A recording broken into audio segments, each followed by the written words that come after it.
phone's ring, man, it's time to break free.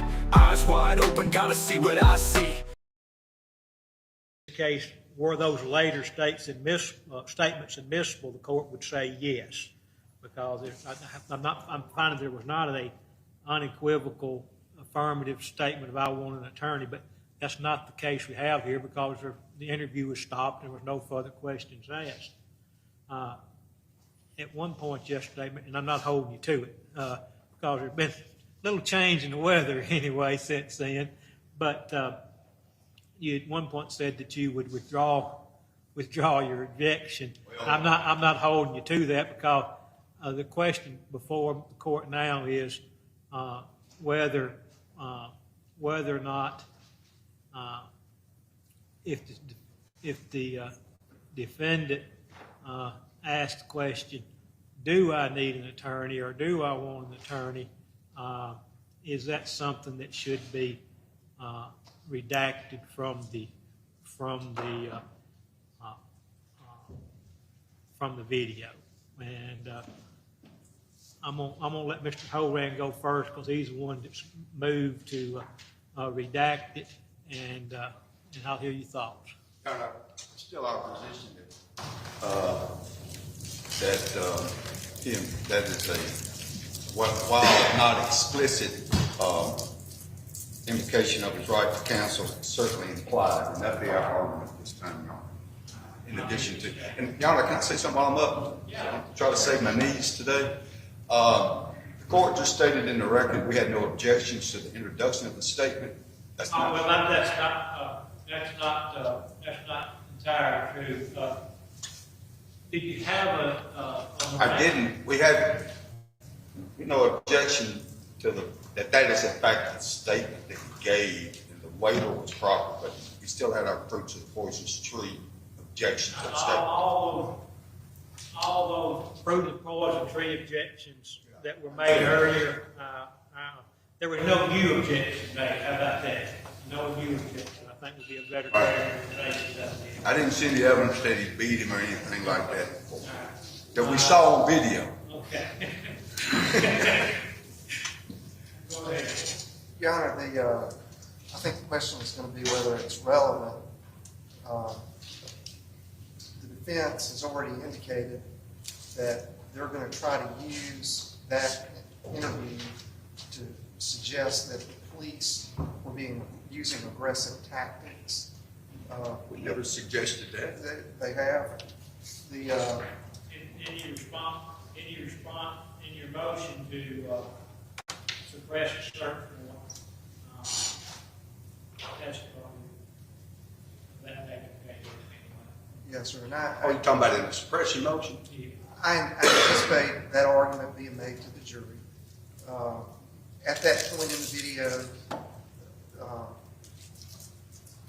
Shane Fortner moves the table and moves his chair closer to Tim. Changes the dynamic. At that point, rather than, I think Tim Herrington's response is important to show the jury exactly what his response was, meaning Tim Herrington's, to law enforcement moving the table and getting closer to him. I'm going to ask you some stuff. What we think is all important. Is there any case laws that deal with this situation? Whether it's relevant. When there is a bond, when there is a mention of an attorney, not an affirmative request for an attorney, is that something? If no question, Mr. Harrington says, I want an attorney, or I need an attorney, that anything he said after that would not be any questions after that, which were known in this case, would not be admissible, and that request would be excluded from admission in the record. Right, I understand. But in this case, there's court finds there was not an affirmative request for an attorney. What bearing does that have in this situation? I don't think the statement, do I need an attorney, is really the issue. The issue is not about any statements being made after. It's about the dynamic at that moment in the interrogation. There's no statements after that. Right. But if he had said, I need an attorney, or I want an attorney, those words coming out of his mouth would be excluded from the video.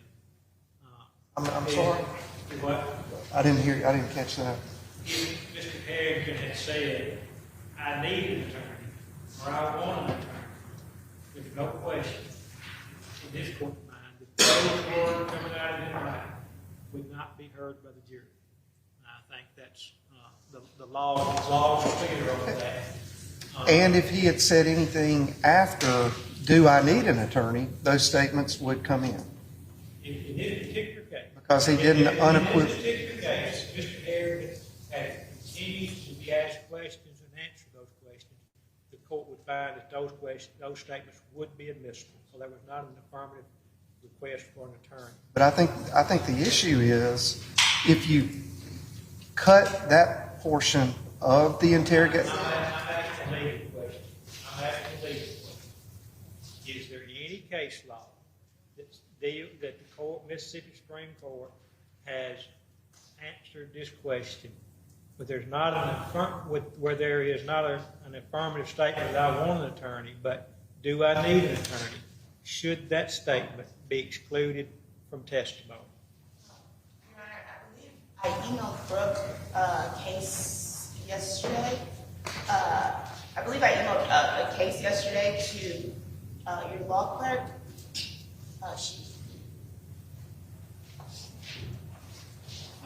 Let me look at this case right quick.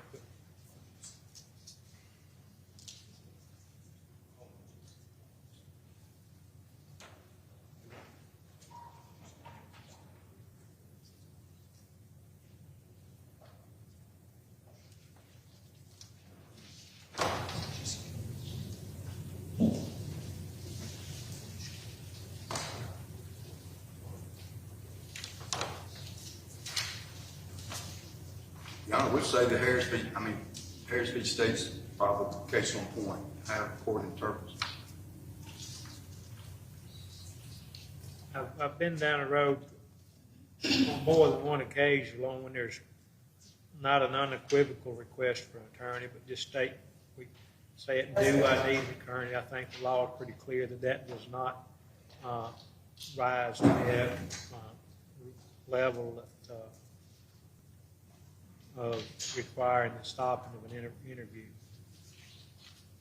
Bear with me.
All right, I'm gonna look at this, Harris v. State. It is a, 123 Southern Third 925. In that case, as in this case, the, officer, issued a Miranda warning to the defendant. Defendant signed the acknowledgement of the Miranda warning.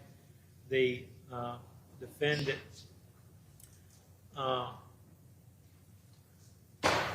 answered all questions. At the end of the interview, the defendant asked, "Can I ask a lawyer for legal advice?" The officer responded, "Yes, you can get a lawyer anytime you want to." And the defendant responded, "Okay." And then the defendant sat down and started writing a statement.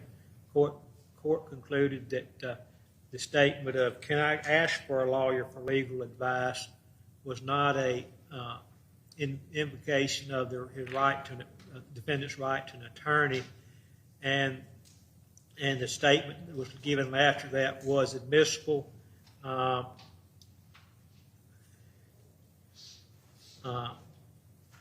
The Harris case goes on to say at paragraph 26, additionally, Harris argues that he was incurably prejudiced by the jury's hearing his request for an attorney, yet we cannot see how. The statement was not an implication of guilt. Throughout the interview, Harris denied injuring the person.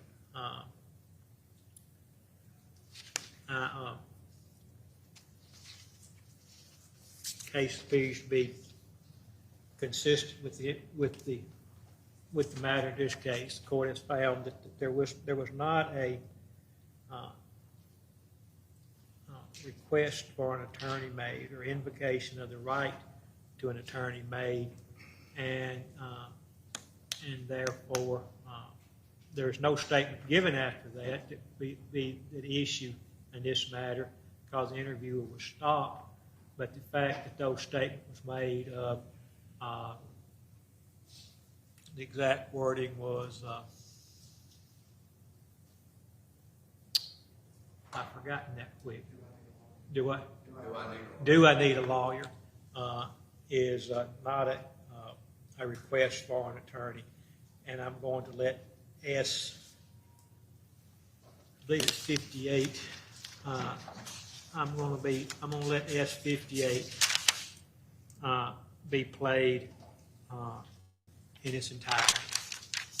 All right, and I'll give you an opportunity to make any further record if you like.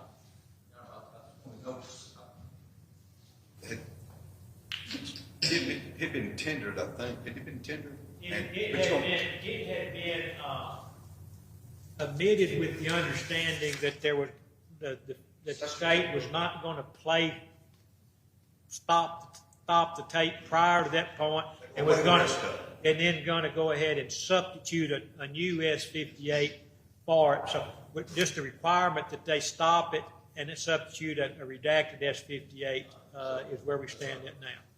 So S58, court's ruling that S58 can be played in its entirety. All right. I guess I'm asking procedurally, had he tendered witness for cross? We just gonna play the rest of the tape? Where are we?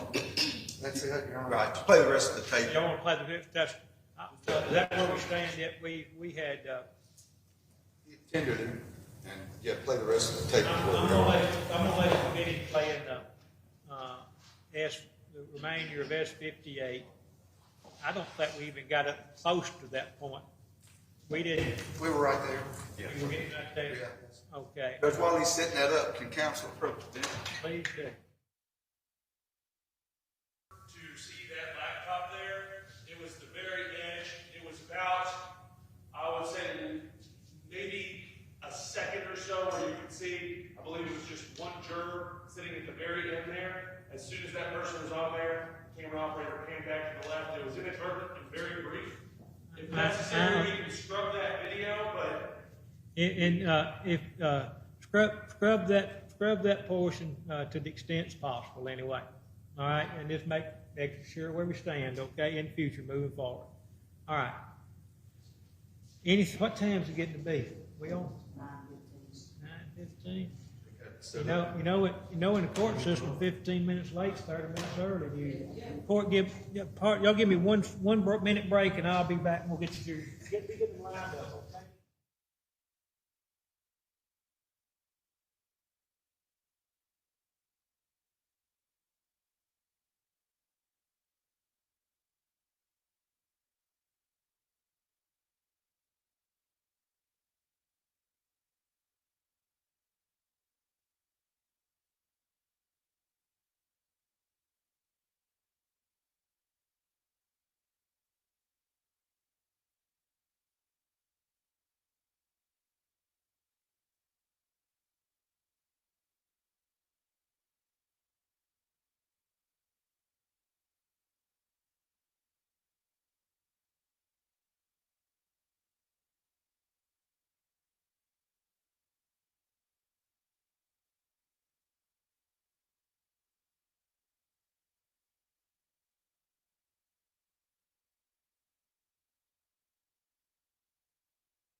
Hey, Kevin, y'all come up here in a second.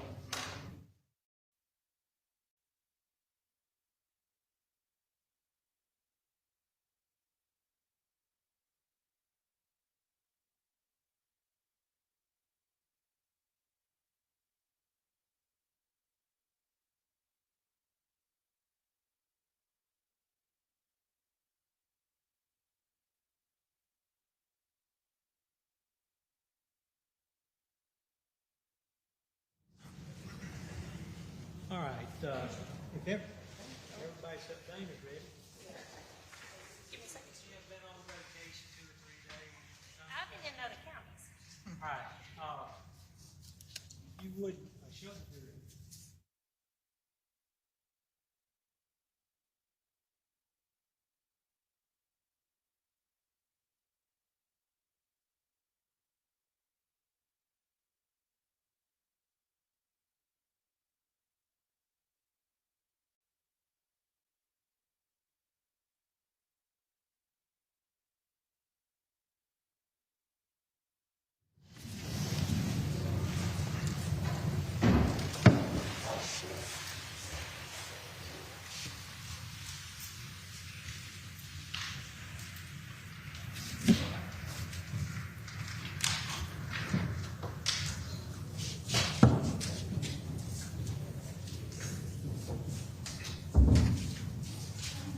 good morning, everyone. I hope everybody had a good evening. They fed you good. Judge, don't take any problems with court instruction. Bring it to my attention. You've heard different about Greenwich time and Universal time, and we also got court time. We're at 20 minutes late, usually means about 30 minutes early. We come down to it. I promise when we keep you back there that we're not just sitting around drinking coffee and eating donuts. We're out here working, trying to make this thing go as smoothly as possible and keep y'all kind of jump up and down as much as you have to. And we're getting some of those issues resolved beforehand. We worked after y'all left yesterday afternoon, trying to get that done in this morning. All right, but I believe when we broke yesterday afternoon that Officer Fortner was on the stand and that the state was playing Exhibit 58. And if the state wishes to continue with that, showing the rest of that exhibit you made. Thank you, Your Honor. Do you mind if I call you Detective Fortner? That's fine. Is that okay? Detective Fortner, I think yesterday at the portion of the interview with Tim Herrington at CID on July the 22nd, 2022, we were at the point where he was talking about the route he took, or the route that he described that he took that morning Yes, sir. after he went to Walmart. Yes, sir. Okay. And that was in Exhibit 61? All right. Now, just for the jury, the where we are on the interview with Tim Herrington at CID in Exhibit 58, just tell the jury about how much time is left in that interview with him. At this point in time, I'd say approximately 2 to 5 minutes, roughly. Not much longer, right? Not much longer at all. No, sir. All right. And we had stopped at that point. Yes, sir. All right. And if you could, just describe what you're about to do and why.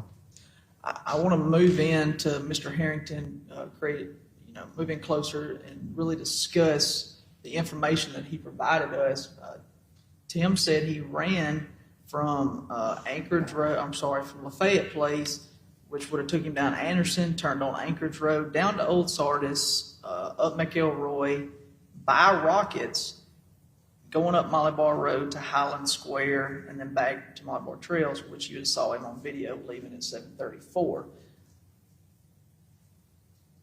We never see Tim go by Rockets, but we see Jay Lee's car. So I want to discuss further with him how he really got to Molly Bar Trails. You're going to confront him with that.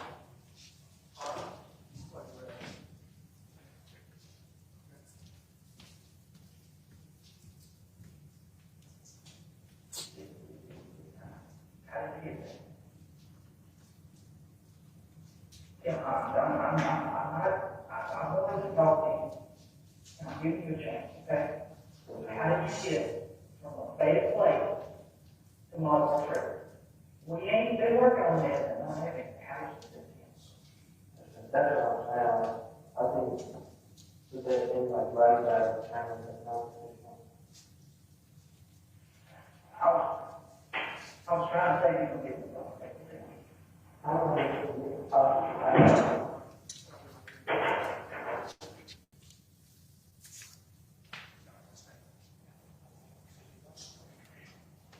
I'm done.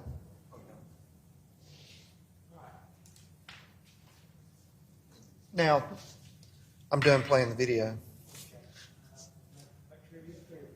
Yes, sir. All right, so at this point, yourself and Detective Baker are going to end the interview Yes, sir. and leave the room. Yes, sir. And that was in response to Tim Harrington's statement when confronted about, hey, you got to tell us, how you were able to make that run. Your Honor, we can just ask him, was that a responsible question?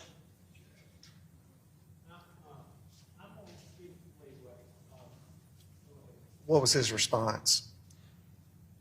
Tim's response to how did you get from Lafayette Place to Molly Bar Trails was him asking on the paper, is this where I need a lawyer? Okay. Did that answer the question that you posed to him? No, Was it responsive to the question you posed to him? no, Okay. And you ended the interview at that point? yes. Okay. All right. Now then, after that, the investigation proceeded into other search warrants Yes. that were conducted. Were you aware of search warrants to Tim Harrington's parents' house in Grenada? Yes, I was. Search warrant of Tim Harrington's car, Yes, I was. search warrant of the box truck, Yes, I was. and that box truck was part of the moving company Yes, it was. with Tyson King and Timothy Harrington. Yes, they were business partners. And the search warrant for the contents of Tim Harrington's phone as well as his MacBook. Yes, I was. Court's indulgence.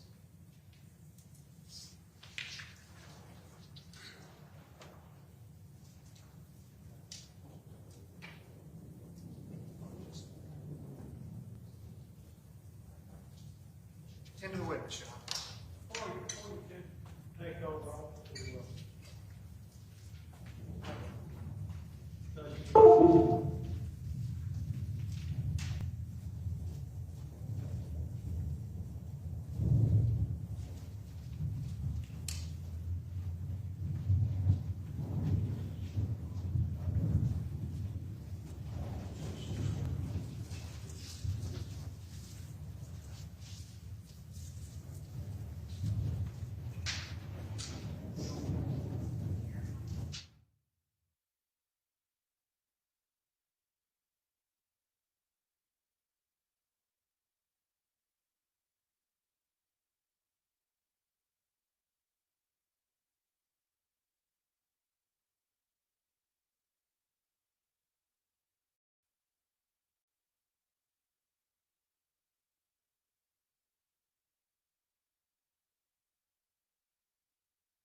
take the jury room, member court.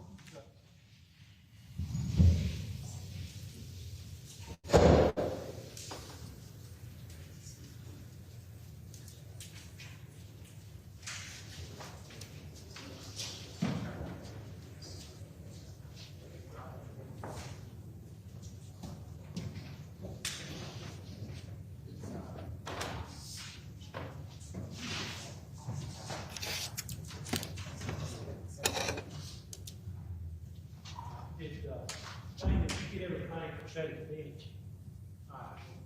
We know the story anyway. Your Honor, at this time, the defendant counsel on behalf of the defendant moved for mistrial based on officer's testimony as to what his interpretation was, what Mr. Harrington said, and the statement was, I need an attorney, and at this time, contemporaneous with that comment, Your Honor, we move for mistrial. I'll give it a state.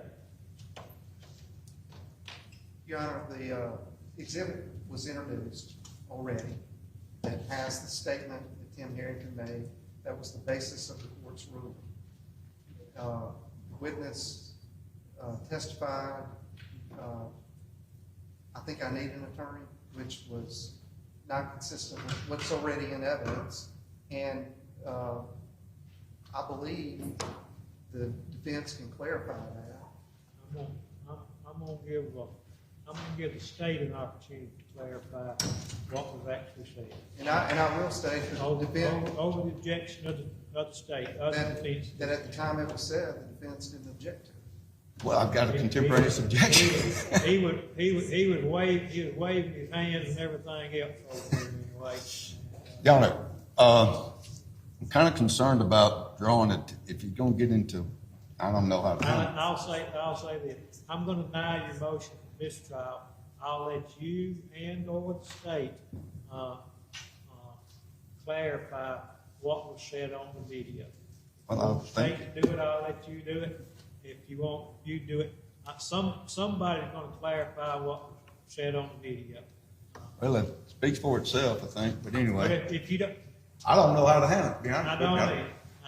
I've already run into the ringing the bell twice problem 2 or 3 times. I'm just saying that I'm denying the motion for mistrial.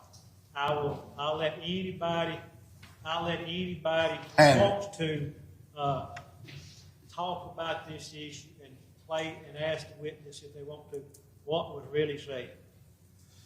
And I'm not giving you any guidance on what you want me to do. But if you want to, I'll let you. If you want the state to deal with it this time, I'll I'm let gonna you. let them deal with it. All right. Do you have any objection at this time for the state bringing the jury back in?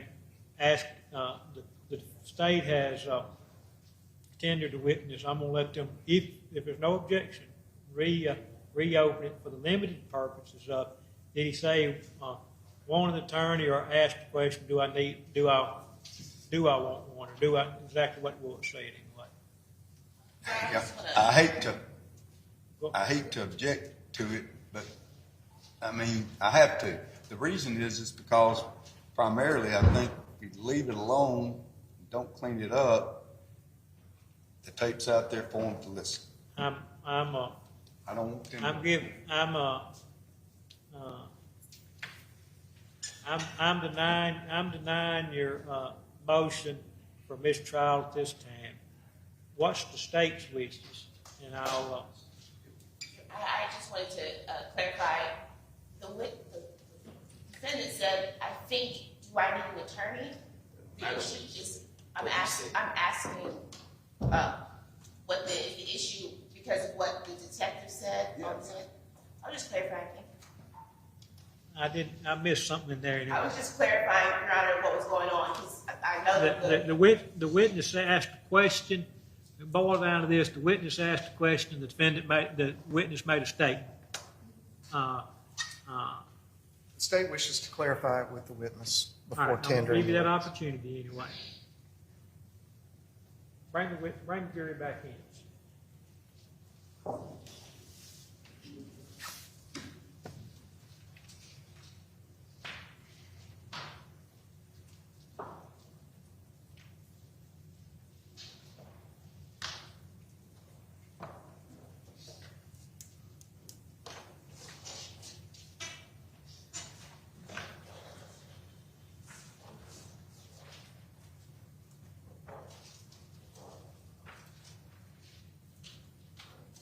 Oh. Mr. Horan.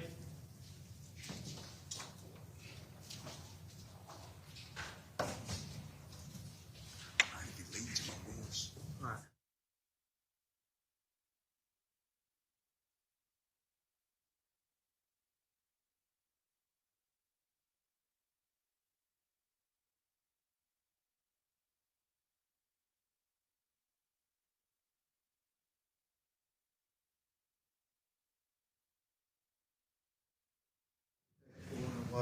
I'd asked you a question about his response.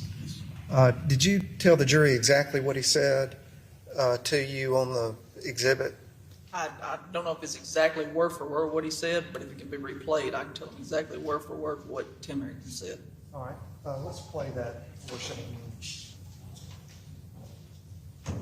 Like, why did I determine the non-citizen?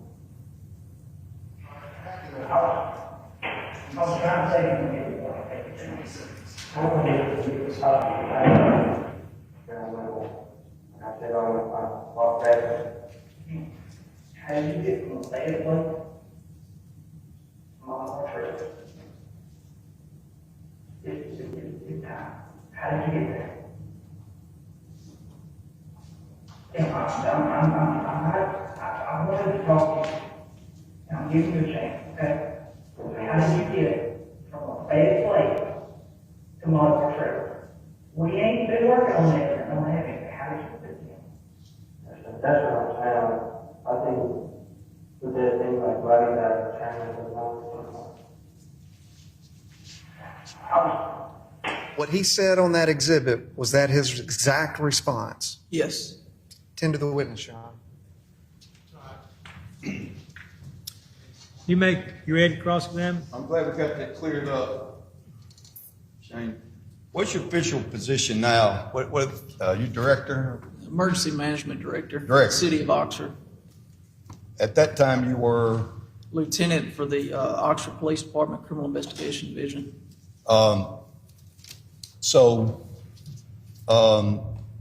tell me whether or not you were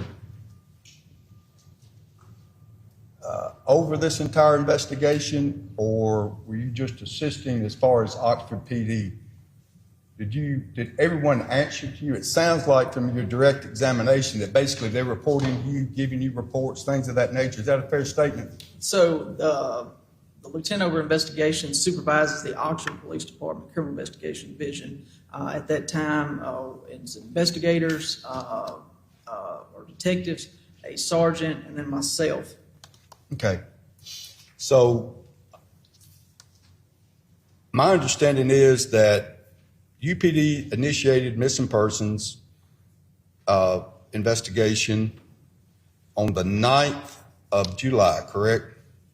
Then they reached out to y'all even during that time frame on the 9th, maybe some phone calls to some folks, and sometime around the 10th of July, y'all actively began investigating with UPD, correct? Yes, so Okay. we got involved on the 10th of July. Okay, so on the 10th of July, after y'all had received, and I assume you're aware of the fact you've summarized a bunch of other stuff that you were familiar with, that Miss Lee made phone calls during that time frame about Jay Lee being missing, correct? Yes, the mother of Jay Lee made phone calls up to UPD to let him know he was missing, which I think in turn initiated the welfare check and moved on. And likewise, she reported to y'all that she had reached out to a number of Jay Lee's friends trying to locate him as well, right? I did hear that, yes, sir. Yes. And one of those names, I'm just going to go through some of them, maybe one or two of them, that she reached out was Jose Reyes, some of the other ones. She reported to you or to y'all that she had reached out to those individuals that she knew to be his friends in the Oxford area. That's fair. A number of people. I don't know all the names, sir. Jose Reyes does. I do recognize that name. Right. And what I mean is that she just basically was reporting to y'all, he's gone, she was concerned about him, and that she represented to y'all that she had reached out to other people looking for her son. Absolutely. I think in the case, the mother wanted to first let the police know, hey, my son's missing, and hey, here's some people that are he's familiar with, friendships with, and all that, to try and see if we could track down Jay Lee. And that was well in advance of any UPD or OPD notice of any missing person at that time. Mr. Anner, you're referring to like press releases? Any release of any information, press release or otherwise, it was a missing person. It was at that point in time, it was not technically a criminal investigation, right? The mother reached out before any press releases were or any kind of media information was put out. Yes, sir. And it came to your attention that she had contacted her daughter or the family members. Her daughter had called people at Oxford, right? Like I previously stated, I mean, she was probably trying to contact as many people as Sure. she could. As expected. As expected, it Right. was. And correct me if I'm wrong, but y'all assisted pretty early on in the game in this investigation with UPD. We began working with UPD on July 10th. July 10th. Yes. Wasn't any contact with UPD until that time. I can't say there wasn't any conversation between anybody from UPD contacting anybody on the 9th once they first known about it. I sent Detective Ryan Baker and Detective Mike Burks to go meet with the University Police Department Criminal Investigation Division on July 10th. Okay. And again, I'm not trying to say that university's right here in town, right in the middle of town almost. Sure. Town's kind of grown around the university, hasn't it? Yes, sir. And y'all in constant contact with them. Anytime they have a report of a missing person, they're gonna call y'all to see whether or not, I mean, they're laying in the, it's Friday night. You know what happens up here on Friday night? A lot of bars open. Y'all come in and say, well, let's see if somebody just drank too much right here in town. Is that right? That's how y'all do it. Y'all work with them. Y'all work closely with UPD about looking for people that may not have shown up on these missing person reports. Yes, sir.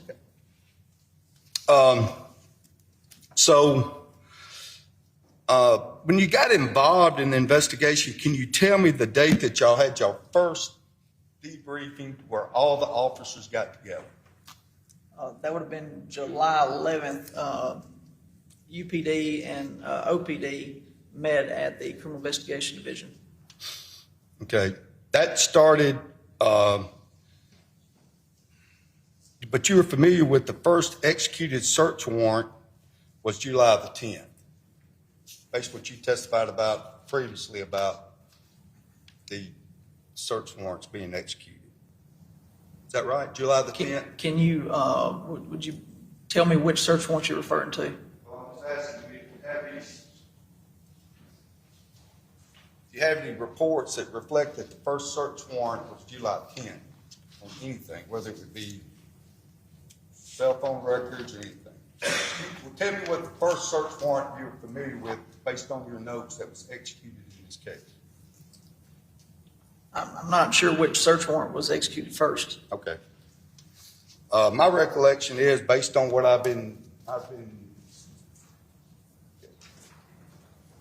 my understanding is that there's, counsel for the state went over a few of the search warrants, but apparently 71 total search warrants were executed in this case. You can't disagree with that, correct? Mr. Rand, I don't know the exact number off the top of my head. They indicated on direct examination that there was a search warrant of my client's cell phone records. You familiar with that, right? The cell mark, the dump. Y'all got a dump on, Brian Baker got a dump on my client's cell phone. Yes, sir. Okay. My approach with maybe a little personal information here, Judge. I'm going to try to be careful. All right, be careful and, to the, just talk more about whether there needs to be redaction or not, okay? It's going to need to be some redaction. All right. Just don't give out any personal information, and since the exhibit will be a public record at some point, just redacting will be that. And Your Honor, I would like to see whatever. I'm sorry. Show the witness I'm sorry. before he shows the He's gonna let you.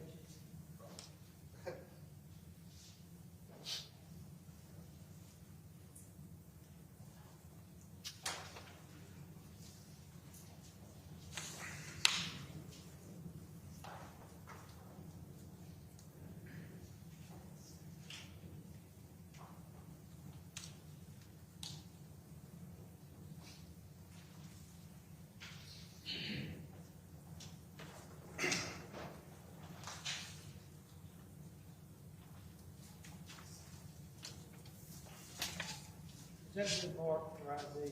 It has, John. What number, Ray? 62. All right, go ahead. Director, I've given you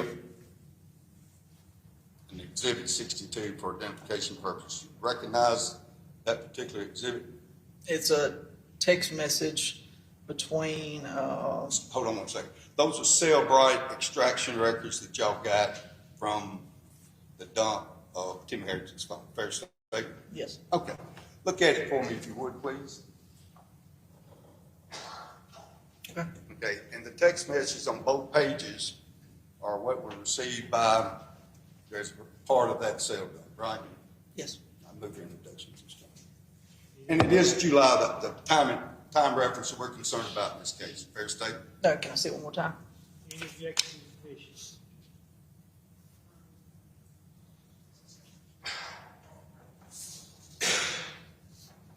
Objection, Your Honor, relevance. I don't know what it says, so I don't know. Let me look at it. Judge, I'll ask a few Let more me ask you, questions. who's text message between? Your Honor, I can explain. Testimony was talking about Hang on. Go to text the- messages from the Mr. From who to who? If you- Herrington, one of his workers, that not even question. Okay, I'm going to, let me look at it. That makes the most sense. I didn't know if you covered who it was between. Well, I wasn't gonna go there. You don't have to get into that, but I thought I might have missed something. Reading No. that last. July 8th,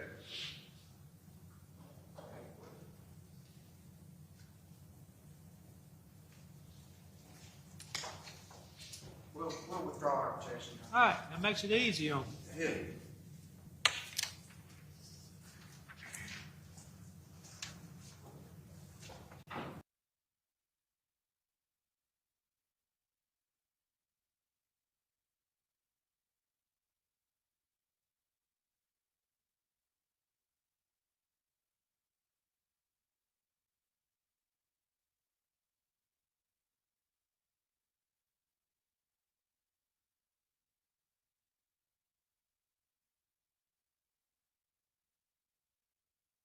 from Mr. Herrington and an individual, I'm not going to give his cell number or anything like that, but if you would, at the date and time of this particular text message, as indicated from the Cellbrite extraction, the date and time that it occurred. Could you do that for me? Oh, sorry, I'm The reading. date Say and it time one that it time. occurred. Go through the text string. Starting at this one right here, sir? Please. Yeah, Okay. everything on that page. This is from, again, I won't mention the phone number, but this is from C. Love. The date and time is 7/8/2022. And you want the time as well, Mr. Rand? Yes. Okay. It's 1 a.m. and 28 seconds. Okay, what's the content of that message? I'm probably going to leave around 9:30. Okay, who was that from and who was that to? From C. Love to, it says other, but this is Timothy Harrington's cell phone dump, so that would be Timothy Harrington's phone number. Right. And the next message? This is from Timothy Harrington to C. Love. I'm going to be there around 7. If you want, you can leave it in the truck so you ain't got to get up, but IDK if it's unlocked. Okay, next message. This is from C. Love to Timothy Harrington. Okay, bet I will put them in the truck and leave the door unlocked. Your investigation revealed previous viewing of the Cellbrite records, that conversation was referencing some screws that would need to be delivered to an Emily Watson. Is that a fair statement? Yes. Okay. And that's that messaging right there up to that point in time, that's what they're talking about based on your investigation and what you have viewed in other Cellbrite records. Yeah, they're talking about screws. Yeah, all right, go to the next one. Go ahead. Read it? Yes. Okay. This is from C. Love to Timothy Harrington. I put them in the truck, bro. All right. And response going back. From Timothy Harrington to C. Love. Appreciate it. All right. Is that it? That's it, yeah. I want to talk to you a little bit about, Can y'all hold on to it? I just reference in case you have questions. oh yeah, sure. We'll talk to you a little bit about the cell phone. Now that's a message back and forth from devices based on what your investigation revealed. Cell phone back and forth, is that right? Text message back and forth. Text message back and forth, whatever. Reason. Yes, sir. But as far as any other messaging app or anything like that, that appears to be coming from cell phone. These messages based on what Yes. the extraction shows. Yes. Okay, thank you. Hold on to it. All right, I'd like to have you look at sheet 63. Now, Judge, I want to be clear. My understanding is what the court's previous ruling is that we're going to introduce some of these records and extract some of the content. I can't jump pages without introducing the entire document unless they stipulate. So, you understand? I understand we're going You to talking about for the redaction of personal information? personal information and other messages in between two messages that may not be relevant. I got to get to one day to the next day. I'm gonna let you introduce it all, but then we're gonna be doing some redacting, something. And I'm gonna say, if it's admissible, I'll let you, I don't know what it is, but, Right. on all these documents, if you have to introduce a whole package to Get it up. get it all in, we'll work with you, okay?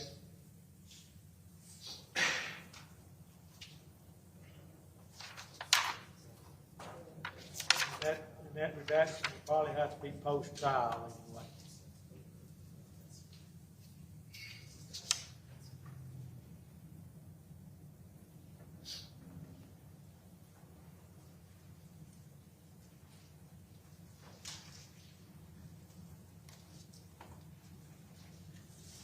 Everybody good over here?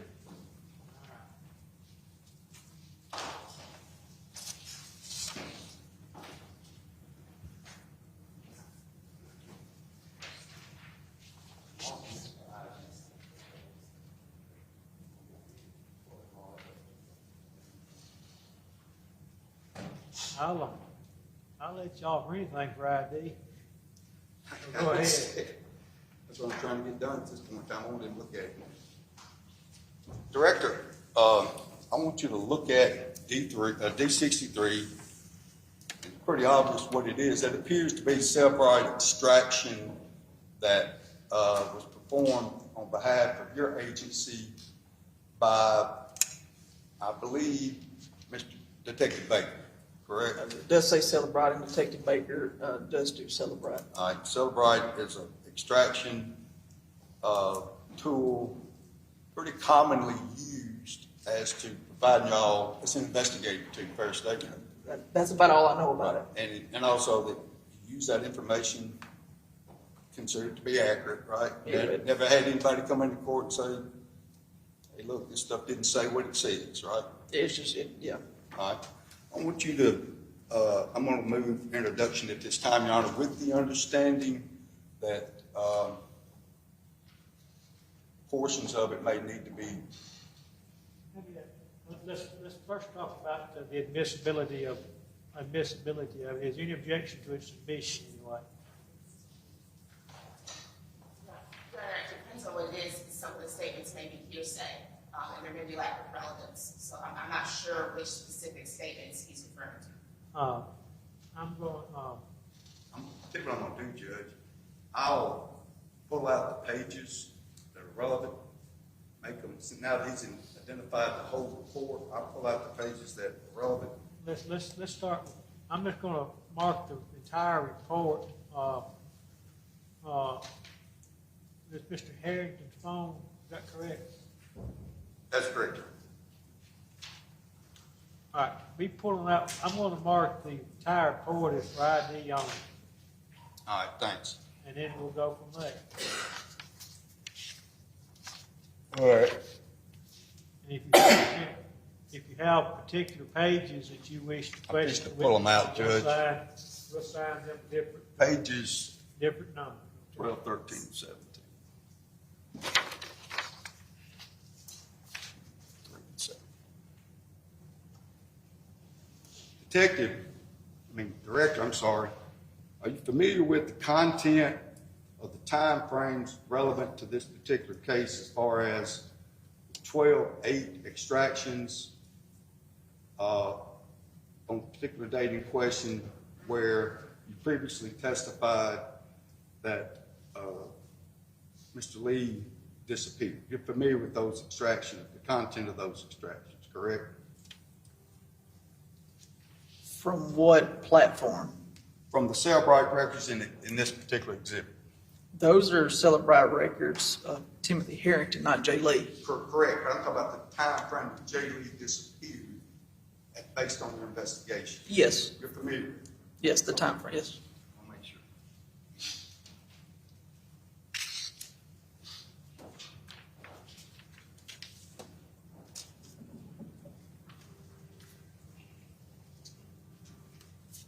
And what's the last number you got for ID? 63. 63, okay, I wasn't sure how many you marked for ID earlier.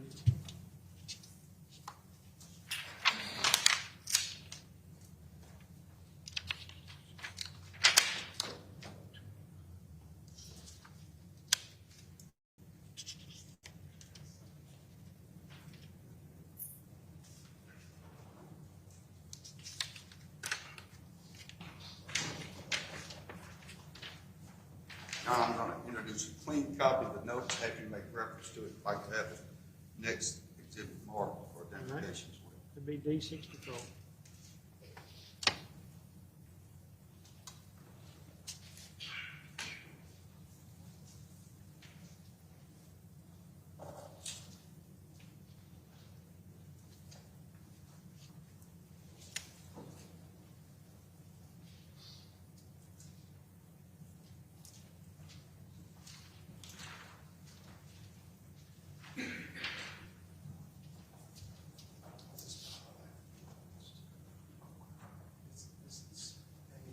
Yes, it is.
Are there gonna be additional I'll do pages? them all at one time. That's what I was gonna ask if you would, please. I'll do all the pages at one time instead of doing one at a time.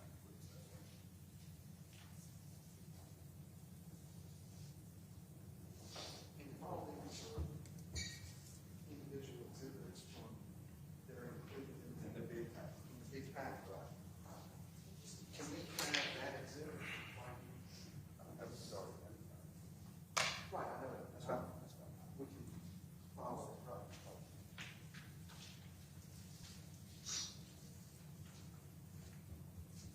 How many pages you gonna have there? Three pages, Your Honor. 3 pages? That last page.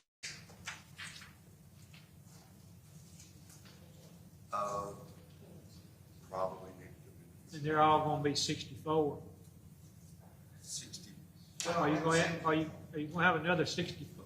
You got 64 65, and this will be 60? 65, 66, and 67. Okay, that's what, okay. 3 different pages. All right, see. Now it's gonna keep the record clean. Kevin, what's the page number on that last?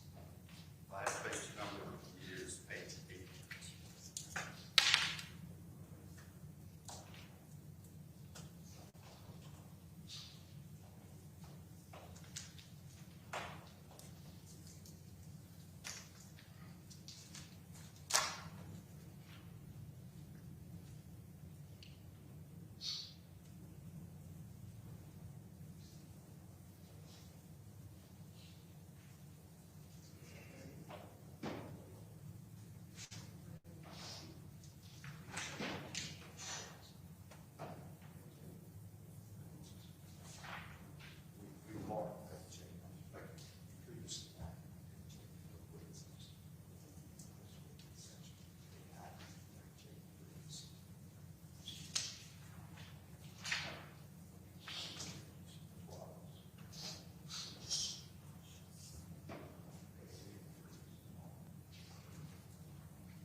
Ready? I am if everybody else is. Go on and start with your examination. If there's an objection, we'll deal with that then. Please review, excuse me, let's see, please review the 65, 66, and 67. Tell me whether or not those are consistent with your understanding of what the Celebrite extraction was as to the dates and times, messaging on that particular instance.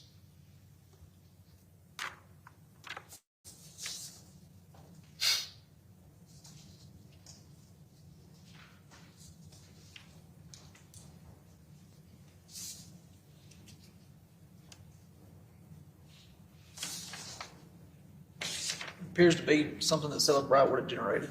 All right, go to the bottom of the page. It has page 2 on it.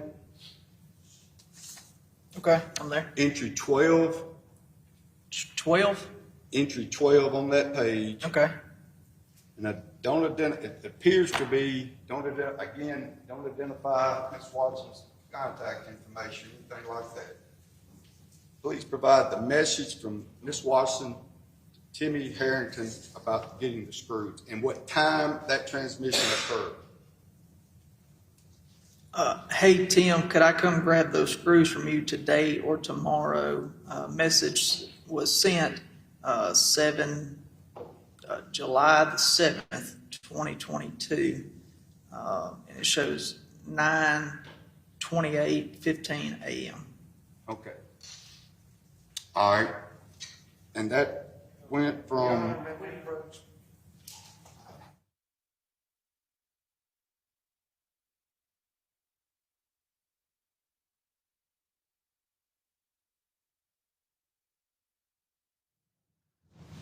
what local time was that message sent? Sorry, what? Local time was that message sent? It says on number 12, it says 9:28:15 a.m. Okay. All right, and the next message, number 13, identify the sender on that message and the receiver on that particular message. Just quotations, I think, isn't it? No, the one you handed me here, number 2, doesn't have the name. It just says owner and owner. But I believe it's referenced in this other one you let me. I think. I don't. Okay. Can I look back at this one to make sure it's the same Sure. person? Yeah. And it's not. So I don't know if this is. It just says hey or.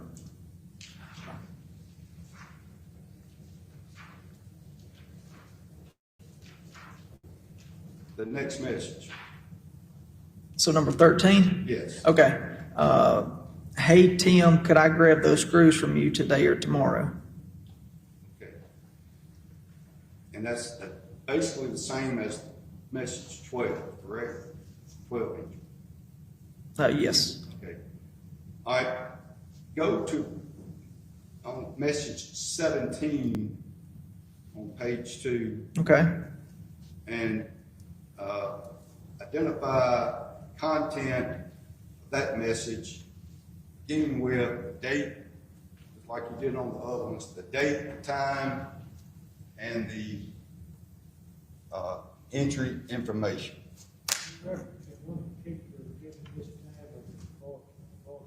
Excuse me, I'm sorry.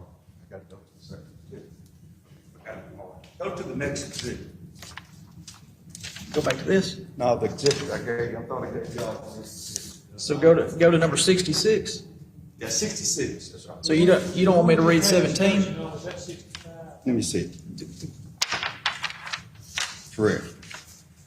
Number 65, you identified the message from, hi Tim, could I come get these screws? And it basically repeated itself again, correct? That's the same message is what I'm saying, right? Yes, sir. All right, that's exhibit number D65, fair statement? Yes. Okay. On D66, the message from Laura Reed, L. Reed, identified, 67. Can you identify the message that came in from L. Reed, I believe? 67. Number 67 says appreciated. Okay. Who was that from? Is that consistent with, that's consistent with the other entry, correct? Talked about on the text message. Yes, it's consistent with this right here. It's consistent with this right here in the green. Says appreciated from Timothy Herrington to C. Love. Okay, and that's consistent with Cellbrite extraction that you got on, Number 67, yes. okay, let me see this.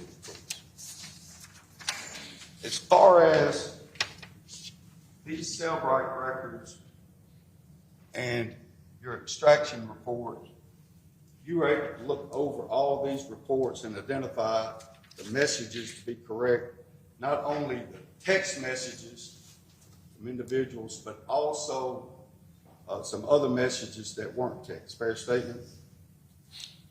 Ask it one more time.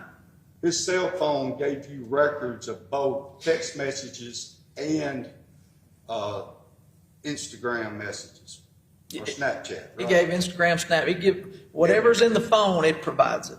Gotcha.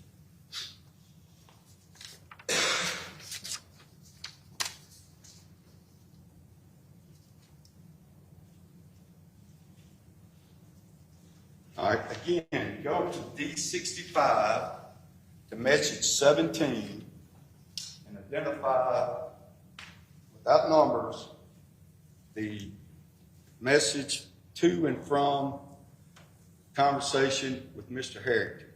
Hey, Tim, this is Laura Reed. I have a king-size bed. I would like to move from Grenada to Batesville and then bring a different king bed from the Batesville house back to Grenada. Do you have anyone available to do this in the next week? To do this, wait, let me read it again. Do you have anyone available to do this is the next week? What's the date of that message? The date is July the 7th, 2022. Okay. Thank you. Put that down. D65, I believe.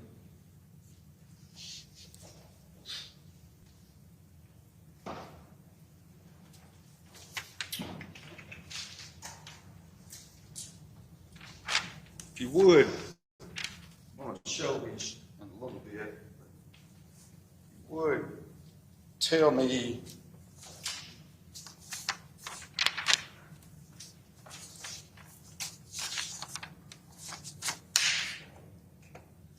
and I want to make sure the jury, as far as this information in the box pertaining to any message, that's just data that, for purposes of the computer, I mean, that's the phone information. That really doesn't have anything to do with the messaging and all. Can you let it go? I'll Yes, tell sir. you. All that googly-gook on there, that really doesn't have any relevance, correct? As you said, the googly gook, I don't know what it means. I got you. Yeah. I just want to make sure that if we redact that information off of an exhibit, it won't affect the veracity or the integrity of the message itself. It'll be fine. The message is what it is, right? The message is what it is. I don't know what all those numbers and letters and. It's not relevant to your evaluation of the message. It may be relevant to somebody else. It's not relevant to me. I got you. Appreciate it. All right. Exhibit 67.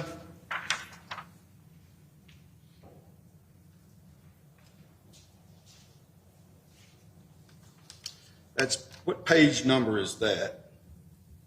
At the bottom right in that exhibit. Number 8. All right. The message 57 to 67. Do you see that on that page? 57 to what number?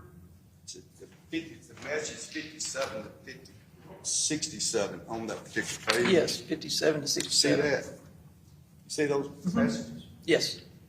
Give us the content of those messages, please, between Jimmie Herrington, and it says Love on there, but you learned that to be Kadarius Love, an individual that worked for him, right, during the course of the investigation. I don't remember if that's Kadarius is actually his first name. I don't recall that if that's exactly his first name. So. Remember, C. Love, I'm familiar with who C. Love is. I just don't remember if his name's actually Kadarius. Right, but you learned that he was an individual that worked for Timmy and or Tyson King, or one of the two. Yes. Okay.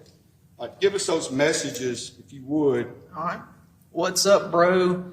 Yeah, he gave me both of the tool bags. Bet I'm going to need to get it in the morning before you leave. Bet what time? What time you go to work? Question mark. I'm going to probably leave around 9:30. Hold on 1 second. So the jury understands, start with the first message and say who the sender was and who the receiver was and who said what. I know it's kind of quick. We're used to reading them, but other people may not. We want to make sure the original sender was who. The first message, number 57, at starting at the top up here, is C. Love, and it's two individuals. What time? It was on July 8, 2022 at 12:58:36 a.m. That's in the morning. Yes. All right. That's in the morning of July the 8th, almost 1 o'clock. Fair statement? Yeah. All right.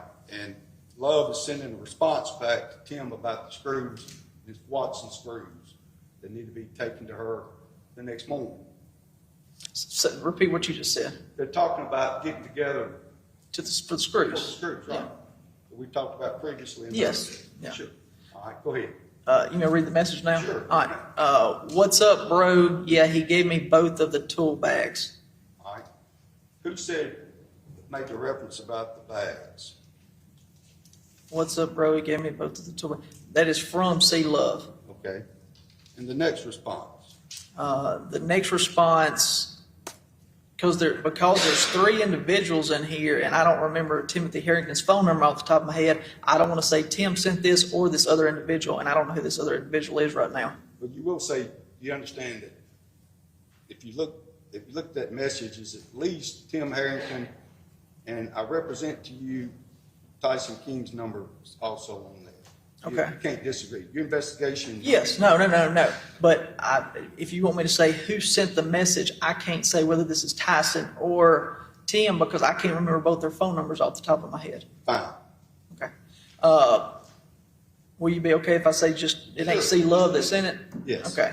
This come from either Tyson King or Timothy Harrington. Bet I need to get it in the morning before you leave. Message sent 7/8/2022, 12:59:09 a.m. Okay, that's right after the previous message being sent, basically, right? Yes. All right, keep going. This is from C. Love to Tyson King, Tim Harrington. Bet what time? Question mark. Sent 7/8/2022 at 12:59:21 a.m. All right, continue on. From either Tim or Tyson, what time you go to work? Question mark. Sent 7/8/2022 at 12:59:33 a.m. Okay. Next message from C. Love to Tyson and Tim. I'm gonna probably leave around 9:30. Sent 7/8/2022 at 1 a.m. and 25 seconds. All right. Does that complete the conversation on that particular page? No, it continues on. That was only number 61, and there you got to go all the way down to 67. All right, keep on. From either Tim or Tyson, I am be there around 7. If you want, you can leave it in the truck so you ain't got to get up, but IDK if it's unlocked. Okay, so that's a message from Tim Harrington to Love, making that statement. Wait a minute, say it one more time. That's a message, the same stream from Timothy Harrington's phone. I'm going to be there around 7. If you can leave it in the truck so you ain't got to get up, but I don't know if it's unlocked. Oh, there you go, yeah. Okay, that was at 1:01:55 a.m., fair statement? Yes, number 62 is at 1:01:55 a.m. All right, and then you have a response next from Love to Harrington. Okay, bet. I will put them in the truck and leave the door unlocked. All right, 7/8/2022 at 1:04:20 a.m. all right, what's the next? We got to move on July 19th. All right, that's a message from Timothy Herrington to Tyson, telling him that they have a move on the 19th. What it appears to be. Okay. Yeah. And it's sent 7/8/2022 at 1:10:05. All right. And after that, without a response from Tyson, T. Harrington's phone says Oxford to Batesville, right? Oxford to Batesville, 7/8/2022, 1 a.m., 1:11:13 seconds a.m. This is all, again, on July the 8th, in the early morning hours. Yeah. Yeah. All right. And then Love chimes in and says to Harrington, what does he say? I put them in the truck, bro. 7/8/2022 at 1:20:58 a.m. All right, thank you. Y'all, I'd like to have this through evidence this time. I'm gonna give them to you. 65, 66, and 67. And this time. Any objections?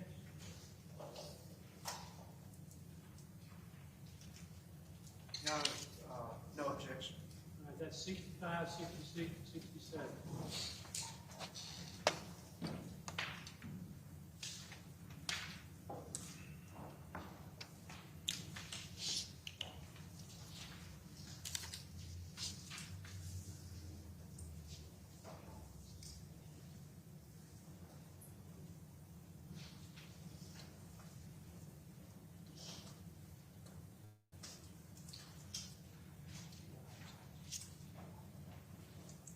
Director, I want to ask you whether or not, in addition to those particular messages, the Sailbright extraction also will provide you other information for media platforms, right? Yes, like you previously mentioned, Instagram, Snapchat, and other stuff. Yes, sir. And as part of that, your responsibilities, I assume that you did that in this particular case. You looked at on the Celebrite, you and Mr. Baker, Detective Baker, y'all looked at additional messaging applications.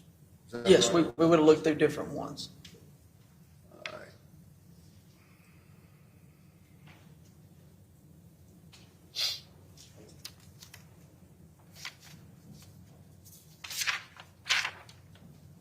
To have this exhibit marked.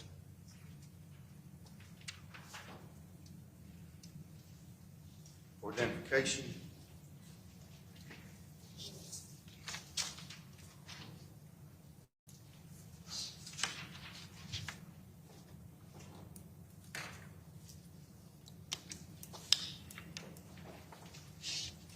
Mr. Judge. Let's go on this.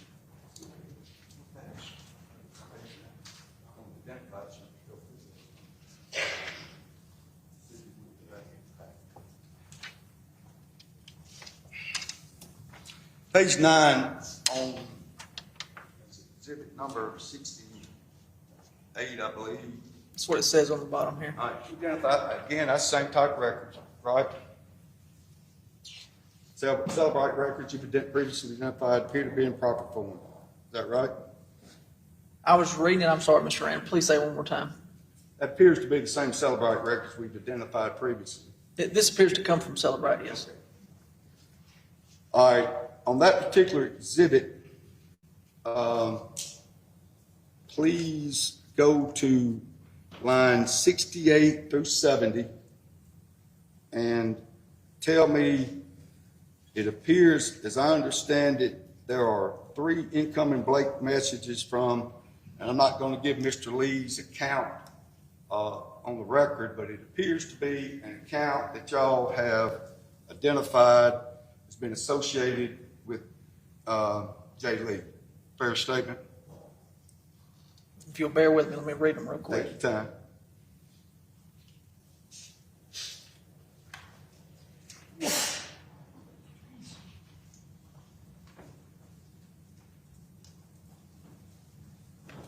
Yes. Okay. And correct me if I'm wrong, I'll try to speed this up a little bit. There were 3 incoming blank messages from Jay Lee at 2:54:35 a.m. from Jay Lee to Timothy Herrington. Correct?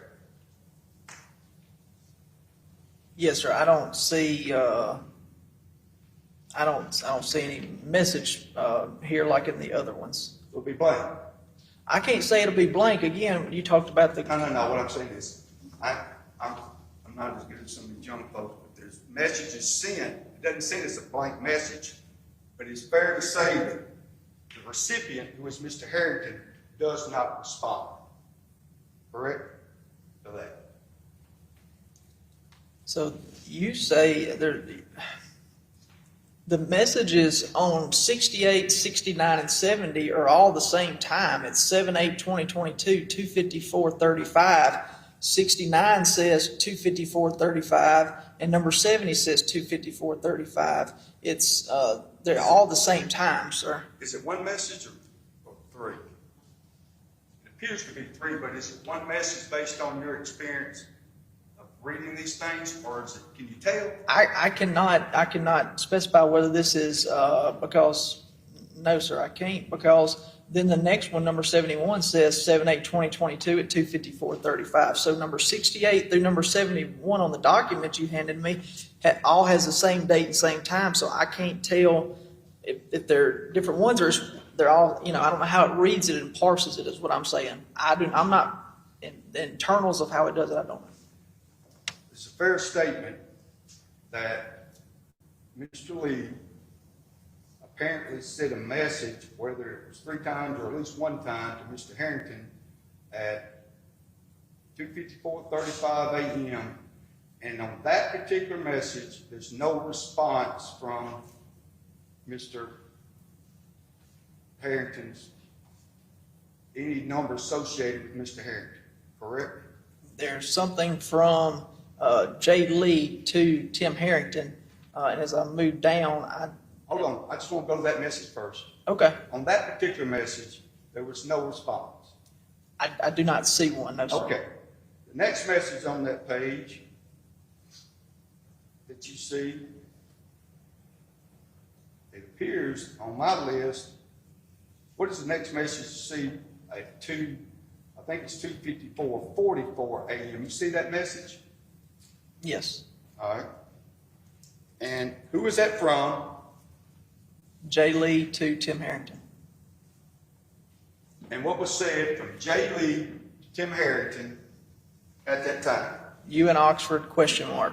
So, up until this point in time, in that evening, the first time that any communications ever occurred that evening between Jay Lee and Tim Herrington, or the first someone talking to somebody, is at 2:54:44 a.m.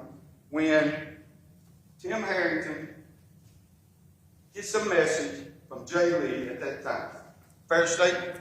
7/8/2022, line number 72 at 2:54:44 a.m. says you in Oxford from Jay Lee to Tim Herrington. You see any response in the next minute, the next 30 minutes, the next 40 minutes, the next hour, that my client ever responded to that message? Not within the next, no. All right? So make it clear to this jury, my client never responded to any inquiries about whether or not you're in Oxford from Mr. J. Lee. Not on this, no. Okay. Now, you have the video that's been introduced into evidence, and you're familiar with the video that shows at 4 o'clock, Jay Lee leaves his apartment dressed, right? In a robe, bonnet, and some slippers. Your Honor, I object. You looked at that video? Objection. Misstatement of facts. All right, I'll rephrase my question. If you viewed the video as to when, it speaks for itself, when Jay Lee leaves his apartment at Campus Walk, apartment D302, wearing a gold bonnet, a silver robe, gray blue slippers, you agree with me that's 4 o'clock a.m.? I'm not going to agree with you. I'd love to see the video, I'd love to see the video, and we look at the video to get my times accurate. I'm going to testify to something that I can't remember offhand the timestamp. Assuming the video represents that it's around that time, 4 o'clock, something around those times, do you see any messaging at all from Timmy Herrington to Jay Lee, inviting him over, asking him to come by yourself, bring anybody? If you found anything based on your investigation that any point in time between 2:54 a.m. and 4 o'clock a.m. that my client invited Jay Lee over to his place. Tim Herrington in that interview tells us that Jay Lee came over there. He did tell you he came over there, but that's it. I'm not saying that. I'm saying whether or not he came to get any proof, he was unannounced. He was unannounced. On this. You want on this? On any medium, any platform. Send a pigeon over there. Carrier pigeon. You have any evidence whatsoever? That Tim Herrington invited him over? The first time. Not that I see on here. So it's safe to assume Jay Lee wasn't embezzled at that time, was he? You know what embezzlement means? If you'll just give me the Explain it. definition, yeah. Explain what embezzlement means. He wasn't coached over there. Objection, Your Honor. Calls for, he's asking for a legal. I just asked him, was he coached? I think you were with the coach over there. Jay Lee asked Tim Herrington if he was in Oxford. Tim Herrington didn't respond to that text. Okay. You don't know if Mr. Herrington was asleep. Right? He asked. You turned and I couldn't hear you. Please say it again. He didn't respond to this. But you said something else, though. He wasn't asleep or anything like that. You don't know what he was doing during that time, do you? Mr. Herrington. Mr. Herrington during 4:36. I'm sorry. Let me go back up. During 2:54 a.m. I don't know if Tim Herrington was asleep. No, I didn't say 64. I said the time when he did not respond at 2:54 a.m. You don't know what Mr. Herrington was doing. Not at 2:54 a.m. I don't. No. We're talking about the first time that Mr. Herrington didn't respond, right? Not that I see. No. Okay. And my understanding is, based on what's been introduced by the state, is at 4 o'clock, he leaves, and at some point in time, around 4:30, he returns. You've been deep into this investigation. Are you talking about Jay Lee or Tim Herrington? Jay Lee, sir? right. Jay Lee, yeah. Sometime around 4:30, he returns back to his apartment. Okay. You don't disagree with that, do you? Around 4:30. I don't have the specific time, but no. Okay. All right. So go to what page number do you have? I got page, it looks like 9 on the All bottom. right. Go to line 74. Okay.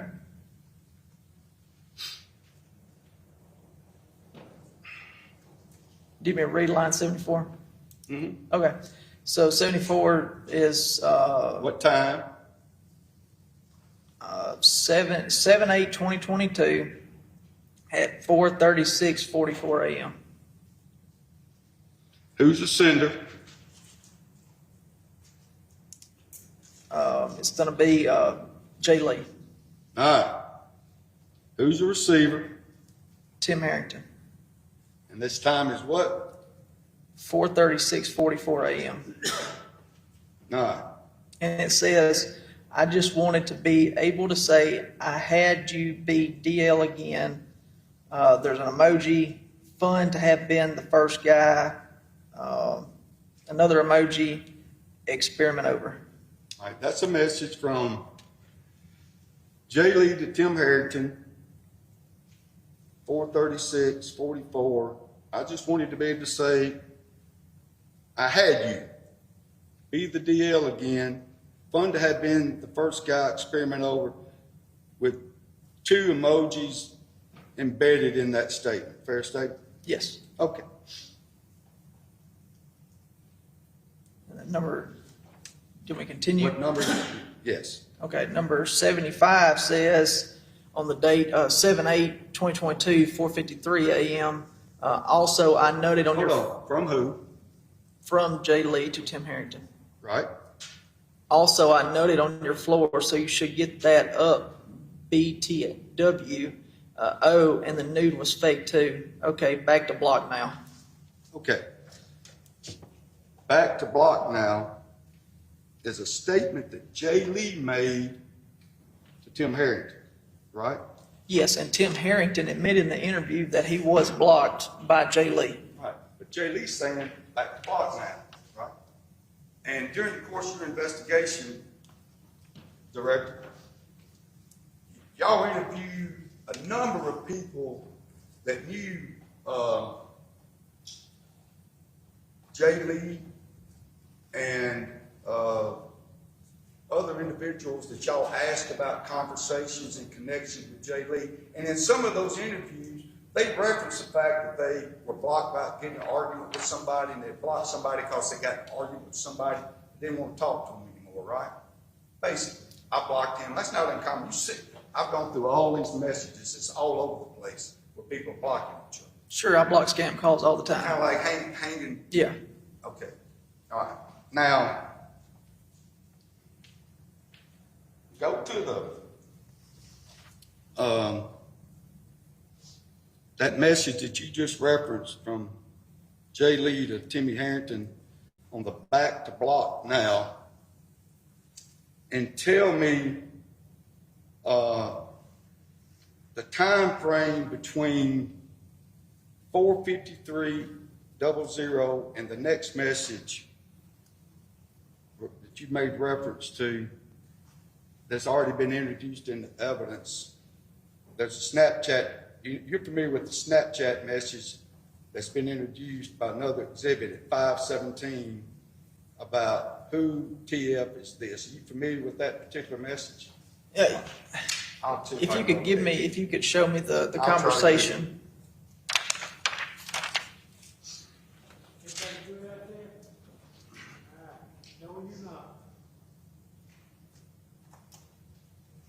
I think it's D38.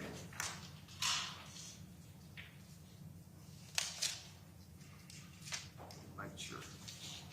Judge, I am not going to get these things out of order, I hope. Say 38. I believe so. Check record is 38. Yeah, I'm trying to find it.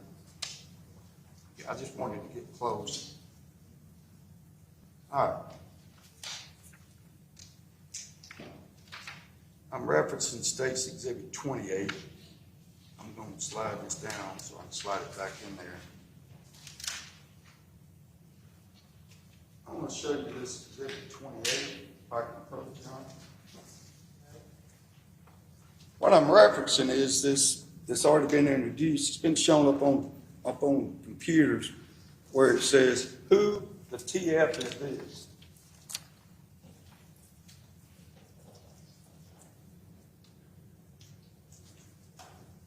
Okay.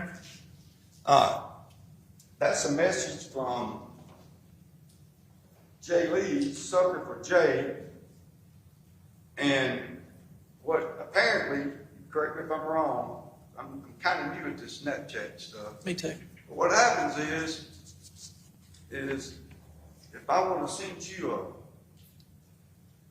message, kind of an invite, if you accept it, it pops up on the screen and you touch it and you open it up. If you want to accept that red eye, like we're going to get talking, it's red eye, right? Okay. Yeah. Red Eye You 24. touch on that screen there. If you don't care who Red Eye is, you don't want to talk to him. Or it's kind of like if I get a call from a solicitor or a bill collector, you know, I'm behind on my credit card. I don't want to talk to him. I'm going to get to him next week. I don't answer. So in order to sucker for Jay, Jay Lee, right? Yes. For him to say,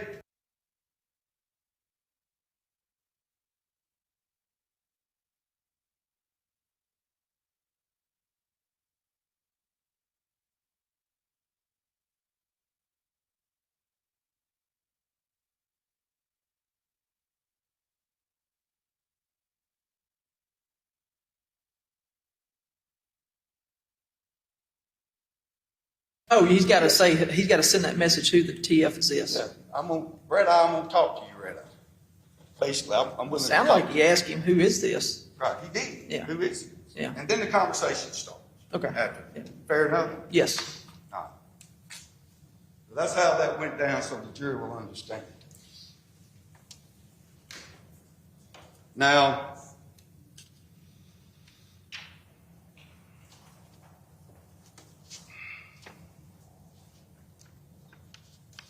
are you familiar with,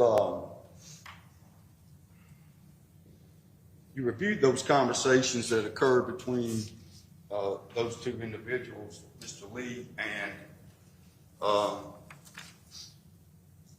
Mr. Herrington. You reviewed those, correct? Are you referring to the Snapchat messages? Yes. Yes. That's just reference, I'm sorry. Right? Yes. Look over them through look through them again.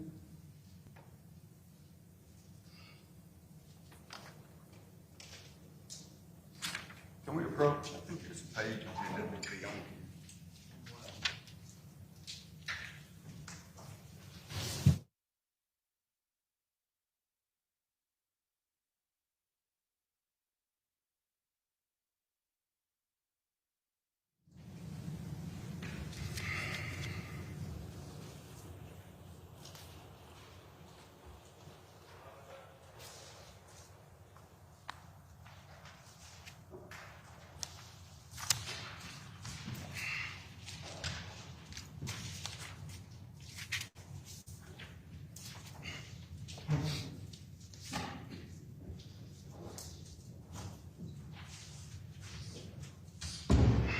All right.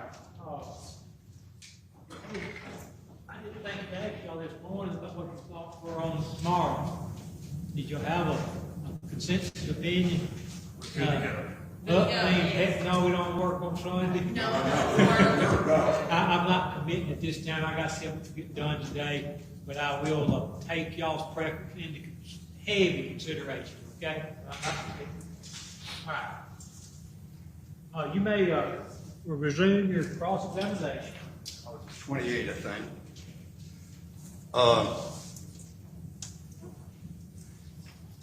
Sometimes they call you Shane, sometimes they call you Director. Whatever works for you. We've known each other a while. Yeah. Shane, I want you to look at it. It's kind of confusing. I know we're going to try to line it up later, but you have messages different, going back and forth from Snapchat, Instagram, FaceTime, and all that stuff. Yes, and we've looked at a lot of different A lot of things. different moving parts on these conversations between these individuals. So we're going to try to work our way through it. But if you look at 28, now can I approach from this side? Right. And,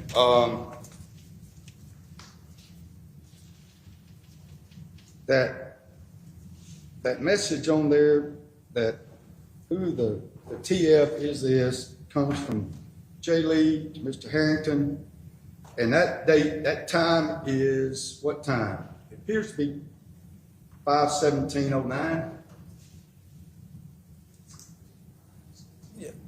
So it's in so it's in UTC time. Yeah, I want you to just, you've done this a lot, just plow through UTC and get the local time. You don't mind. All right. So it's 5/17/09, Friday, July 8th. And Sucker for J, who TF is this? Okay, and that's 5/17/09. The message after we got to the on block now, which is happening earlier through the other exhibits, but it from 5:43 a.m. The next message comes from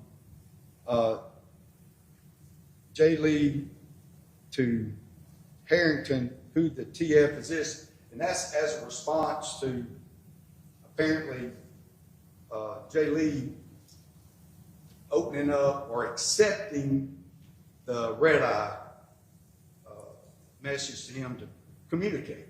Fair statement?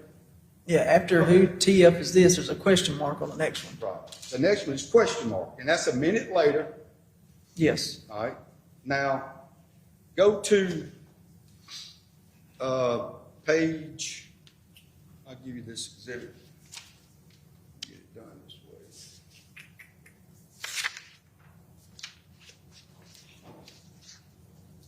I'll show you.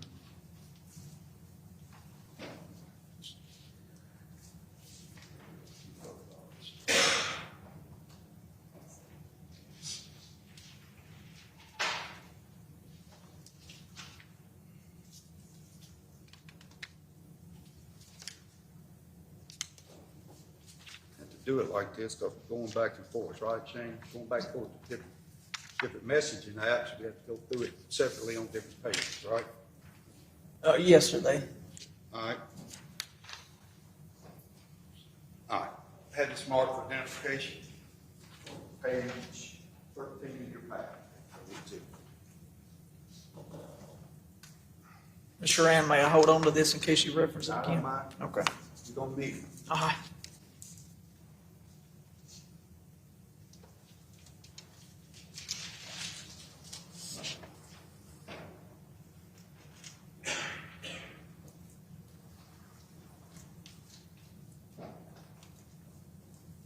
I'm gonna move for introduction.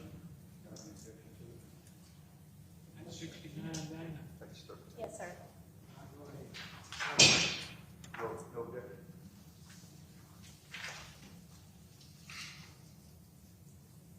Go ahead. They said, you know, for the record, they don't object to D79 being admitted. My understanding. I want to direct you to, I believe, the conversation that begins, or at least some activity, page 13, 107, 108, 110, and 112, and 113 on that particular page. If you would, go do the outgoing, originating, all that kind of stuff you've done before, the date and time. This is the same date, same time frame, right? We're talking about. So number 107, call log outgoing 7/8/2022, 5:19:39 a.m. From Tim Herrington to J. Lee.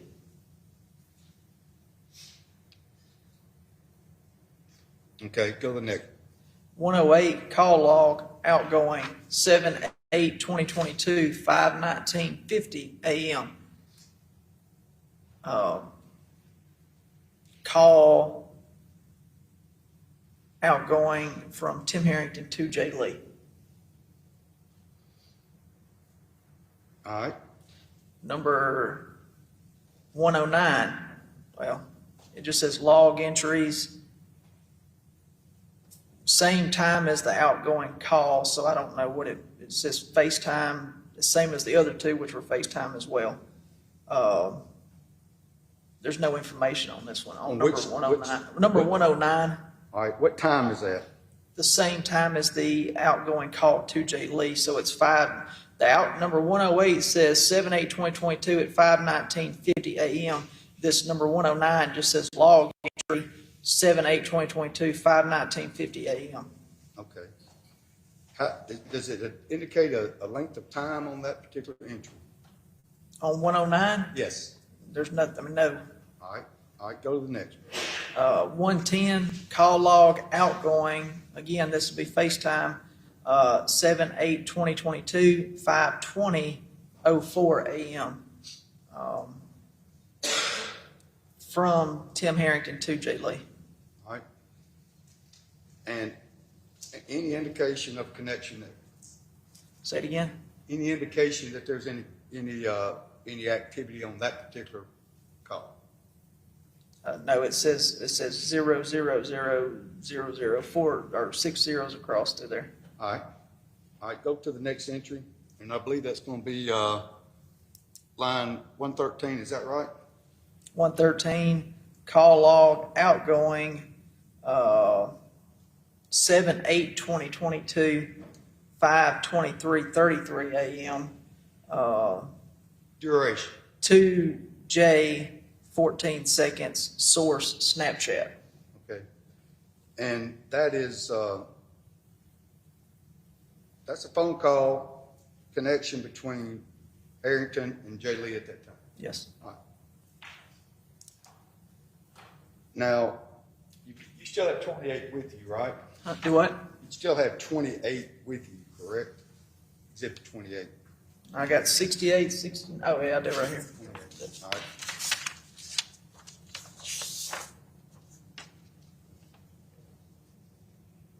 I'm trying to see if we missed anything. Okay. Give me look at 28 if you don't mind. Okay.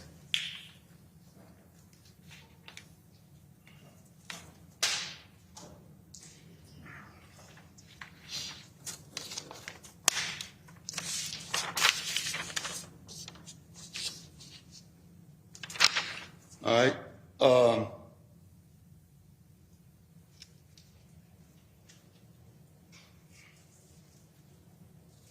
Go to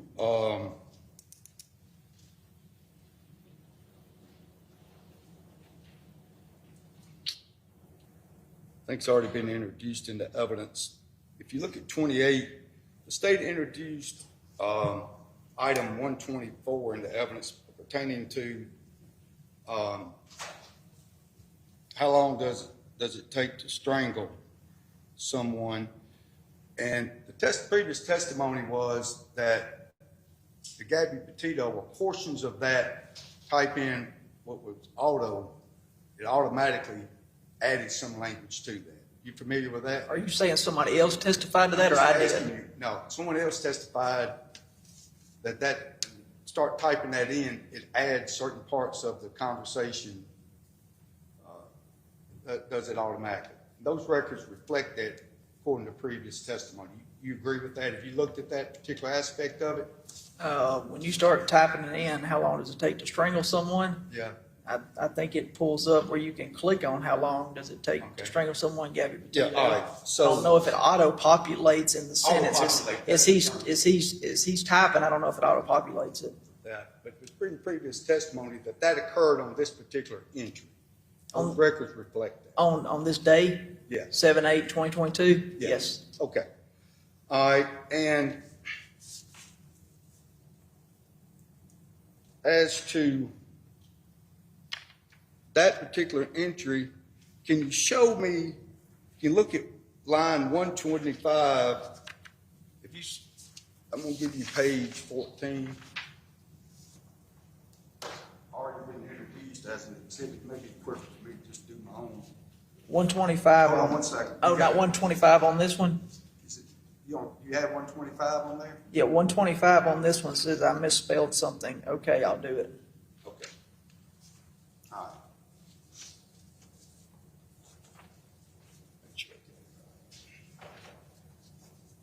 After the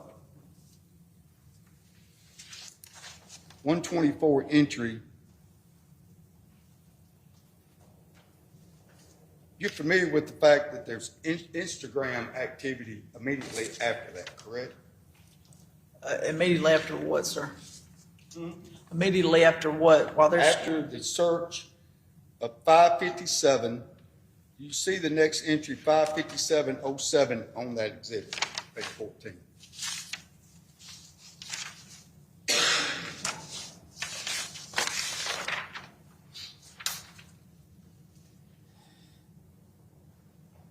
Mr. Rand, you may have to come up here and show me what you're looking at. I don't know what you're looking at.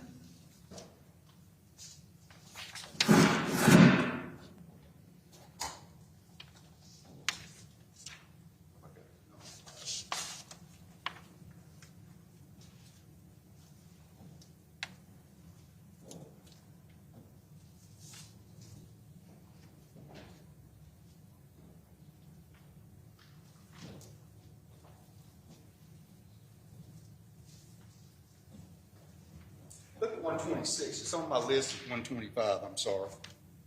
Look at 126. Instagram activity. You see that on there? Page 14. Are you referring to the Excel spreadsheet? No, I'm talking about, you have a page 14 on Snapchat, on the Celebrite. You have a page 14? I got a 13 and a 9 sitting up I'm here. going to have this marked. It's been previously introduced, but I'm going to introduce it. Okay.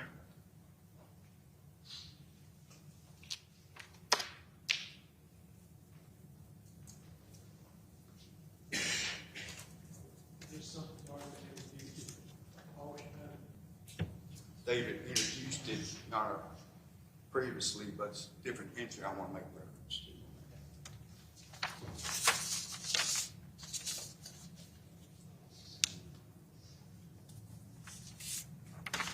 I move for introductions this time, John.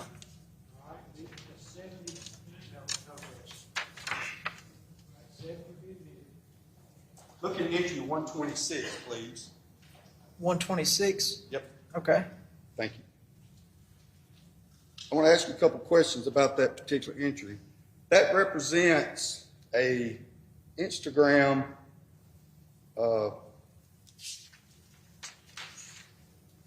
activity by Mr. Herrington at that time, correct? Appears so. All right. Give me the time of that particular activity. 5:57:07 a.m. All right. And the search related to what we talked about, the previous search was 5:57. So 7 seconds after Yeah. he's on Instagram, he's talking to somebody, doing something on Instagram, right? Yeah. That's correct? 5:57. How long does it take to strangle someone? Gabby Petito is at 5:57 a.m. And then what you just referenced, number 126, Right. is at 5:57:07. All right. And it ends on 5:57:13, right? Yes, 5:57:13. So the Google search or the typing in part, he's on Instagram no more than 7 seconds after that search. Fair statement? That's what it shows here. You had to type it in the 7 seconds. Yeah. All right. Now, my understanding is that based on your information, after that, at 5:57, at 5:58, Jay Lee has a phone conversation with Khalid Fears, right? You're saying Khalid Fears called Jay Lee at 5:58? Yeah. I don't know what time that phone call exactly Whatever took place. the previous testimony is, that's somewhere around that time. Okay, I'll go with that. Okay. All right. And I want you to go back to, I'll give you another, to page 515. And page 15, I believe.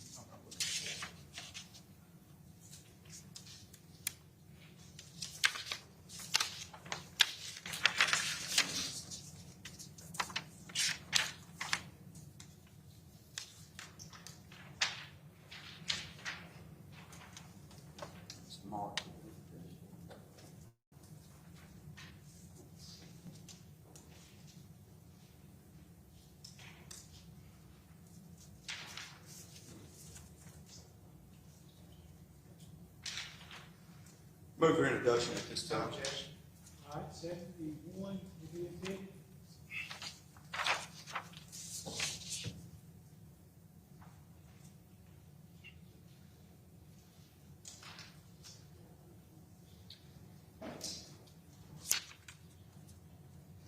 Your Honor, I'm going through all this hoping to cut out some other witness testimony.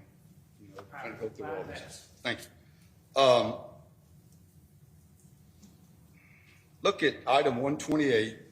Okay? And there's at 558, search that Jimmie Herrington searched at that time. Can you identify that item? 128, I can. Okay. All right. And what was the search on that? Does pre-workout boost testosterone? Okay. 7/8/2022 at 5:58 a.m. All right. And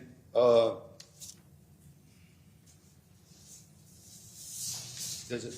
Okay. All right. And that was search item at 557 that Mr. Herrington did, right? Yes. All right. Now, look at item number 132. It appears to me to be a message to Emily Watson. We talked about her earlier about dropping the screws off that apparently Bob and some move that T&T did for Miss Watson, correct? Yes. That's what that's about. Yeah, it's dropping screws off. Look at 132. Good morning. I can drop the screws off right now. Instant message outgoing 7/8/2022 at 7:59:53 a.m. The time of that was? 7:59:53. Okay. These are the Celebrite records. I know, Oh, medium, oh, the medium. Hold on, Judge. Don't make me lie. this Instagram, Snapchat, Hold on. It's got listed on here. I'm trying to get back to it.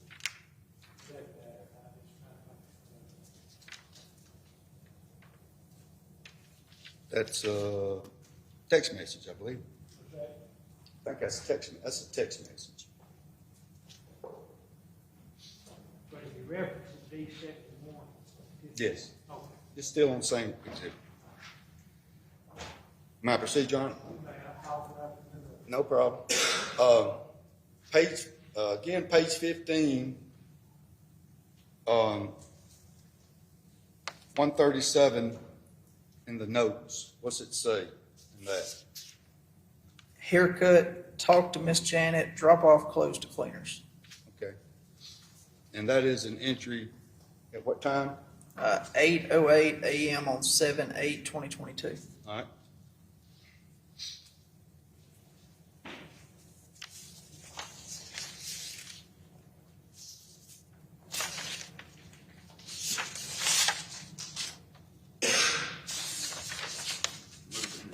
I think this might be the last one, Judge. I'm getting paid, take your time.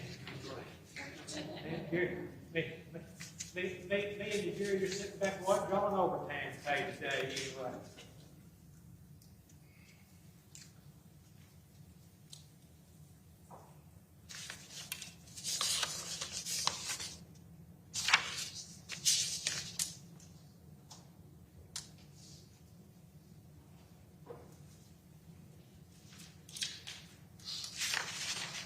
I move for introduction. No objection, right? No objection.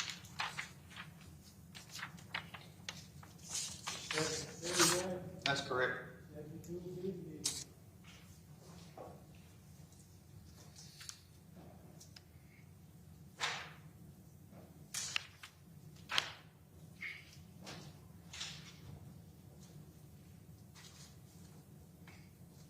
You see the exhibit 16? I mean, page 16, that's exhibit 72. Yes. Can you give the jury the benefit of the messages 139 and 14? 139 incoming 7/8/2022, 8:11:52 a.m. Okay, great. And that is, what time was that? 8:11:52. Who is that from? I got so many papers here. If I had to guess, it's from Ms. Watson. Ms. Watts. Yeah. Okay. And 139 and 1. Did you read both of them? Oh, 140. Yeah. Instant message outgoing 7/8/829:38 a.m. I'm pulling up now from Tim Herrington to, I believe, Ms. Watson. Okay. And that is at 7 what? 7/8/2022 at 8:29:38 a.m.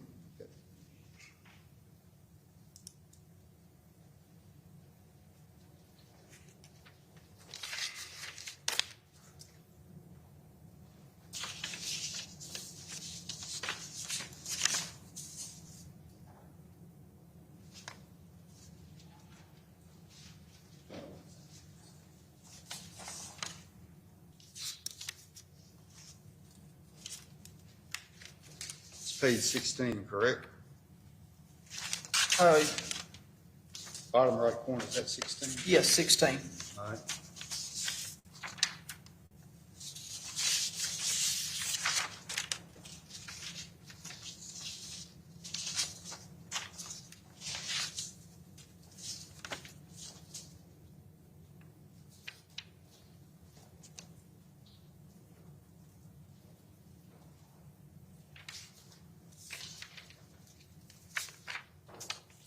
All right, I'm gonna move away from that. May have some more, but I'm gonna move away at this time.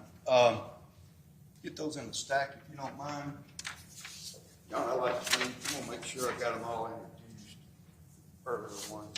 You got them all, Shane? I got a lot of it. All right, let me look at them if you don't mind. They're just in different orders. I understand. I'm gonna put them in order. Okay. Your Honor, at this time I move for introduction of 70 that hadn't been introduced. It has?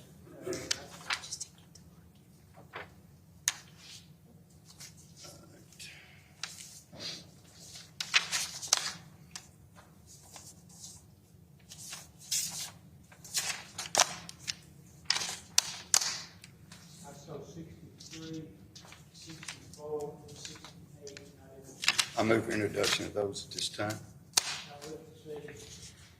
Little, go back to that one, Don. What'd you say, Your Honor? That's on last state avenue, objection 63, 64, 68, and then you. Hold on one second. Uh, 64, I withdraw introduction to you. That's the one that's marked up. right, 63 is, I think, the big deposit. 63 comes from, is a big phone bill. Withdraw on 63 and 64. 68, I think, is one or two page portion of that big bill. All right, that's right. We'll move introduction to 68. Look and see what you think about 64, okay? 63 and 64. Where are they? 64. Any objection to 64? No objection. All right. So 64 is the one that's marked up that he's withdrawn. No objection. All right, Detective, talk a little bit about some of the activities as far as investigation and things that were and were not found as a result of the investigation. I'd like to show the video that references what we talked about, leaving of, I believe it's campus walk video, S5. Y'all would like to have it shown at this time? All right. I would coordinate that. Everybody good?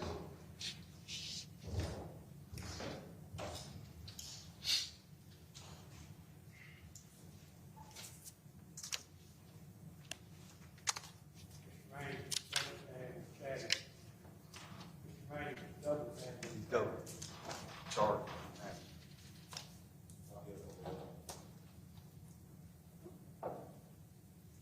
I don't know if they're gonna be able to see that screen in that light. Can you move it just like this? Remember, if there's Audio, I can bring it over there. It's no audio. I can bring it over there and wait and see it on. That's right. They can see it on. It's no audio. Thank you.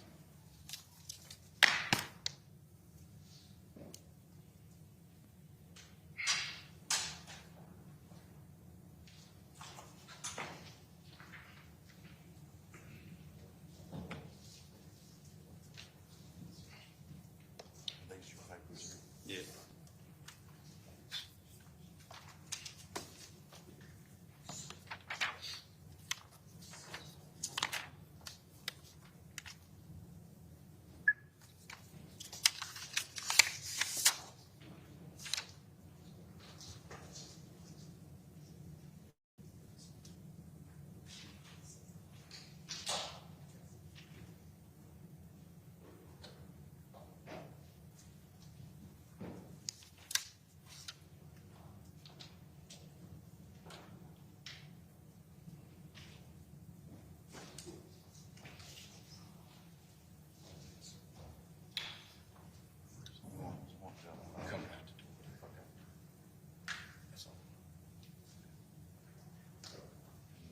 What time? That's all.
Before we started, you've seen this video, have you not, Shane? I assume you have. You've been involved in this, right?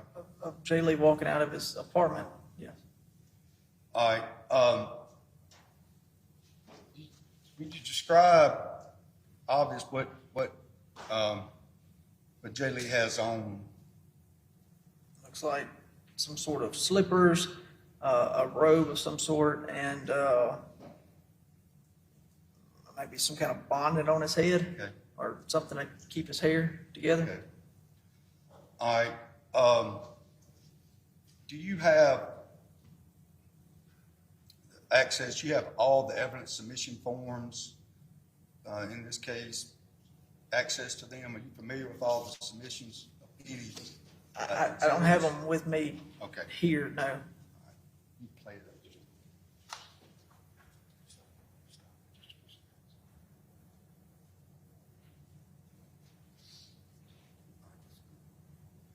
That's enough. Yes, I'm done with that. The next video on there we won't play shows Jay Lee getting in his car and leaving. My understanding is, according to what's been testified to, at 5:58. Okay. All right, so as far as, I'm done with you. And y'all searched Mr. Harrington's apartment? University Police did. I mean- I'm sorry, we searched, OPD searched Herrington apartment, UPD searched J. Lee. UPD did J. Lee's, so you didn't have anything, you never went back to J. Lee's apartment or anything? No. Okay. I never set foot in J. Lee's apartment. Okay. As far as Mr. Harrington's apartment, as a result of a search warrant, at the time that you did that search warrant, you were familiar with what Mr. Lee had on when he left his apartment. The slippers, the robe, and the bonnet, I guess what they classified as. And I'm gonna try to speed this up because there's a lot of exhibits y'all took out of his apartment, right? Sure. Mr. Harrington's apartment.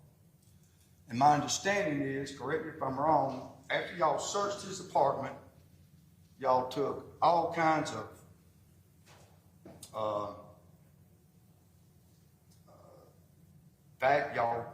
did y'all vacuum like, did you sweep, anything like that? I can't, I was not there for the search warrant, and I can't remember what all they did at the search warrant. Okay.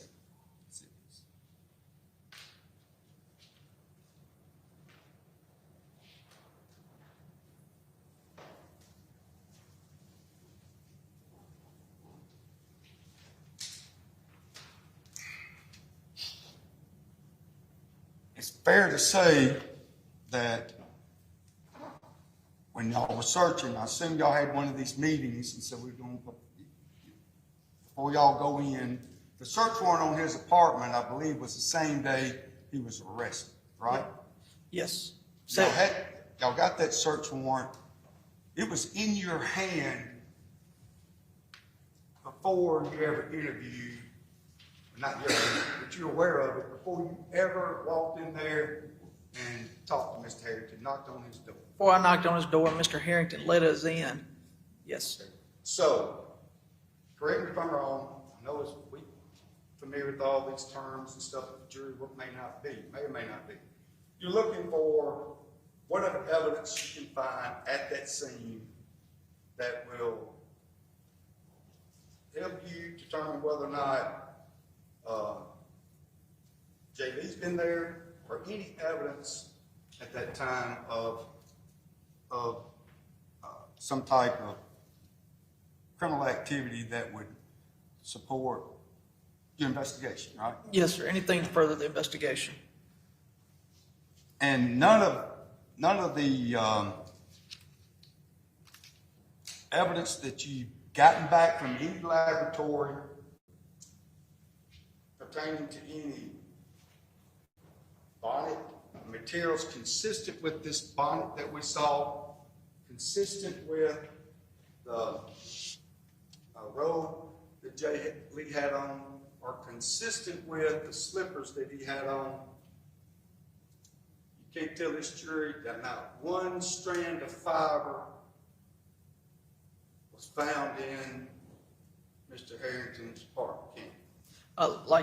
Like previously asked, what we searched for. So there was no bonnet, no robe, no slippers that J. Lee has seen on going out of there. But it should also be said that J. Lee went missing on July 8th. We didn't execute that search warrant until July 22nd, which is 14 days later.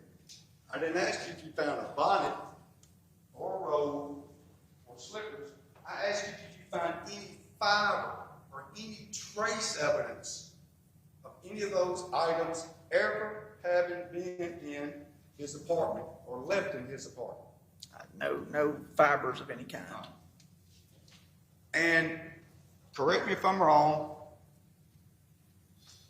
when you got there, Mr. Harrington's apartment was about like most other kids at Ole Miss at his age, pretty much a mess, wasn't it? There was clothes out. I think he said he was moving Right. or getting ready to move. And also, as a result of that search, you were able to determine that, well, first of all, let's say when you walked in there and you had that interview with him that you talked about initially, showed on tape, y'all hopped him up, spun him around, put the handcuffs on him, right? No, sir. I walked over to Tim Harrington, walked behind him, and asked him if he would stand up on his own and walk to that officer. Nobody ever spun him around, did anything like that aggressive like you're referring to. No, I'm not saying you were aggressive, but you just kind of helped him, spun him around. He was handcuffed. Yeah, we asked him to turn around and place handcuffs on him. And you asked him previously, hey, look, can we look at your phone? He complied. He handed his phone to Detective Baker. He complied with it. Then you asked him for the passcodes to his computer. He complied. And his cell phone, right? Yes, Cooperative. cooperative. All right. And the search began at that time. How many officers were present? The ones that you were waving out in the hallway, stay back, they came on in at that time, right? There was only one officer that I recall in the hallway that I was waving off to tell go back. There were not multiple officers in the hallway, just one. And how many people went into the room off the top of my head, unless we play the video, I can't tell you the exact number. I don't want to get it wrong. Okay. All right. Give me the names of the officers that you remember being there.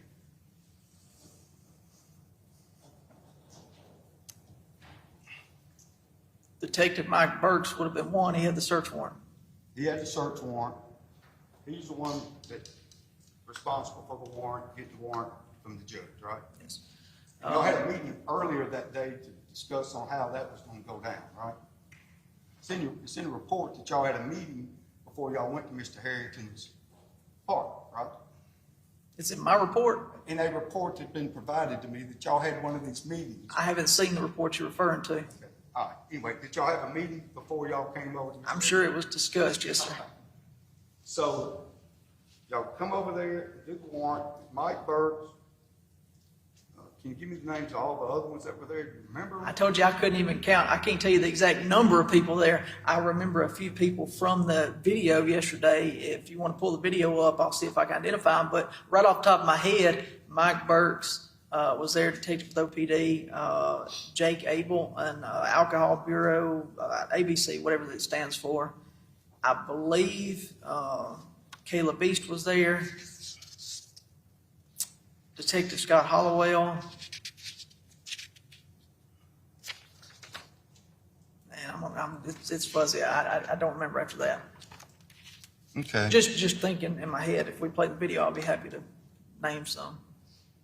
Herod there, Carver there, Who? Herod Campbell. I don't remember if Cam was there or not. I think Detective Rachel Carver. I don't know if she initially walked in the door or if she came down after the execution search. She does come to the apartment though.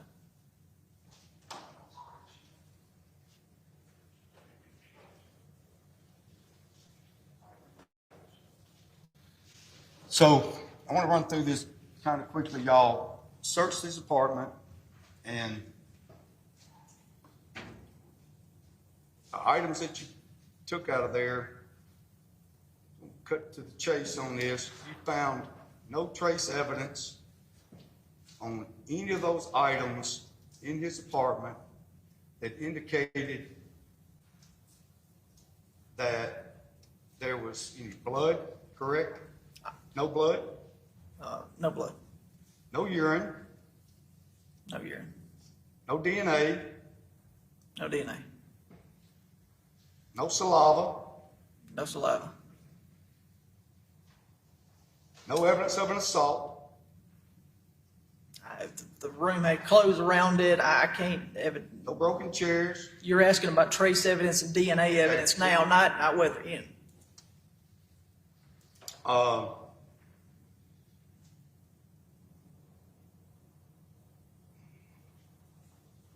And the items, out of any item that you took out of that apartment, and you agree with me, Director, day one, this is a pretty massive investigation, wasn't it? All right, you talking about day one of Jay Lee missing? Yeah. Anytime a missing person case comes, yes, we want to try and locate that person. So yeah, we bring him in. And so, what evidence do you have? Trace evidence, physical evidence,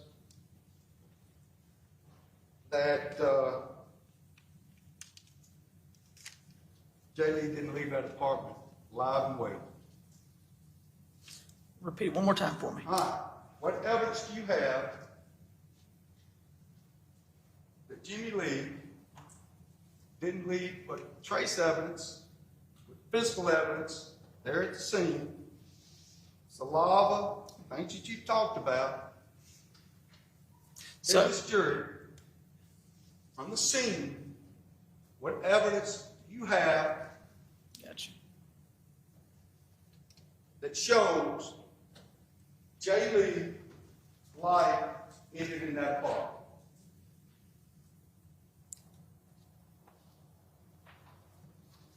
We don't have any DNA evidence from Jay Lee in that apartment, but Mr. Hand showed me some Instagram messages and we read some of them out. And one of them was, I nutted on your floor, you should probably clean that up. That was on July the 8th. We executed this search warrant on July 22nd, 14 days later. Wait a minute now. I'm a little confused about your train here on what happened. Because my understanding is that the second part of the messaging that took place between Mr. Herrington and Jay Lee was that Jay Lee was going to come over there, right, and do something. When you keep turning, I'm missing half of it when you turn. All right, listen to me. Yeah. That message was in response to the first time that Jay Lee apparently made the comment. That was between the visit between 228 and 403, correct? Okay, He's so referencing, you're saying it's the first time Jay Lee came over? yes, Okay, I'm tracking. the message that contained the comment, you better clean that up because I nutted on your floor. Was between, so you're saying it was, just so I'm clear, it was Jay Lee comes over, he gets back to his apartment, he tells Tim, I nutted on your floor, you should probably clean that up. Correct. And then Jay Lee goes back to Tim's apartment. That's what you're Correct. saying. Okay, yeah. Talked to Caleb Fears. Caleb Fears told you, right? I'm going back over there. Yes, Khalid Fears, I'm going back over to see someone. Right. Do something, him to do something that hadn't been done before. And that's what Tim describes in the interview of he was going to give oral sex to Jay Lee. That was the second time, right? So that comment that Jay Lee said the first time doesn't necessarily mean that's true, correct? Because he says he'd already gotten his, according to what Caleb Fears said, on the first visit over there. So is it? Caleb Fears said in his statement, he had already gotten his in the conversation that's on that video. I've already gotten mine, I'm going over there. Okay, so Jay Lee tells Fears he already got his. That's right. So when we interviewed Tim, and Tim says that when Jay Lee first came over, he gave him oral sex, so it's possible Tim lied, it's the other way around? No, I'm saying that the comment that Jay Lee made may not be true about nothing on the floor. That's possible, isn't it? On the first visit. We have to go with what's in the phone and All right. in the Instagram messages and We're all. talking about a lot of possibilities here, aren't we? Director? Well, About a lot of possibilities, right? Things happen during this whole time frame, right? Yes, you say you've asked me. Not probabilities, but possibilities. You've asked me about possibilities. Right, Yes. possibilities. I want to get back to, you say there's something about him saying that he did something on the floor.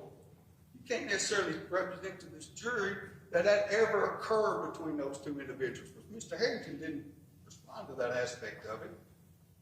Right? So we don't really know, do we? I'd have to go back and review what you handed me, but if I'm not mistaken, it's going back to block now, and that's when Tim Harrington turns to Red Eye 24 and reconnects with him. All right, let's just pass that.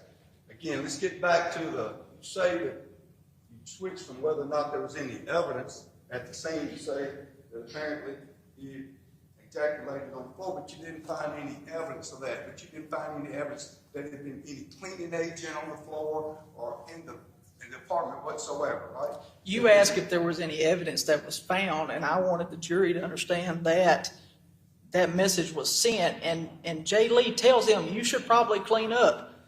Okay. Did he tell him to clean up anything else over there?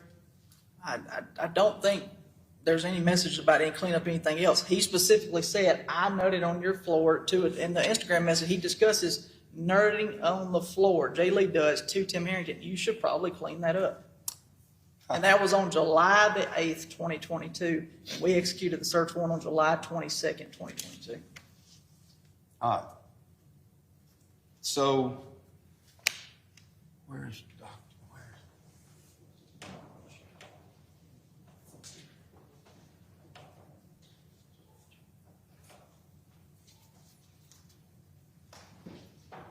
You're not representing to this jury that my client used any agent to clean the floor or anything like that, are you? I didn't find any evidence of that, did you? I never said that, sir. All I told the jury is Jay Lee told Tim Harrington, you should probably clean that up. That was on July 8th. We did not go speak to Tim Harrington until July 22nd. That's 14 days from July 8th when Jay Lee. Let's stick around in Lafayette Park. What's it called? Park? Lafayette Place? Lafayette Place. That's where Mr. Harrington Park was, right? Yes. It was at the time. Yes, at the time. All right. So, time frame that you're talking about, we've seen all these videos. This traffic is busy over there in the summertime, like every day summer at that apartment complex, right? How many units are there in the Lafayette Place? So, how many units are there? I'm not sure how many units are there. Well, it's a lot. It's a lot. I'll give you that. I don't know the number. All right, and according to your timeline, no doubt that apparently Mr. Lee found his way over after conversing with my client. There's somewhere around 6:03, sent a text that open. We don't know what time he actually went in, correct? We just know open. Yes, right after Tim Harrington searches how long does it take to strangle someone, there's a message from Jay Lee that says open right around that same time. Right. Now, that conversation that's right after that says open, we don't know when the door was open at all, right? No. Okay. And the search warrants you executed on that day, and the next day were the ones that y'all got were, you eventually got for the cell phone, his MacBook, Jay Lee's MacBook, the lock audit on the apartment complex for all the apartments, lock audit, and in close proximity to that time. Let me see what else, if I'm missing anything. And you got DNA from Mr. Harrington, right? Yes. Okay. You got, I'll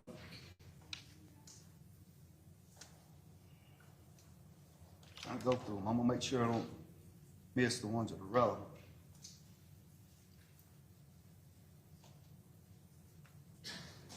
And also you came to the Harrington's house, where we saw that wheelbarrow, right? In Grenada, yes. Yeah, did you go there? I was there. All right, and the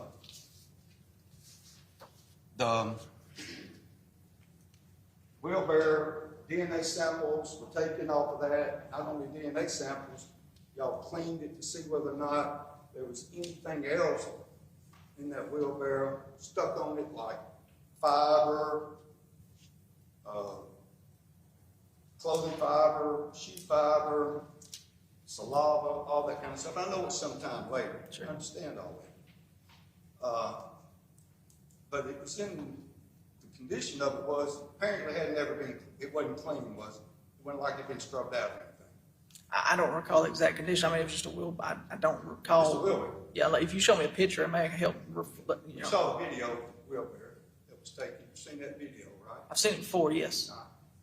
Did you inspect the wheelbarrow at the Herrington house? Yeah, we saw it. We took it. All right. And it didn't appear that it cleaned or anything like that, right? Y'all didn't make note in your report that anything was unusual about it, but you did take samples out of it for the purpose of determining whether or not it was used during the course of Mr. Lee's disappearance, right? Yes, sir. Found zero. Found zero. So the wheelbarrow was that Mr. Rand's describing was loaded, unloaded, July the 8th.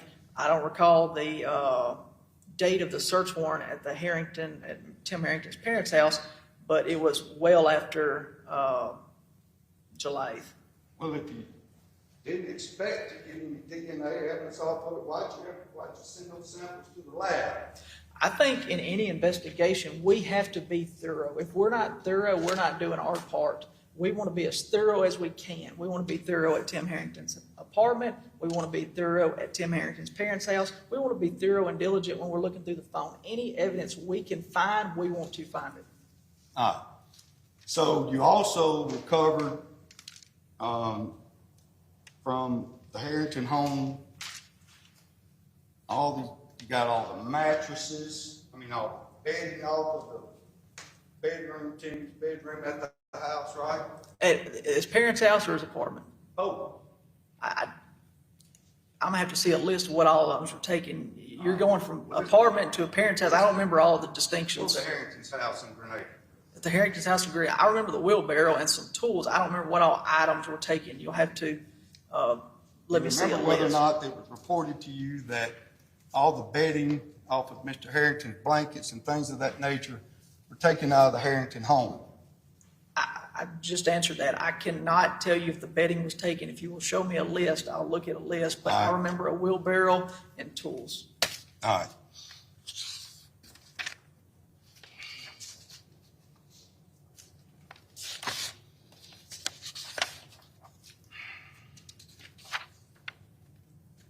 Regardless, whatever was taken from the Herrington home produced no trace evidence or anything of value from an evidentiary standpoint as far as trace evidence.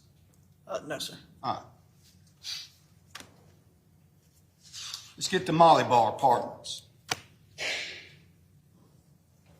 Did you go to the scene where JG's car was located at Molly Bar?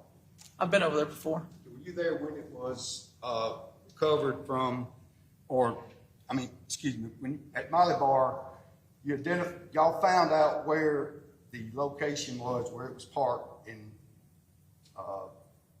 spot 43 at Molly Bar? I remember spot 43. If you show me a picture, I'll be able to confirm it was 43. I don't want to say the wrong number to the jury, but I did see the photos from the tow company with the receipt and all that. Yes, sir. Did y'all ever, at any point in time, tape off that area where the car was found to consider it a crime scene? No, we never taped off where that car was taken, where that car was dropped off at. No, sir. Y'all seen it on TV where they tape it off and all that kind of stuff? Go back and look. Yeah. In the parking lot, around the car, anywhere in that area, after y'all began a criminal investigation, did y'all ever go back and look for any trace evidence or anything around that area of his car to see whether or not there may have been some type of struggle there at his car, whether it would be these items, this bonnet, this robe, or these shoes, maybe torn or anything like that? Did you go do any trace evidence examination of spot 43? We went back. I believe the reason, and Mr. Herrington referenced this in his interview, they towed vehicles was out there, so we know the total knowledge of the complex. If you don't have that spot specifically for you, I believe what the contract is, will it work, is they'll tow your vehicle out of there because that's not your spot. So 43 must have belonged to somebody else. And so they moved the car out of there, Jay Lee's car out. So we went back and looked later on around there and around Molly Bar Trails, and that area didn't find anything, the bonnet or the robe or the slippers weren't there. That's what I asked you. Correct? Go out there and try to see whether or not there was any trace evidence at all in that area, the Molly Bar, especially, and more importantly, after you got your DNA report back from Scales Laboratory. Let me see if I can find it in here. I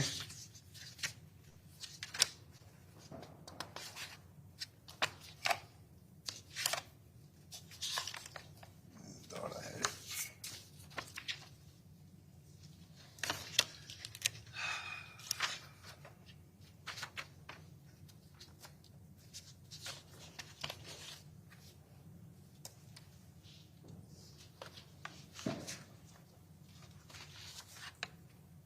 September the 5th of 2024, you received a Scales Laboratory report saying no DNA evidence, no trace evidence, nothing from anything involving Timmy Herrington as far as any activity in this apartment. Did you say, hey, wait a minute, guys, let's all get back together and let's go see if we can find some trace evidence at Molly Bar, where his car went? Did you do that, Director? We went to Molly Bar Trails after knowing the vehicle was there, looked around, looked in the front where the car was parked, looked in the bushes, walked around the buildings, watched the individual run out, went the path he run out, which is identified as Tim Herrington, went down the path he went down the side of the road of Molly Bar. I'm saying after September the 5th, Director. After September 5th, what year? 2024. Did y'all go back after the DNA evidence report came back to you and said, oh my gosh, we ain't got any evidence of this young man doing anything in this apartment?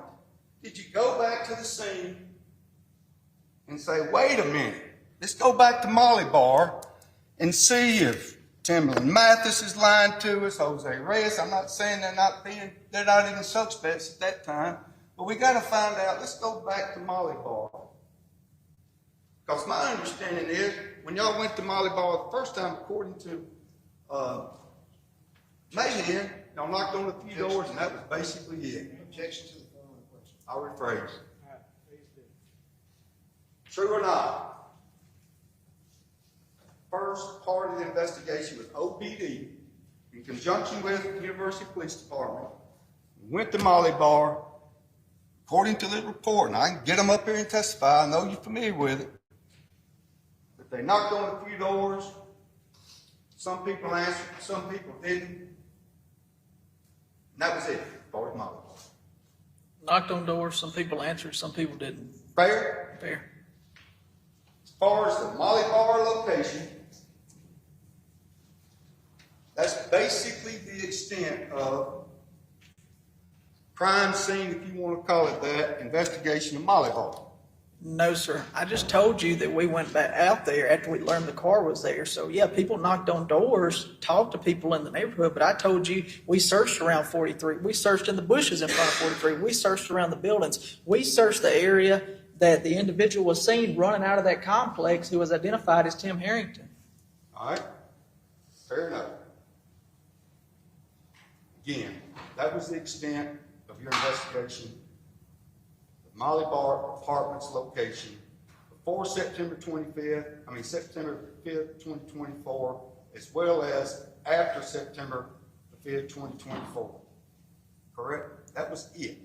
I do not recall going to Molly Bar Trails after September 5th, 2024. Talking about your agency, Oxford PD, never went back to Molly Bar to continue your investigation after September the 5th, when you knew You had zero evidence in the apartment. I do not recall going back to Molly Bar Trails to spot 43 after September 5th, 2024. I do not rephrase recall my that. question. In the 133-page report that we've been provided, you can't tell this jury, this court, or me that y'all ever went back to Molly Bar to continue any investigation that is identified in any report.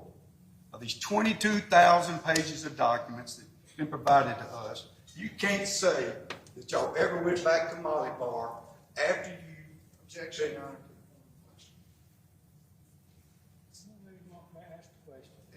I don't know what he's referring Try to to. shorten it up a little bit. I don't know I'll if he's shorten it up. referring to the 20,000 pages or the DNA report from scales. I'll rephrase my on question. September Let 5th, him 2024. we spoke enough. Fair to say that you didn't go back and investigate anything at Molly Bar after September the 5th, 2024. 2022, I'm sorry. Because it would have been in a report, would it not? No, now you said, I think you said September 5th, 2022, That's correct. but you've been talking about 2024, so I'm talking confused about on. September the 5th, when you got the lab report back, 2022, when you got the lab report back from Scales Laboratory, 13-page report, I think. But you kept referring to it as, Let me interject anyway. This report, September 5th, 22 or 24, like you've been going. you've been saying, I'm sorry, 24, I'm sorry. There you go. okay, so will you please just ask the question again now that the dates are right? When you got your lab report back from Scales Laboratory, Yes. you never went back and investigated anything at Molly Bar Park, right? What's the date that you're referring to? September 5th, 2024. As I previously stated, I do not recall going back to Molly Bar Trails. Okay.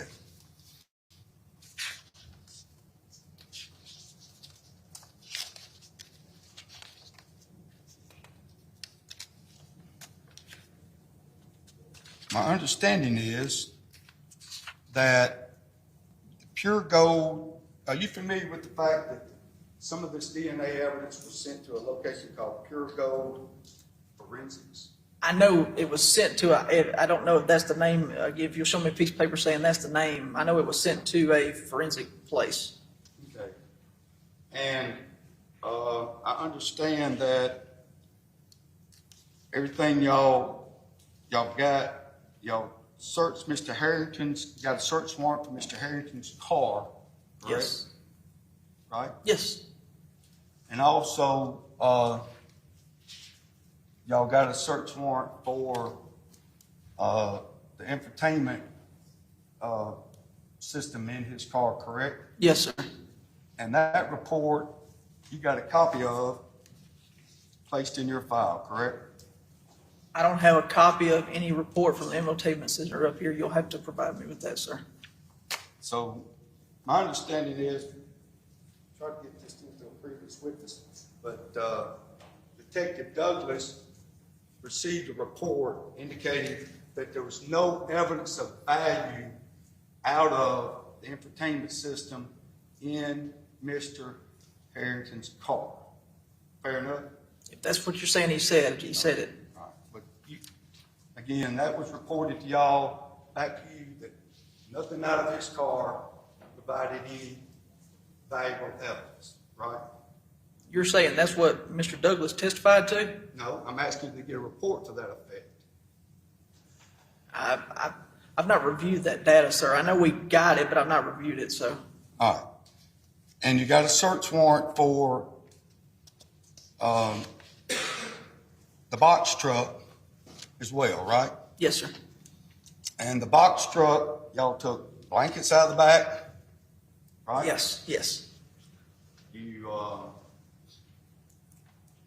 searched the back as far as took samples, DNA samples off, evidence for the purpose of DNA, right? Yes, sir.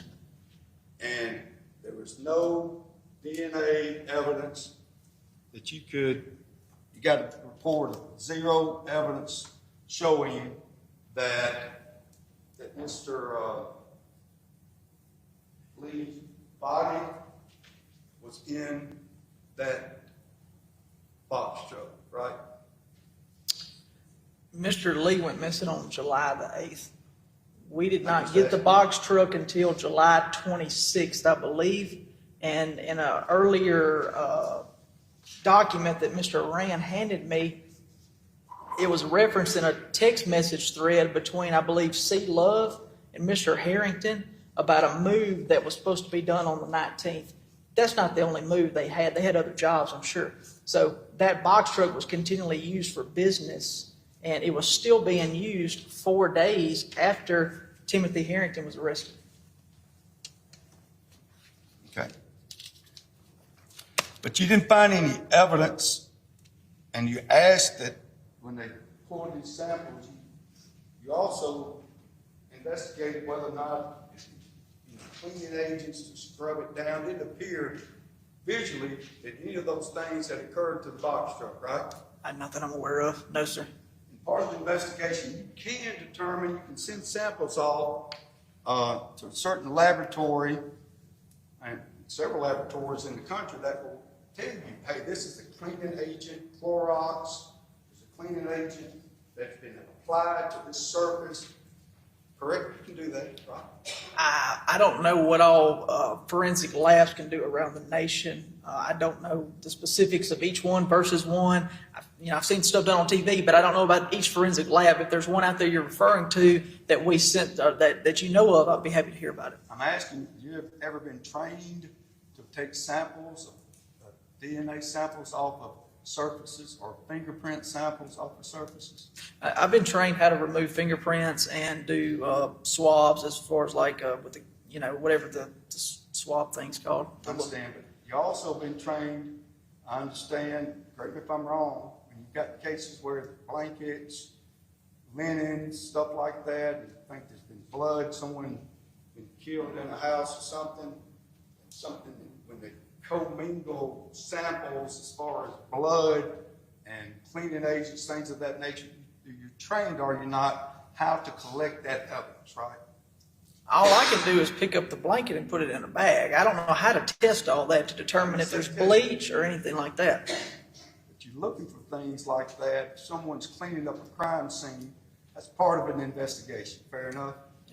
Yes, we do certain things throughout investigation, yes, sir. You didn't find any evidence, did you, that the box truck had been cleaned during that time, the wheelbarrow had been cleaned during that time, Mr. Harrington's floor had been cleaned during that time with any type of agent or anything didn't appear to be cleaned at all, and you took all those samples, all that evidentiary value out of those 3 locations, and you didn't have, you can't produce any evidence or reports to this jury that occurred, right? That we didn't collect any DNA from any of those places. Cleaning agents used to scrub the scene or any location or any evidence. You can't produce that. You're not telling this jury he did that, are you? No. The only thing I mentioned to him, again, is with the apartment, Jay Lee said, I nutted on the floor. You probably should clean that up. We arrested Tim and took him down for CID on the 22nd. The wheelbarrow was after the 22nd. That I don't know what the purpose of the wheelbarrow, how many times the family uses it or anything like that. And then the box truck we didn't get until the 26th of July, I believe, and it was being used continually to move whatever jobs they had. So, as far as the submission to Pure Gold, my understanding is that you'll send every piece of evidence to Batesville or Scales Laboratory, and the Pure Gold submissions, they were charged with the responsibilities of putting some filter access through certain evidence to basically make it more refined so you could extract either DNA or blood or saliva out of the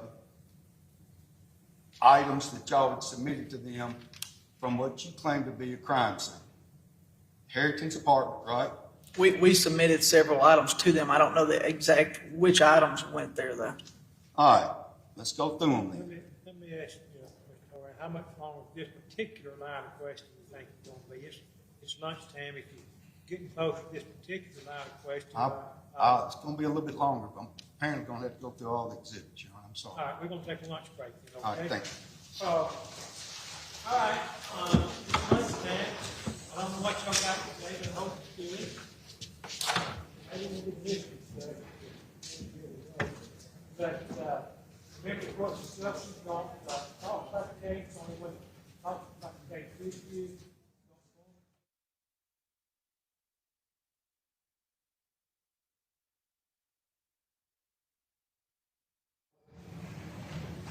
Everybody ready? If so, bring the jury in. Your Honor, Whoop, don't bring do me you in. want to know about plans for Sunday? I know you had inquired to the jury and we had talked. The jury indicated they wanted to work Sunday. We're gonna talk more, see how this witness goes. Are you gonna ask me to take a bus ride tomorrow? Yes, Your Honor. All right. I understand that the jury is set to eat at 10:30 tomorrow. And now, we're gonna object to the bus ride. I understand that, and I haven't made a decision yet, but if we do take the bus ride, I think it'll be before 10:30. And then we'll see, and then we'll talk more before, I won't bring this jury on in here now, but, and go from there, but, if we do take a bus ride, it'll be before 10:30, in the morning anyway. All right, show the jury in.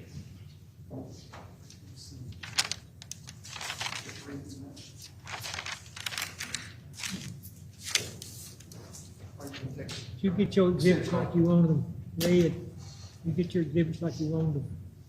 Okay.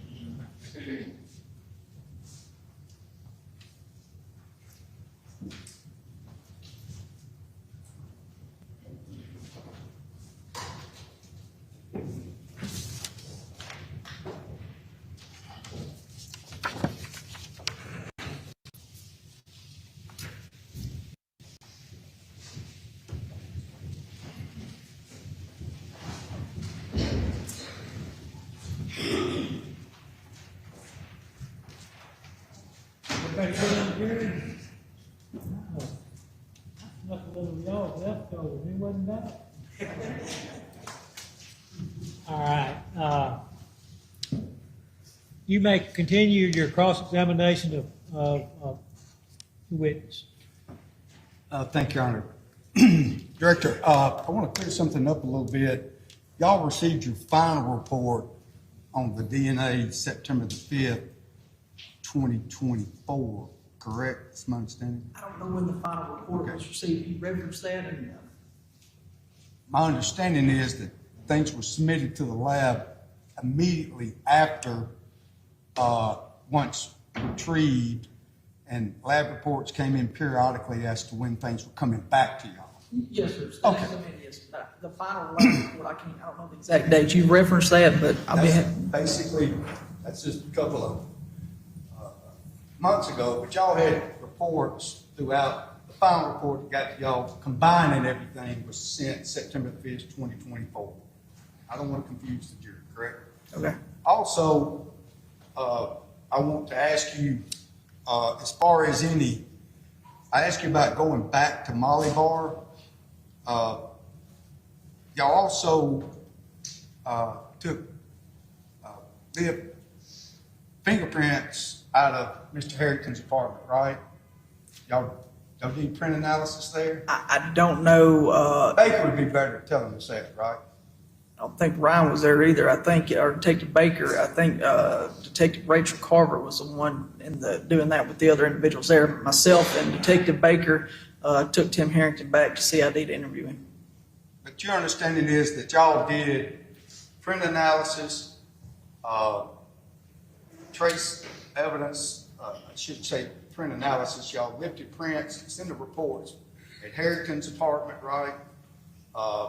And the trace evidence that we talked about, as far as collecting items for the purpose of trace analysis, right? Yes, sir. And you also found in the apartment,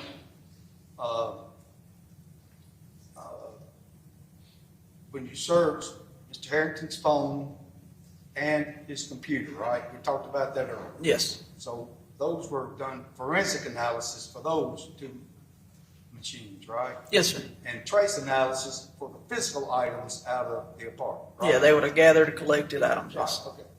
And I want to just kind of, so after y'all recovered those things, it's a fair statement that you didn't make any effort to go back to Molly Bar at any point in time to do any similar type searches of any apartments or anything over there at Molly Bar at any point in time.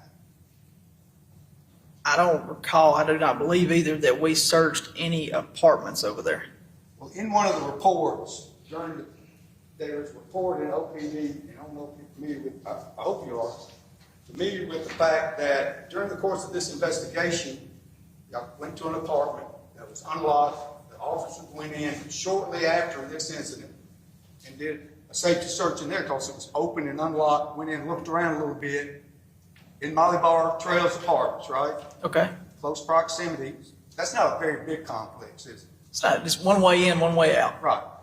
But shortly after, and I think it was somewhere around July the 10th or 11th, officers with OPD and UPD, while they were searching out in an area, one of the apartments was open. No one in it, but it was open, and they walked around, looked around, right? Okay. Yes, sir. And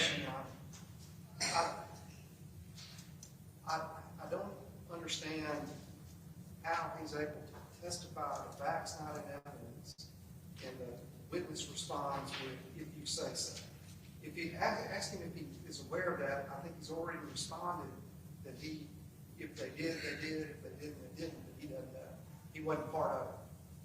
he just said he was. I don't think this witness is the appropriate witness. Rephrase the question to ask him, does he know the course of the investigation was this or was it? I will, Your Honor. I guess I'll find it in here for two officers that went in there. I'll take me a few minutes. But your understanding is, based on the reports in the file, that during the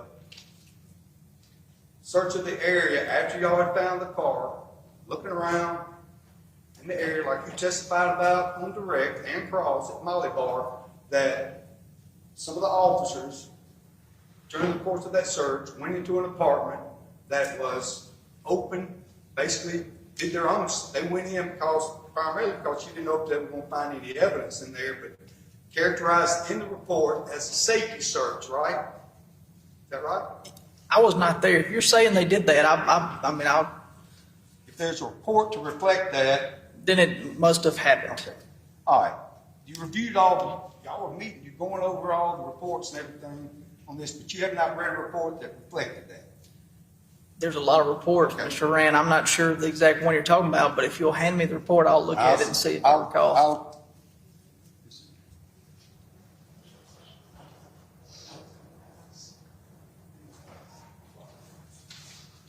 We're going to move on to the final report, okay? Yes, sir.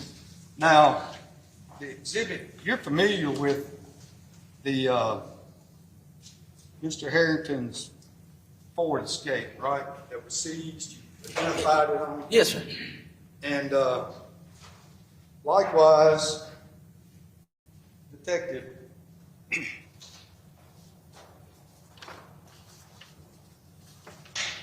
Douglas was involved in investigating this case as well from UPD, right? Yes, sir. All right. And you're familiar with the fact that the entertainment center, we talked about it, the report was sent back reflecting the fact that there was no evidence of value obtained from Mr. Harrington's vehicle, right? Yes, sir. All right. That report was sent to Mr. Douglas, Detective Douglas, as well as OPD. Fair statement? Fair statement. All right. We talked about some things earlier about, you had some other individuals that were of interest to you during the course of the investigation. Timberland Mathis, are you familiar with that individual? I remember the name. All right. And I think it may be more appropriate for Detective Baker, but my understanding was that, and it appears to read in the report, I'm going to try to sum this up so we can all not go through every report, but it appears to be that one of y'all's meetings early on in the investigation, I think around the 11th, that there was an interview with Mr. Mathis and Metro agents. The Bureau of Narcotics was involved in this investigation too, right?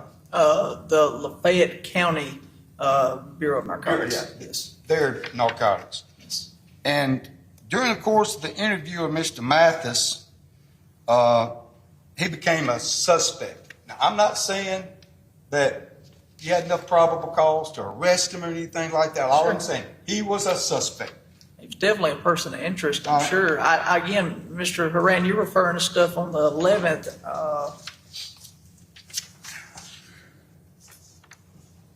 I left after the meeting on the morning of the 11th. I'm not sure what time he was interviewed. I wasn't there for that interview. I'm just asking you whether or not he was a person of interest. If he's on, I do remember the name, yes, sir. All right. So during the course of y'all's interview with Mr. Mathis, he gave y'all some information likewise that was troubling to you as far as whether or not he was being honest with y'all about his relationship with Jay Lee. Fair statement? I don't know, Mr. Haran. I wasn't there for the interview. I had the flu. I was out. Shane, I don't have to go through every report and everything. After y'all met, after he'd been interviewed, some of the stuff that he told you troubled y'all, correct? And he was a person of interest, yes. And there was other, yes. Some of the things that troubled y'all about what he had told you, he had misrepresented to y'all the extent of his relationship with Jay Lee. Fair enough? Fair enough, yes. All right. He also, during his interview,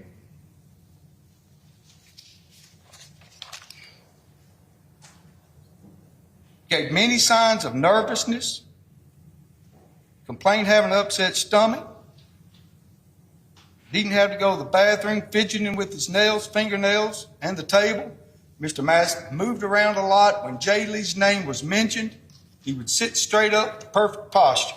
Mr. Mathis constantly changed his story and timeline during the interview. Eventually, Mathis stated he had actually been at Jay Lee's campus walk. Do you remember those content? We got an objection. Again, I'm gonna let you show, before you read it, I'm gonna let you show him to the witness and see if he knows, what he knows. and before he starts. I asked him, were those some of the things that made Hang him? on. Before he begins to read from a report. It's not a report. It's a summary of a report. He just said that Hang on, let me hear Mr. Bickmore's objection. It amounts to testifying on behalf of other people. Mr. Horan is actually testifying and then asking questions about it.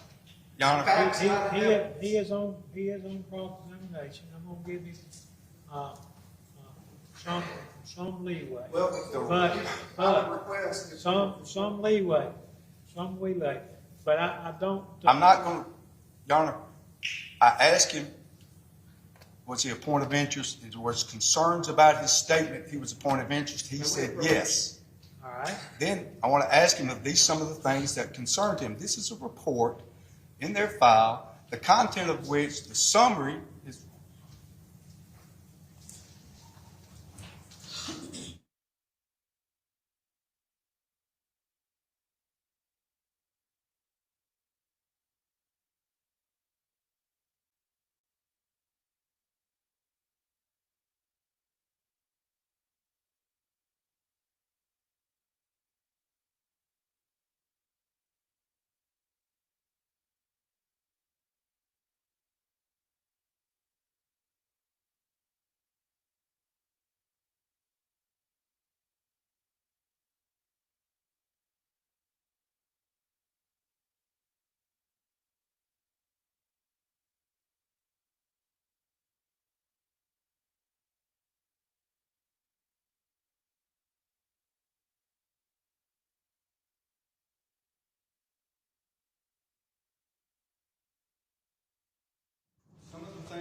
just talked about was some of the concerns that y'all had as an agency when y'all talked about the interview of Mr. Mathis, correct?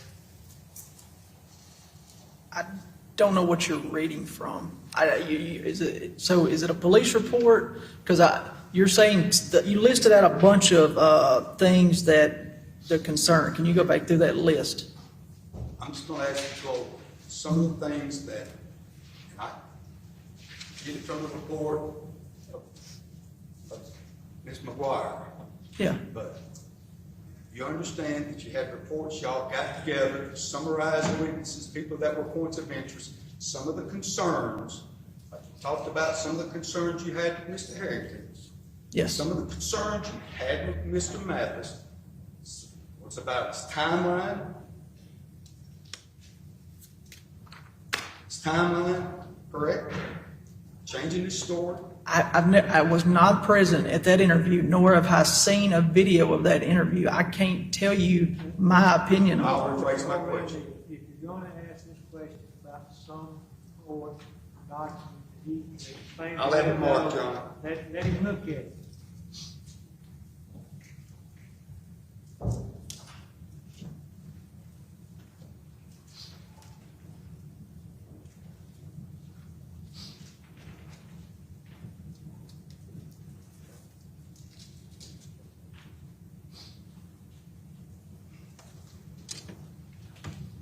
Have it marked for identification D73.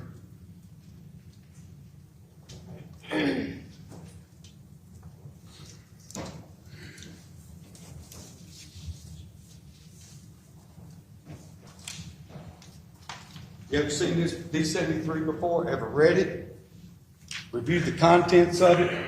Or discussed it with any other individual?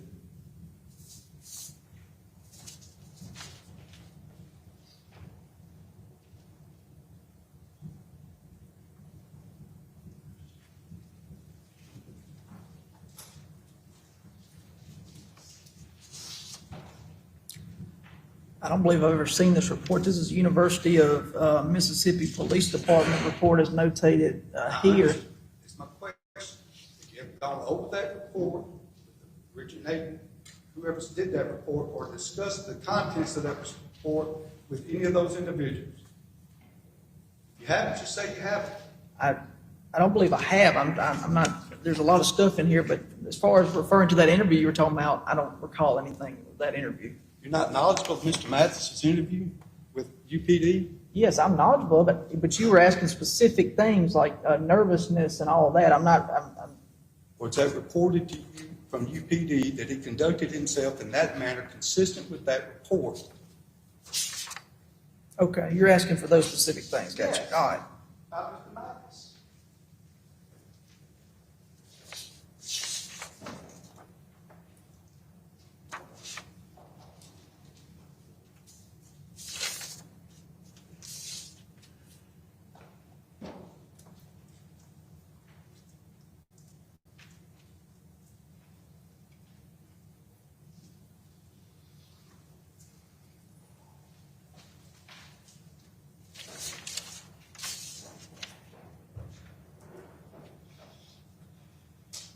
When y'all get through that, I want to look at it just like it's named, my notes as well, okay?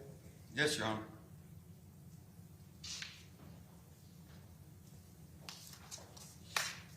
Referencing the part about Mr. Mathis in the report.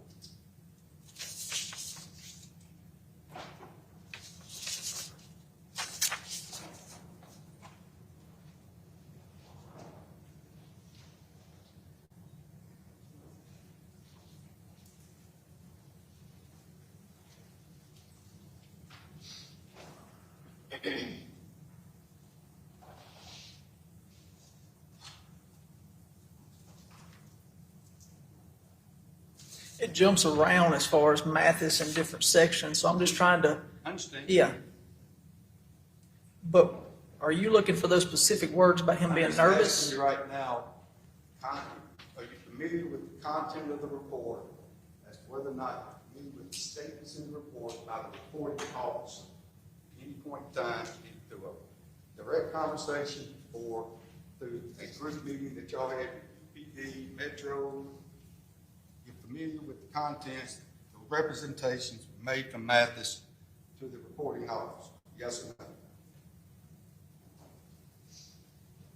I don't recall a lot of this that's in here. Content of the statement, Mr. Mathis, the interview of Mr. Mathis, his conduct, as well as the statements were made to UPD officers that you have familiar with, yes or no?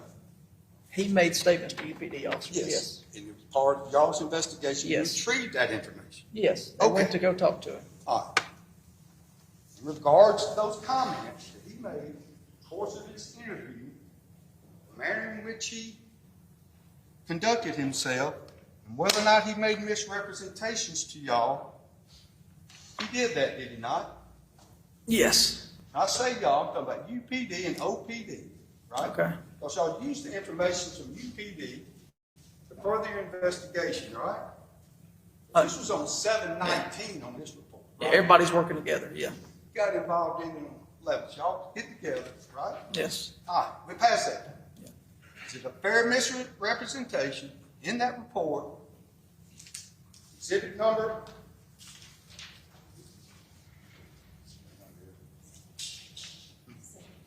73. Consistent with what I asked you previously. Mr. Mathis, you look at the report, you hold it while I ask you these questions. Yeah, let's, Is that okay? yes, sir. 73. You look at it. Tell me whether or not Exhibit 73, if I misrepresent any statement, please let me know. Your Honor, I object to that question. Well, I'm It's really just about his knowledge, not. All right. It's in the report. Whether it's on. I'll move on. I'm sorry, Judge. Elimination, I'm gonna have Frustrated. no question. All right. Mr. Mathis stated, first of all, the report indicates that Mr. Mathis seemed to display many signs of nervousness during the interview. Mathis complained of having an upset stomach, needing to have to go to the bathroom, and fidgeting with his hands. Mr. Rand, you've had 2.5 years to review this. I just now got Take your it. time. Yeah. All right. Tell me, go, start with the sentence. that I've you- got a summary. Okay. Tell me whether or not that's in the report. Mr. Mathis has an upset stomach, that's what I'm looking for? Displayed many signs of nervousness during his interview. Okay, but, Objection, ask and answer. I believe the witness has already answered that he was aware of those, I didn't hear that. I thought he wanted to look at it. I didn't hear it either. about the interview, not about the report. The report, that's a summary of it. Did you see in there where it says Mathis? Oh, go ahead. Sorry. Go ahead. Thank you. Mathis complained of having an upset stomach, needing to have to go to the bathroom, fidgeting with his hands, fingernails, and the table. Did you see that? hang on, I'm hang on. Bear with me, Mr. Rand.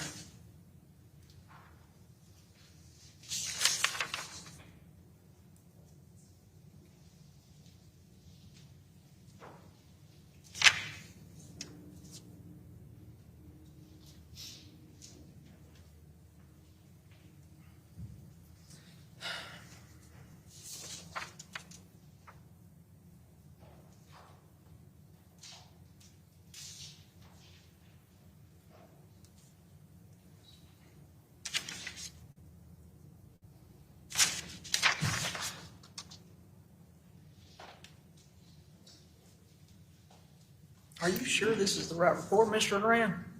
All right, look, yes, I believe so. I wouldn't, how are you doing anyway? If you'll find the exact statement you're looking for, I'll be happy. I'm just flipping through it here. I'm looking for upset stomach and nervousness, and I'm not picking up on it, but.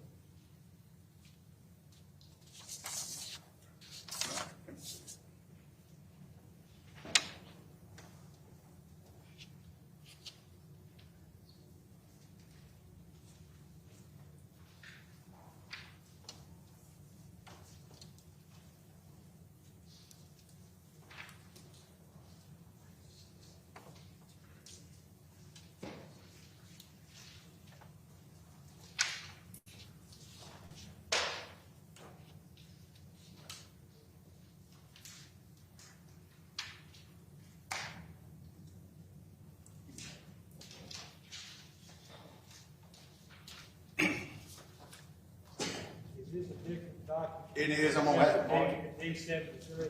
I'm sorry, I gave you the wrong one. Let's put another line of question. Have this marked for identification, please.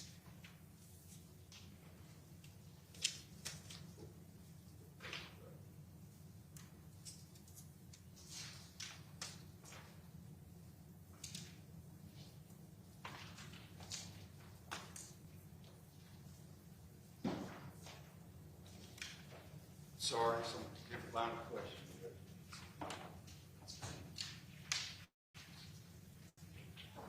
2 pages are D 74. Next 2 pages on the report that showed you earlier, I think. 73. Review that document, see if you can identify the content of information from Mr. Mathis that you were briefed on.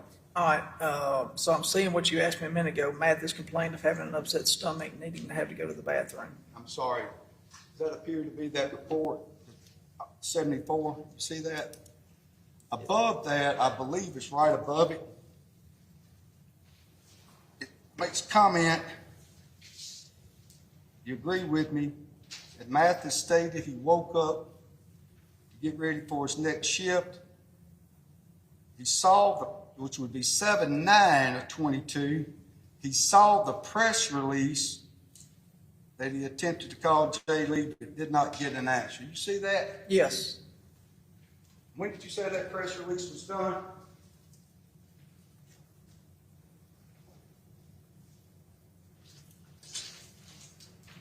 $11th or 10th?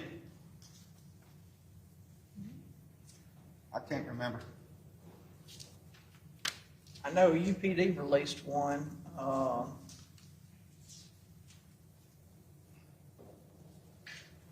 think UPD released one on July 10th, and then another one was released on July 11th. So I assume that was part of y'all's concern that Mr. Mathis had provided information about a press release on the 9th, and it didn't come out till the 10th. Well, but in the last report you handed me that was wrong, I think the date on the interview was 7/19/2022, which would have been 10 days. It was 10 days. He just messed up, apparently. It's possible I wasn't there, sir. I got you. He's on the 9th. Okay. It goes on to indicate Mathis moved around and was fidgety when Jay Lee's name was mentioned. Wait a minute, let me find it, please. Yes, fidgeting with his hands, yes. Mathis consistently changed his story and his timeline during the interview.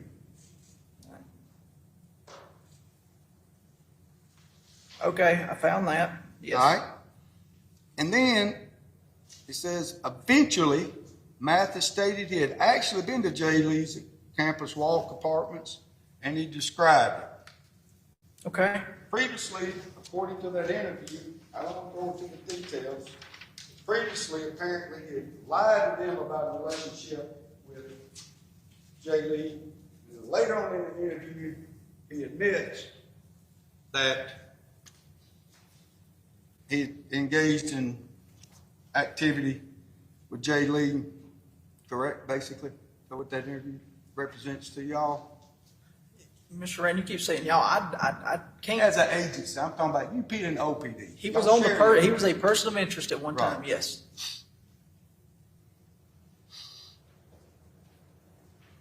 And on down in there,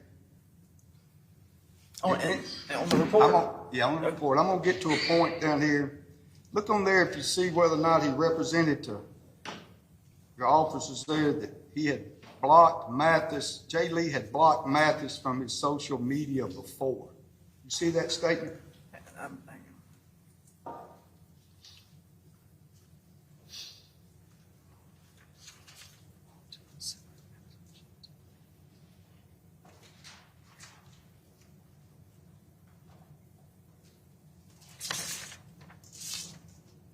Okay. You see that? Jay Lee has blocked Mathis from social media before.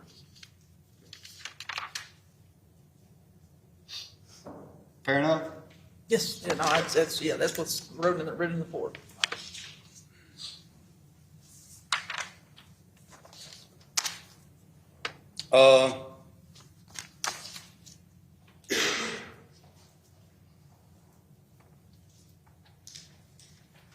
can you tell me, as you understand it, how it came to be that Mr. Mathis was moved off the list of people of interest? I can't. All right. Well, let me help you a little bit. According to y'all's reports, that during the time 558, Objection, Your Honor. let me ask a question. There's a lot of reports. May we approach the same objection? If he's got it.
All right.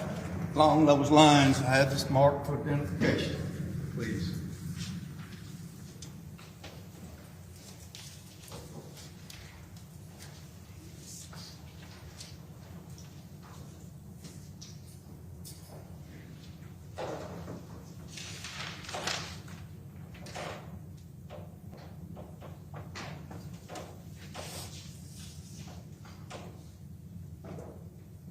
I approach you now.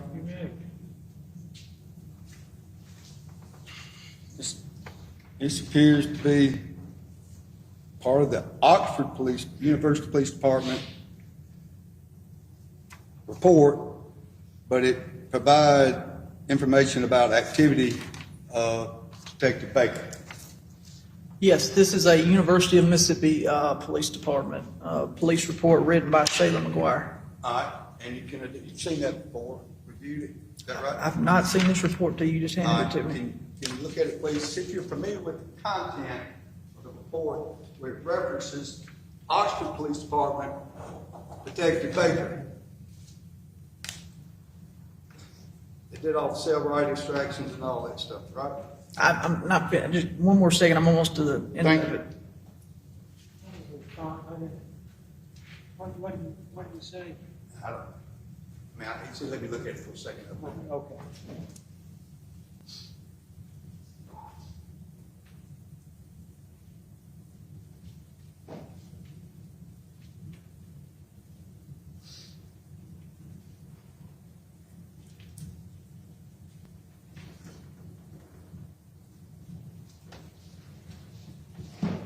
All right, I'm finished, Mr. Horan.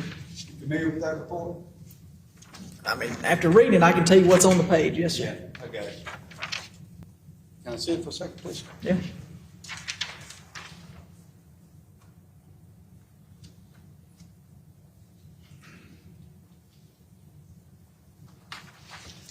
In that report, correct me if I'm wrong, you identified it.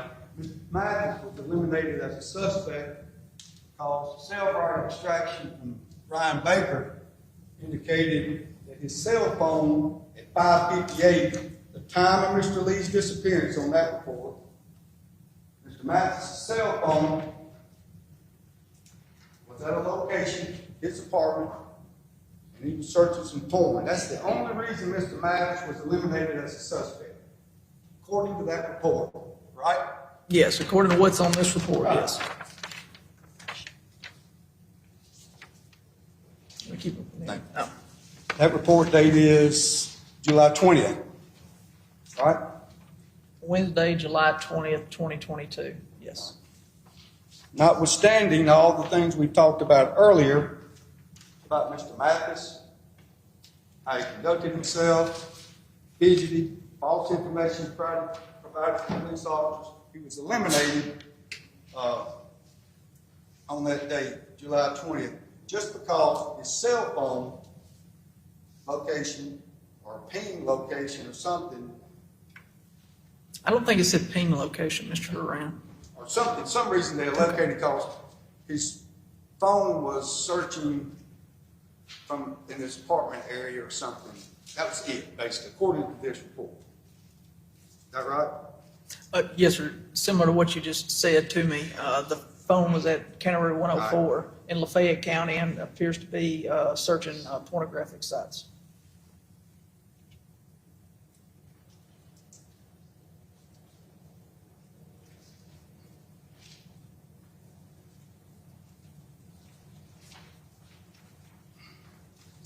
All right, let's talk a little bit about, so, Mr. Mathis basically gave you misrepresentations about, gave y'all, the agent department and UPD, a lot of misrepresentations about his relationship with Mr. Lee, correct? Based on what We went over fidgeting, upset stomach, had to go to the bathroom. What misrepresentations? Well, he first gave information in the report, according to what we went over just a few minutes ago. He lied about having a relationship with Mr. Lee, and then came back later on in the interview, according to the report, that he admitted he had a relationship with him, and I think further on in the report, did you finish reading it all? This one right here. Okay, Yeah. what section? He says, look in there and see what he talks about as far as, hold on a second.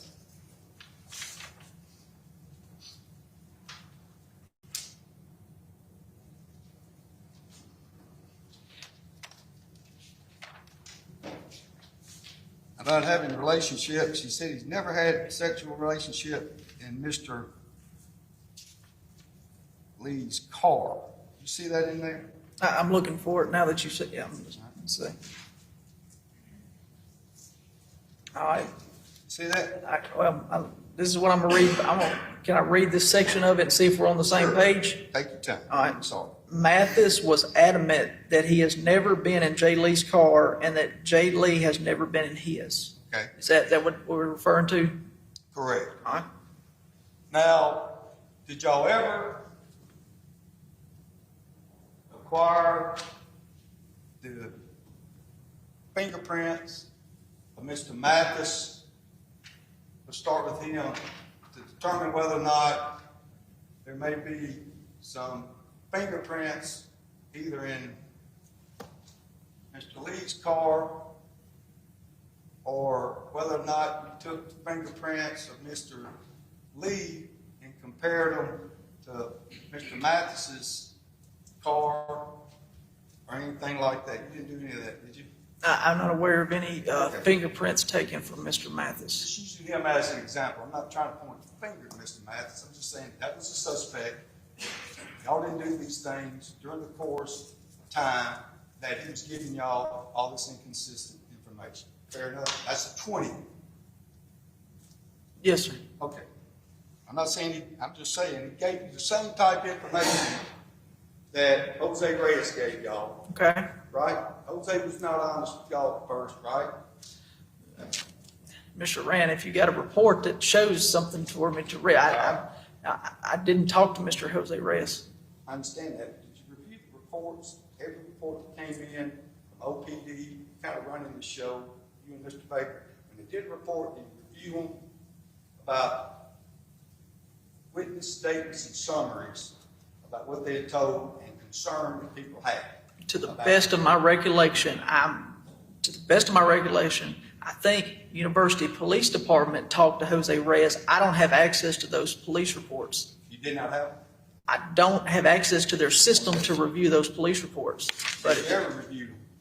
I've not looked at any UPD reports. If you'll hand me one by somebody, I'll be happy to look over it though now. All right, let's move on to Mr. Fears. Just a little bit.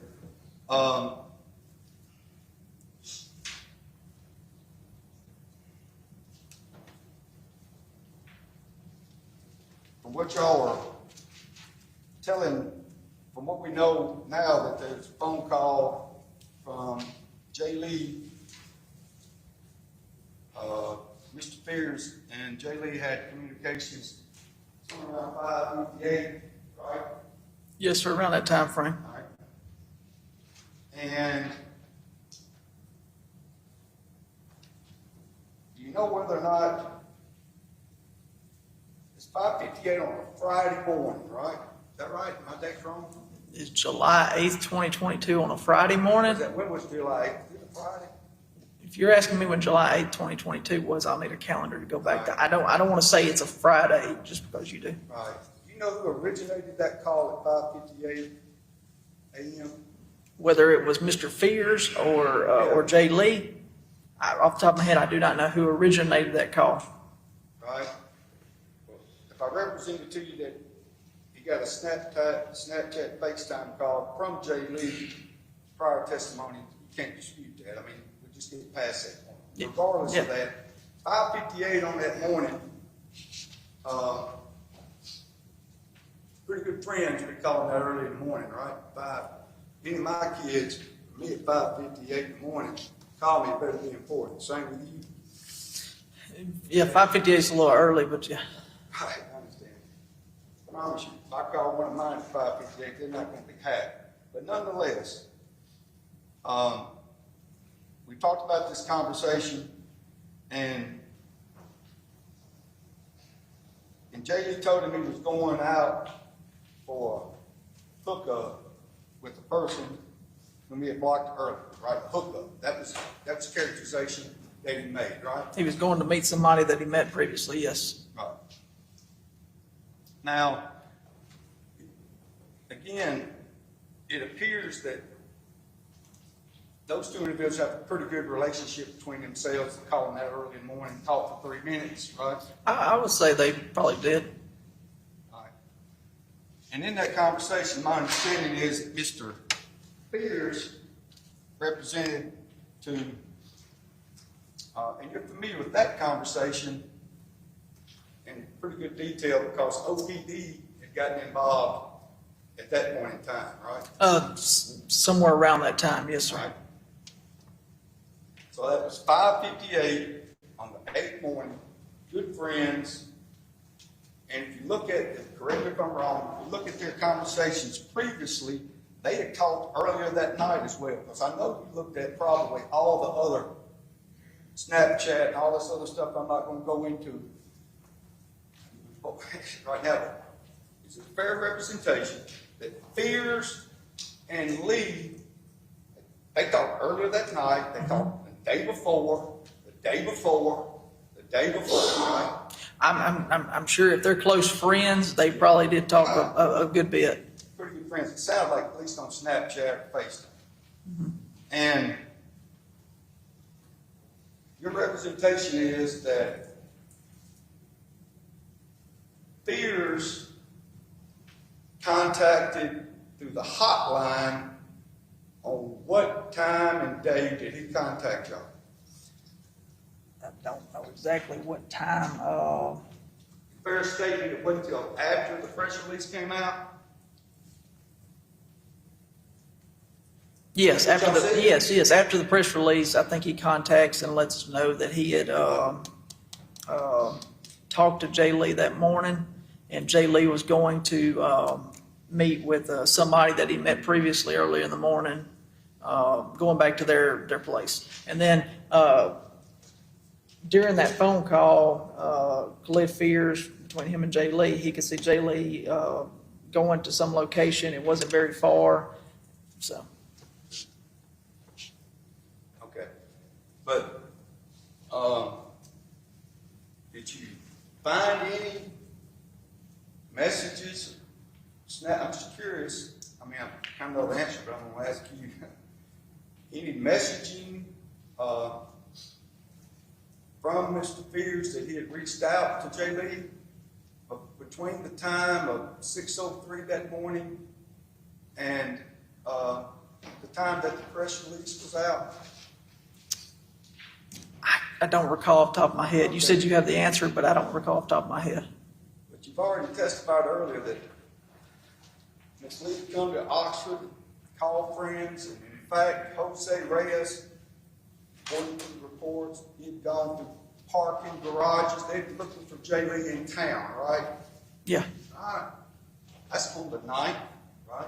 I think they do. I think they do come up on the 9th. Yeah. A lot of people. Yeah. It's already been established. J. Lee was amongst his friends, well known amongst all of them, but you're telling me that Mr. Fears reported after the press release that he had talked to J. Lee that morning at 5:58. That's factual, isn't it? After the press release, Khalil Fears called in. Yes, sir. Yes, sir. So, Mr. Fears wasn't forthcoming. I'm not saying it. He just didn't reach out to y'all, to the family, and let them know, hey, look, I know everybody's looking for him, or whether not they were looking for him at all. It's factual that you didn't hear from him until that time. Right after the press release, we heard from Mr. Fears. All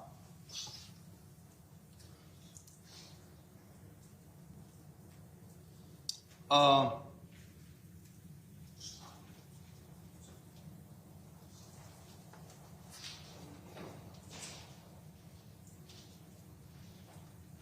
And likewise, during Mr. Reyes's interview, it was reported to you that he was showing signs of deception as well, right? If you'll let me see what you're, Yes or no? I don't recall. I mean, if, You're going to ask the witness about a document, not his document. Let him see it. All right. Well,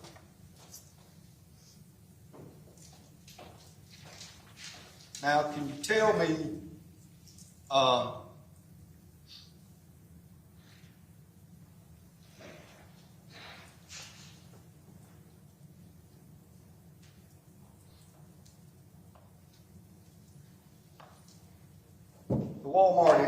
the Walmart situation, when you saw the video at Walmart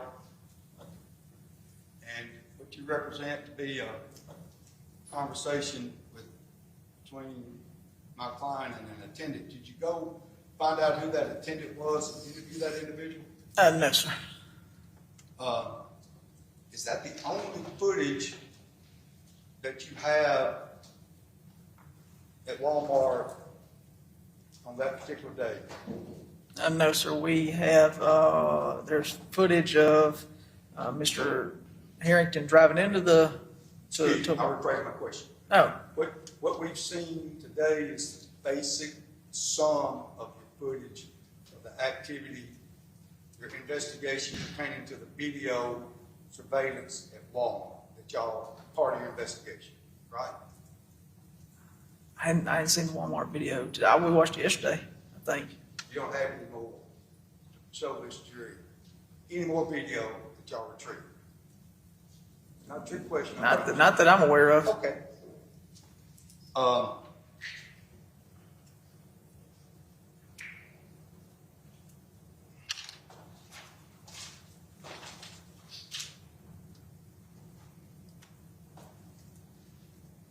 Do the Snapchat messages, I'm going to get back to Mr. Fears for just a second. Yes, sir. Do the Snapchat messages between Mr. Fears or FaceTime, Snapchat, Instagram, Twitter, whatever,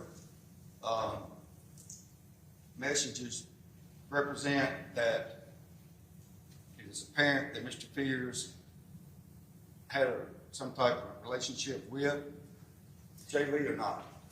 I can't go back and reference old messages between J. Lee and Fears at this time. If you have something that show me.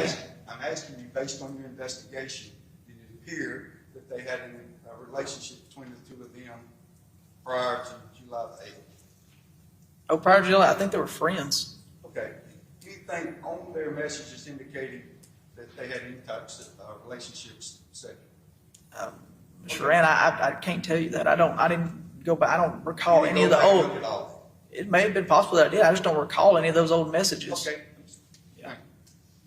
You can't say whether they did or not based on your investigation, basically, right? Based on, yes, me. Now, the report on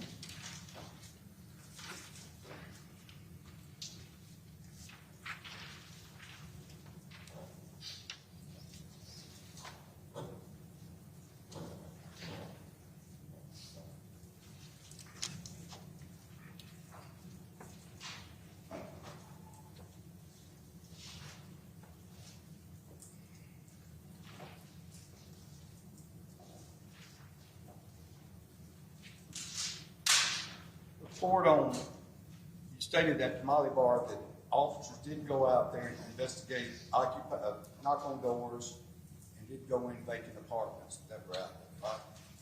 Yes. Okay. Went inside. Fair enough.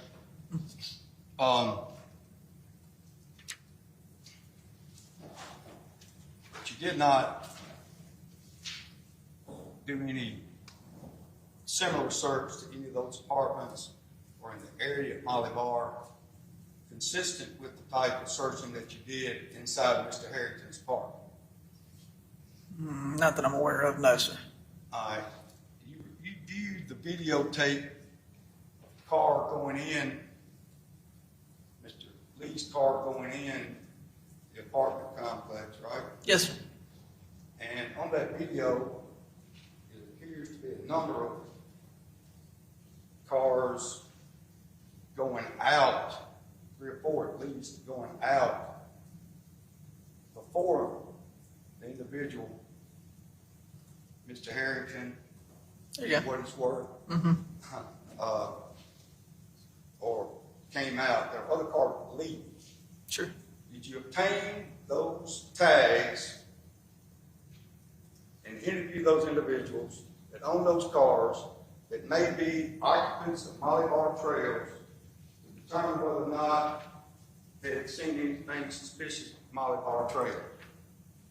To the best of my recollection, I think we were able to identify one person and talk to them. You identified the cars. I think it was the car and the person that had the car, I believe. That's to the best of my recollection. The other vehicles, you didn't do all the type of video stuff, watching them go down the street, since you could find out tags, see where they went, or anything. People inside Molly Bar Trails that left from the time that Mr. Lee's car goes in, and benefit of your investigation, that Mr. Harrington comes out. Yes, sir.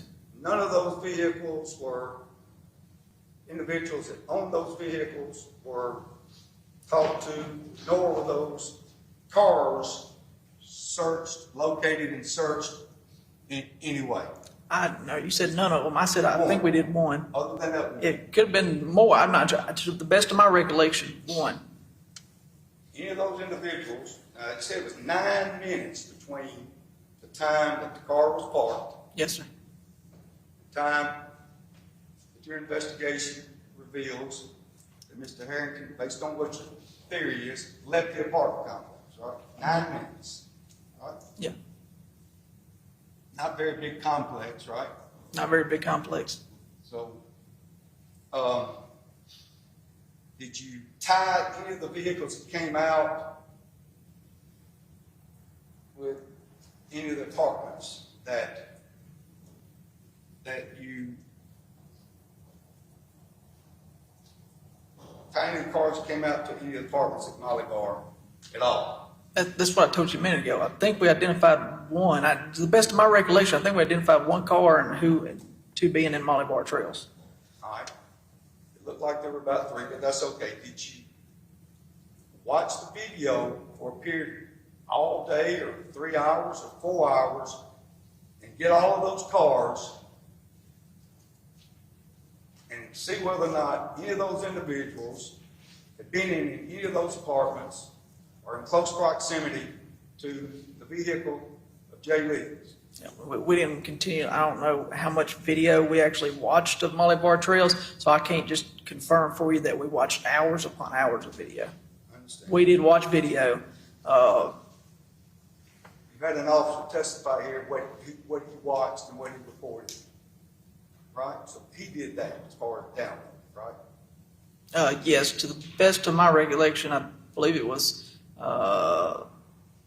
Detective Mark Hodges that pulled the Correct. video, and then he watched and examined it. So as much video as he watched, again, I don't want to say the wrong thing and tell you we watched hours and hours. I don't know how much. I'm just saying that was the individual that retrieved the time frame. Yes, sir. He said a couple hours other than that. Okay. Yes. Okay, so as far as the, let's say,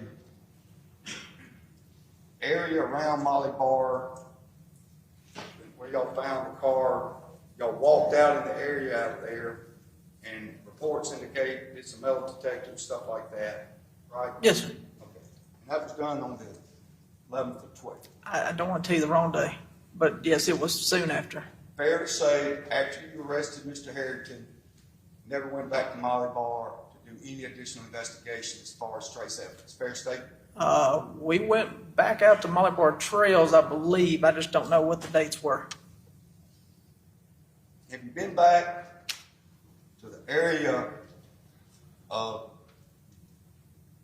Mr. Harrington's apartment since you did the initial search at his apartment? You're talking about, Okay. yes, we have. And when did that occur? I don't know the dates in 2022. The most recent one was in this year. Well, this year, let's narrow it down a little bit more. Within the last month, I don't want to get it wrong for you, Mr. Haran. pretty close to a month ago. It ain't been long, no. Ain't been long, but a little bit tighter than this year. It's been, Sure. Right, been about a month ago. Fair Okay. enough? Fair enough. Went to Molly Bar and, went to the Fed place and did a search of the area around the Fed place, right? Around his apartment area, the whole complex, really. No, not the whole Like, complex. tell me where y'all went. No, we were behind,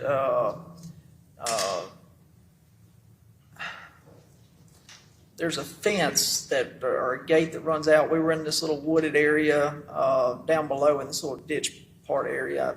If you give me a map, I'll show you where we were, but Okay, I'm just asking Jimmy. it's just a little wooded area we were in. Just, And y'all didn't have any new information, y'all were just out there looking. I've talked to you about this, correct? Y'all were out there looking, right? yes, sir. And y'all were looking, and y'all were looking outside the apartment complex, correct? Fair, outside. You didn't go back inside. His apartment? Yes. No.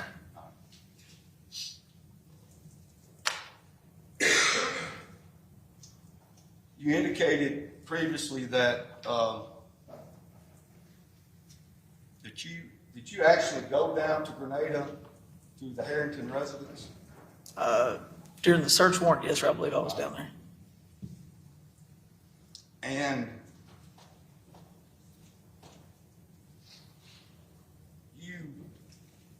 that was 2 or 3 days after Mr. Harrington's arrest, is that right? I do not recall off the top of my head the search Generally warrant. around that. Generally Sure, around yes, that. sir. After Tim Herrington was arrested, yes, sir. All right.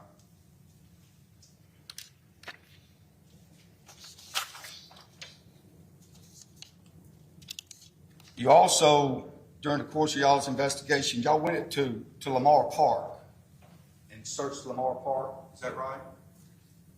To the best of my knowledge, I don't remember a Lamar Park search. Pat? There's a Pat Lamar Park. I think it's the same kind of thing. I don't remember that one. I got a report that Oxford PD searched Lamar Park several times or a couple of times. Is that right or wrong? like I just said, I don't. Lamar Park is an area that came up during the investigation where, quote unquote, a lot of hookups took place. People would meet at Lamar Park, right? That's what you're telling me. I don't know. I don't know how many times they went out to Lamar Park or.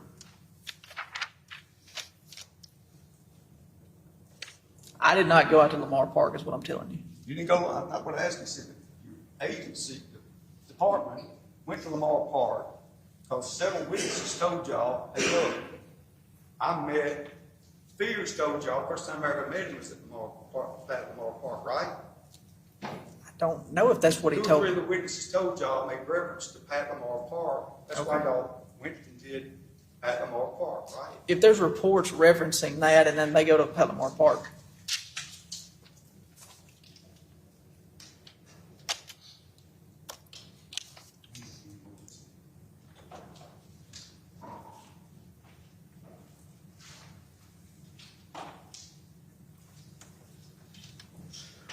Everybody good? Let me know when you're not. About done, y'all. Promise.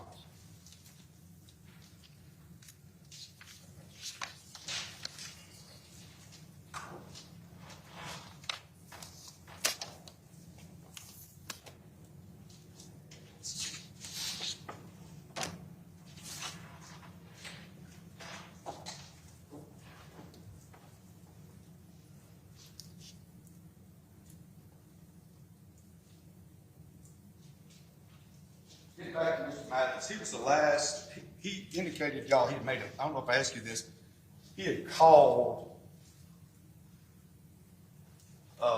J. Lee that night before recording the interview was, and y'all's report indicated that there was a phone call, I believe, that he had made to Mr. Lee earlier that night, right? Mr. Rand, I wish you'd just show me what you're talking about. I don't, Just asking, I do don't, you remember whether or not? I do not remember. Okay.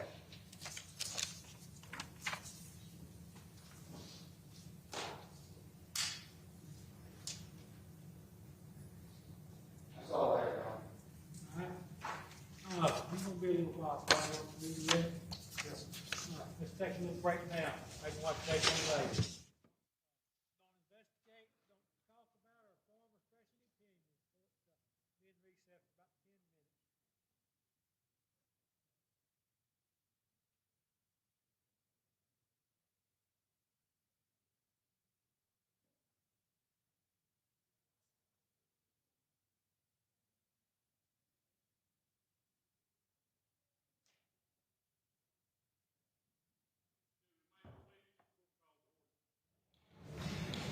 Anything we need to take up before the jury comes back?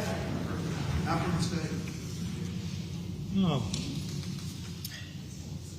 I know it's early, and we may not work all day tomorrow, but let's start thinking about, I know we can't pick jury instructions yet, but, if you, we may not even get there, but at least be cognizant of the possibility of needing jury instructions, so, okay? I'll just leave it at that anyway. You know, some judges make potential instructions be filed before the trial started and everything. All right, just want to make sure that we didn't get through a testimony and folks start thinking about them then anyway. We're past that, Judge. Okay, good. That's just want to make sure. Hey. I wasn't worried about you. Thank you, Judge. All right.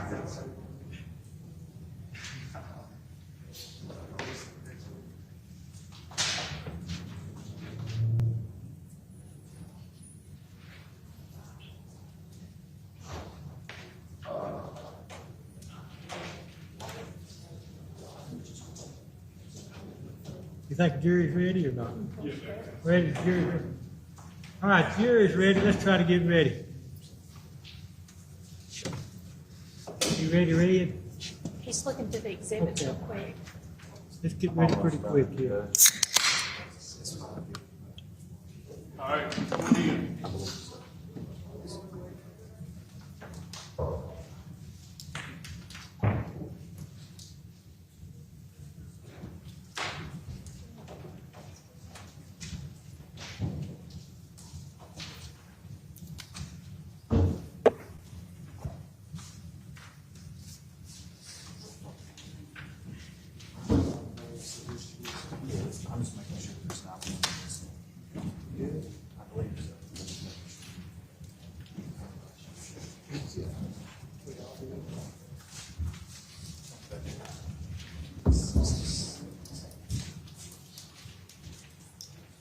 All right. I think I've made it clear, but anything back there for drinks, snacks, any of that kind of stuff y'all want out here, y'all welcome to. I usually use my sugar getting low. Y'all don't even have to have it used, okay? I got you more, okay?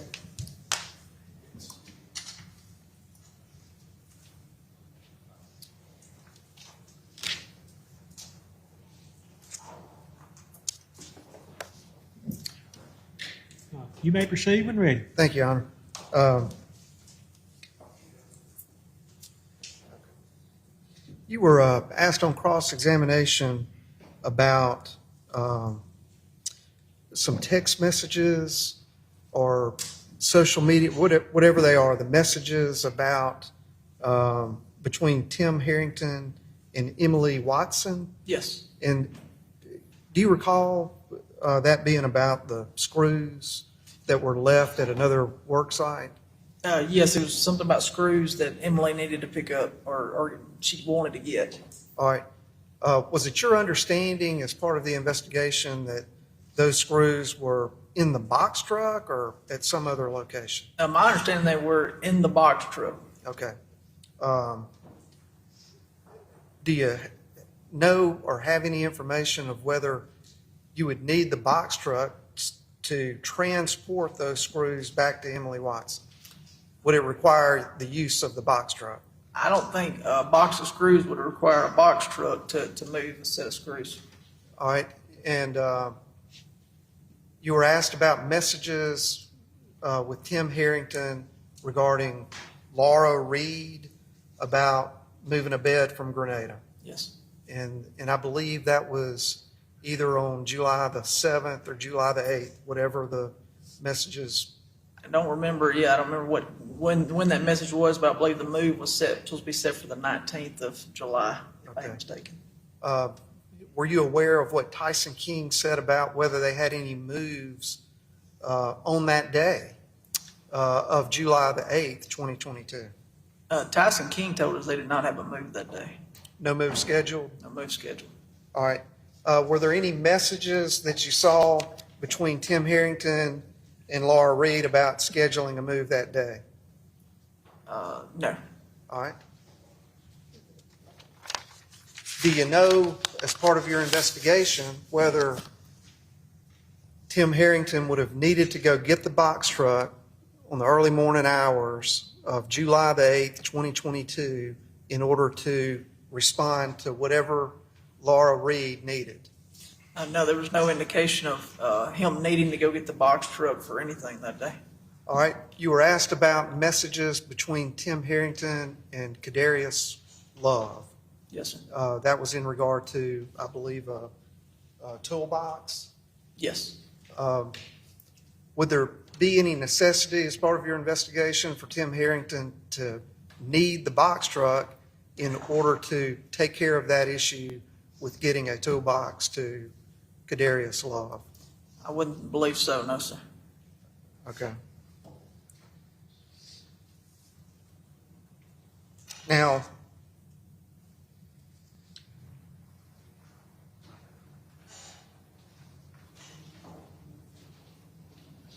as far as the messages between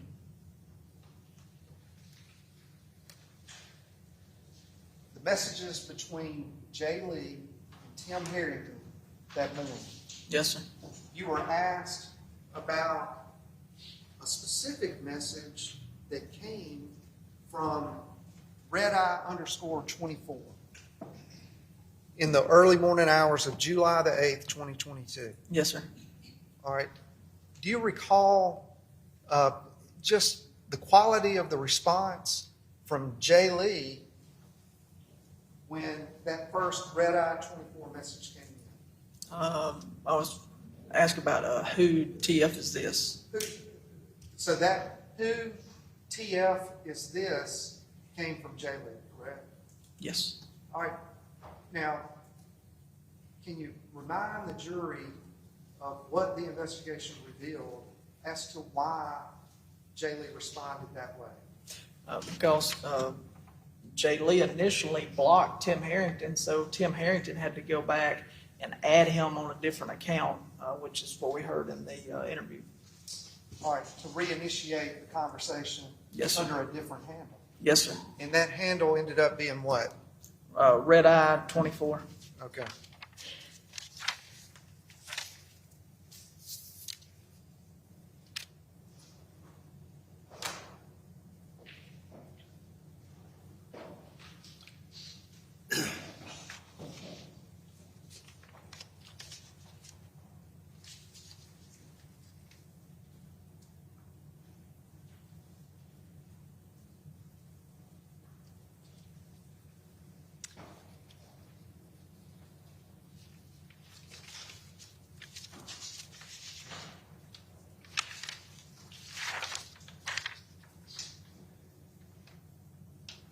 You were asked about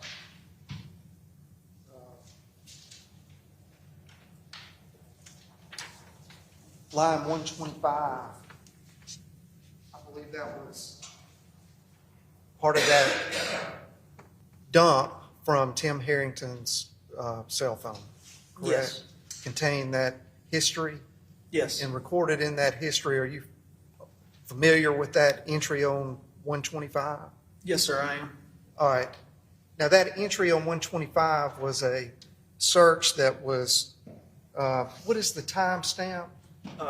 It's on July the 8th, 2022 at 5:57 a.m. 5:57 a.m. And that was the search about how long does it take to strangle, and then Gabby Petito's name is listed there, correct? Yes, sir. All right, and you were asked about entries right after that that occurred, what, within 7 seconds? Yes.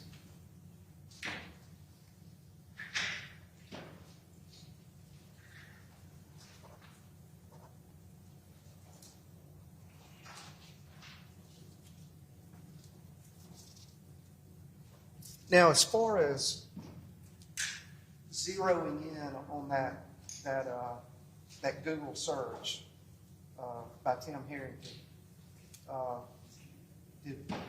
would Ryan Baker have more information about that than you do? Yes, sir. Okay.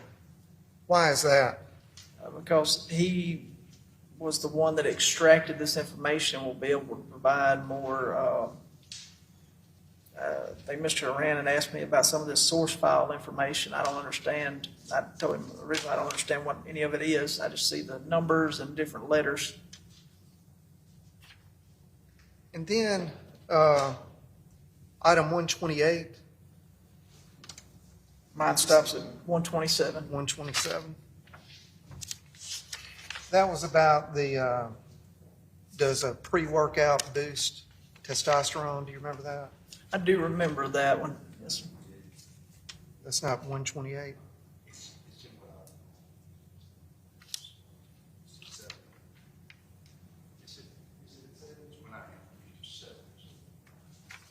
Is that received?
All right.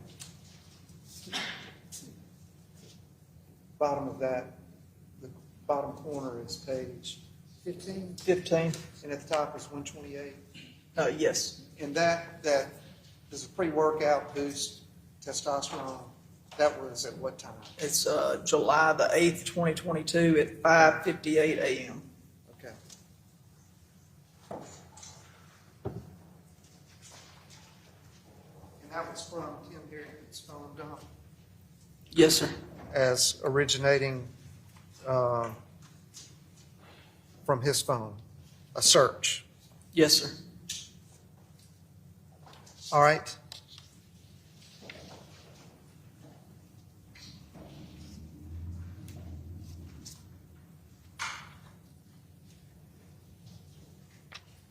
Then, it's 128, 558. There's a repeat at 129. Then there's after 129 at 558, the next entry is at what time? 7/8/2022 at 6:44:12 a.m. 644. And then the next line is line what? 131, 131, and that entry is at what time? 7:02:39 a.m. Okay. And then the next entry is at what? What 7, number 8, is it 132. 132. Yes. Instant message outgoing 7/8/2022 at 7:59:53 a.m. And it says, "Good morning. I can drop the screws off right now." Okay. All right. Then underneath that is 33. 133. July the 8th, 2022 at 8:04:15 a.m. Police Appreciation Week 2022. Is that a Google search? Appears to be a search. I don't know if it came off of Safari or Google. Again, I don't know what some of this stuff at the bottom means. So, But it came off of Tim Harrington's phone. police appreciation. Right? Yes. 2022. That 134 indicate a Google search. Yes, Google search Police Appreciation Week All right. 2022.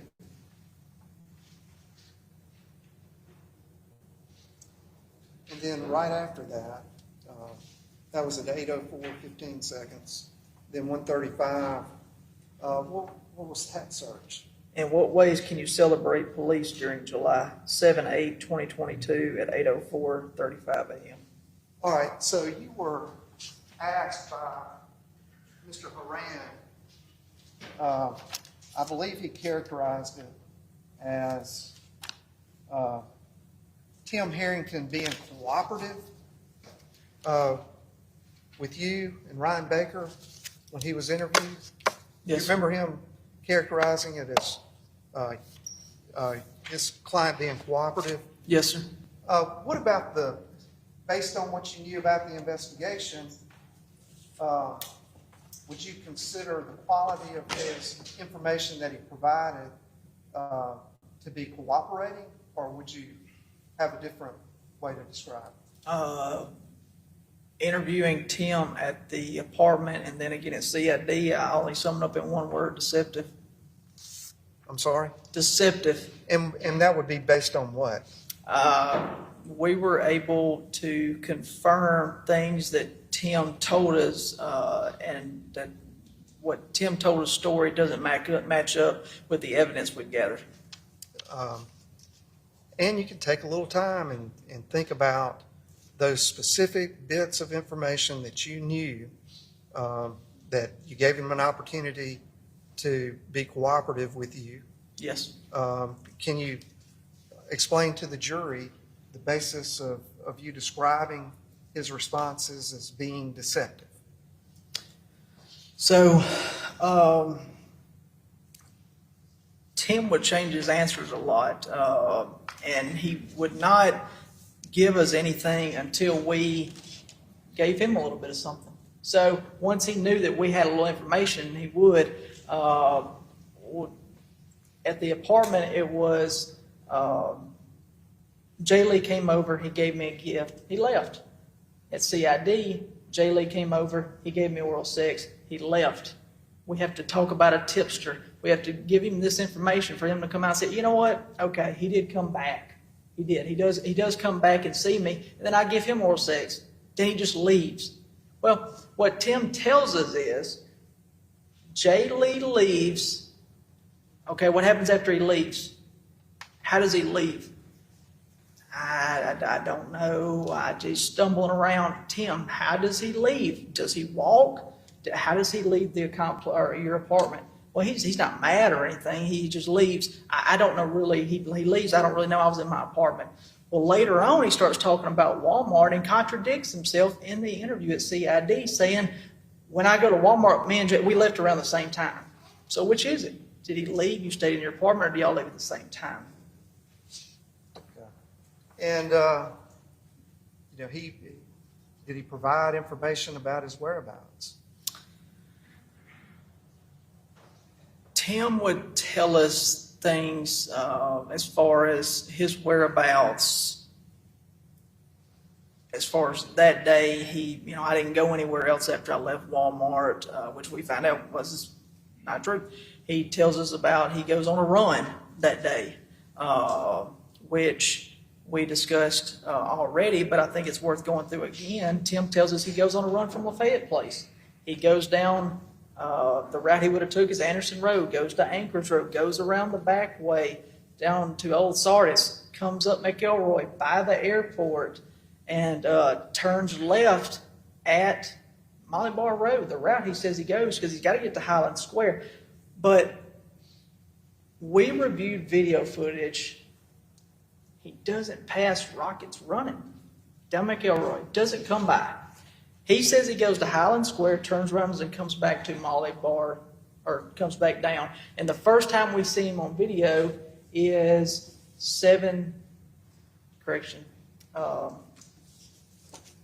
first time we get him on video is 7:34 at Molly Bar Trails. Okay. When Tim comes by in that box truck that he didn't tell us he went and got, he didn't tell us he went out there and did that. He comes by Kokomo Chevron driving his box truck at 6:57 and still have 1.5 miles to go to Lafayette Place. It's approximately 5-minute drive from where he was. If he gets to Lafayette Place at approximately 7:02 and he's seen on video running on Molly Bar Trails, it's 7.2 miles. 32 minutes, 7.2 miles, time divided by distance. That's equating to a 4-minute, 44-second mile. All right. And you were asked about the surveillance out at Molly Bar Trails, where you see Jay Lee's car entering the only entrance to Molly Bar Trails. Yes. And then minutes later, you see who your investigation revealed the identity of that person to be who? Tim of the Herrington. All right, and that was primarily based on clothing, build, observation, plus the surveillance video of Rockets, correct? Yes, and the information provided by Mr. Carter. By Keziah Carter. Now, in between the time Jay Lee's car enters into Molly Bar Trails and the time that Tim Herrington runs out of Molly Bar Trails is a short window, right? Yes, sir. Roughly approximately 9 minutes. All right. Did you see any cars come and go during that time? I don't want to say that right now. I can't recall off the top of my head. Okay. Did you see any other individuals on foot walking in or out? Oh, no, did not see that.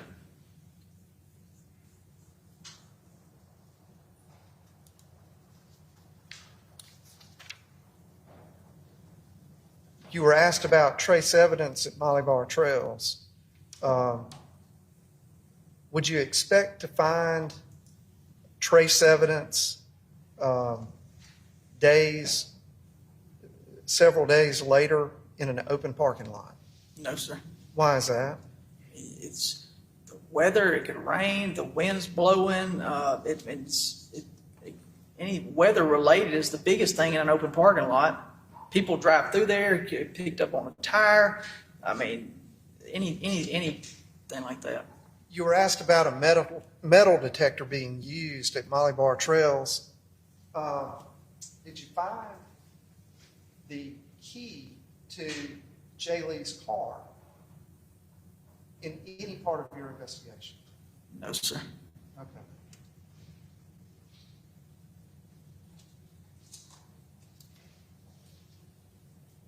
And you've seen the video of Jay Lee leaving Campus Walk Apartments around 5:58. Well, there's two times.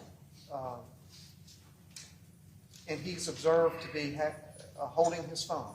Yes, sir. You've seen that? Yes, sir. Aware of that? Yes, sir. Did you ever find his phone? No, sir.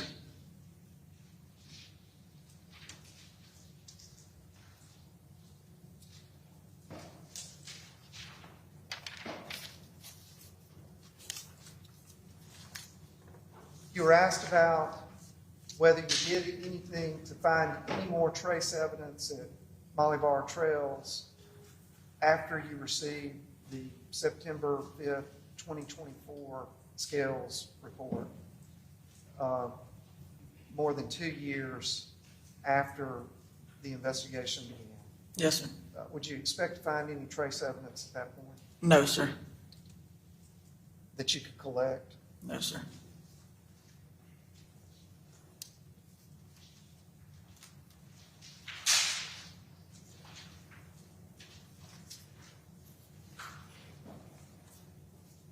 You were asked about Timble and Mathis and him being someone that had also blocked Jay Lee at some point Yes. as a contact. And we've heard testimony about that. And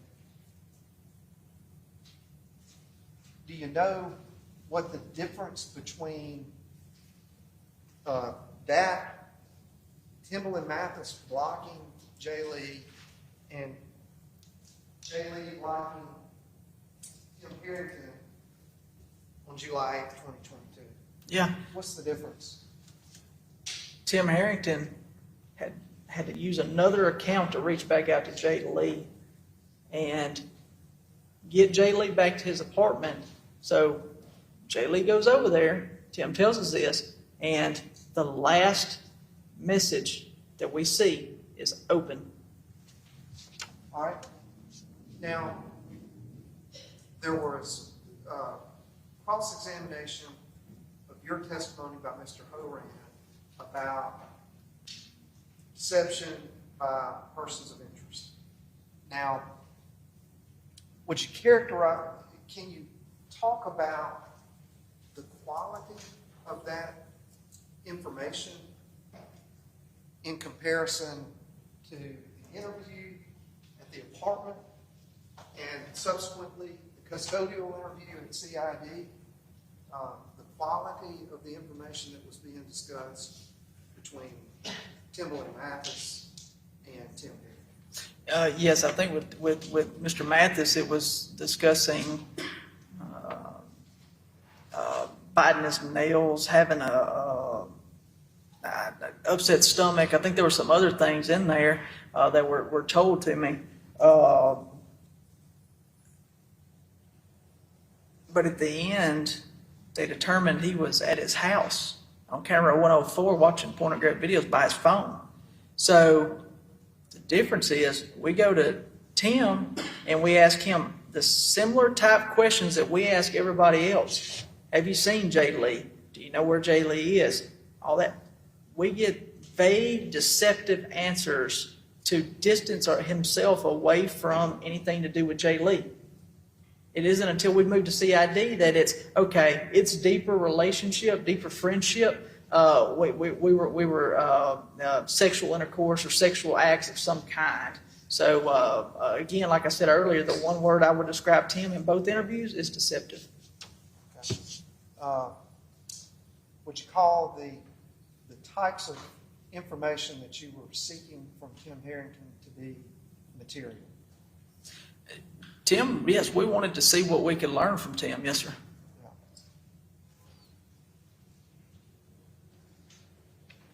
And the types of information that you were discussing with Tim Harrington centered around what time frame? July the 8th. And that is when, I guess, the most important aspect of all, correct? Yes, sir. And that is what? Where's Jay Lee? And that gets us to the press releases. Yes, sir. Now,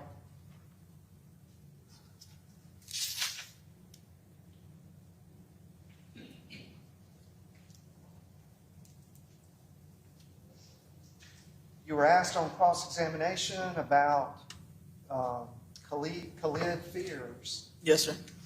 and when he contacted the authorities Yes, sir. about the information that he had. Do you recall that? I do. Yes, sir. All right. Would you consider if the release of that information, Your Honor, I've allowed him to leave him on redirect. I can't stand anymore. I've said to him. All right, I'm going to ask you to rephrase your question.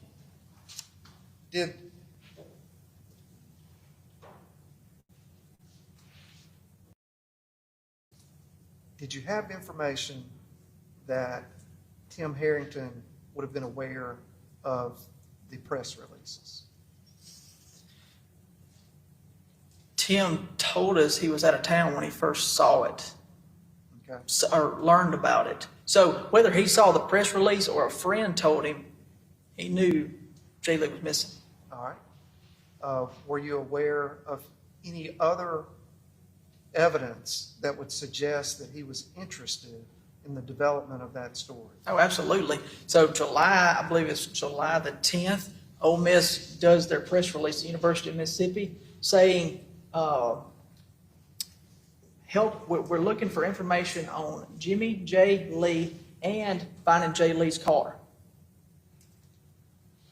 Did it give a time frame of when Jay Lee went missing? I don't remember right offhand on the press release. If you have one, I'll be happy to look at it, but I don't remember the exact time. So July, Last seen on?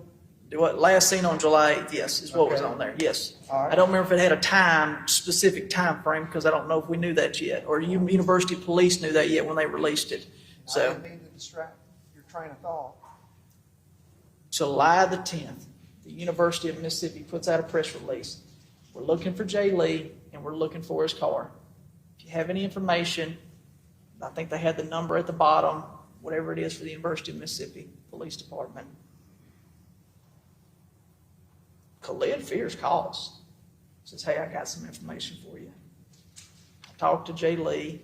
He was going to meet somebody that he'd hooked up or met before earlier that night. He's going to meet somebody that he met earlier that night. It's not responsive to the question. I believe it's responsive to the He asked question. about the press release prior to the press release. He asked him when all the time. I thought he asked you more than that. Repeat your question. The question is, do you have any other information on how Tim Harrington would have been aware of the press release? That had nothing to do with the conversation with Mr. Spears, Your Honor. I didn't hear you. I don't know how conversation with Mr. Spears provided has anything to do with whether or not Mr. Harrington would know anything. All right. If you can answer the question, answer.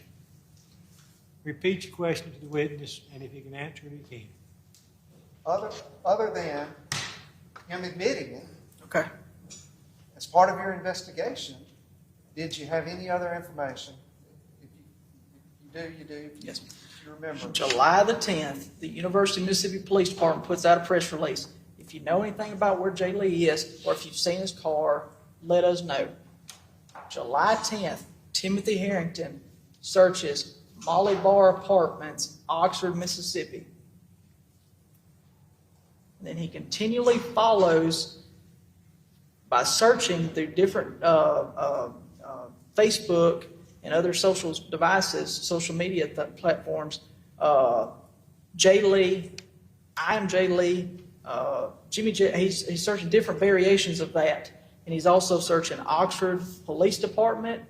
He makes a search, I believe, for Ole Miss Police Department, Molly Bar Apartments, or Molly Bar Trail. There's different variations of how he would use it in there. He searches from July 10th until July 21st, actually 22nd, because he's arrested on the 22nd. And during this time, were there any calls with any information he may have had? Timothy Herrington never called us and said, I saw Jay Lee on July 8th. He doesn't tell us that information till we knock on his door. And you've Mr. Horan has characterized Tim Harrington's responses at the apartment and at CID as cooperative. Now, that's a mischaracterization. I said at the time that they went in this apartment, by opening up his computer, was he cooperative at that time? That's the second time he's mischaracterized his statement. I'll ask you to be some more specific on his question about Tammy.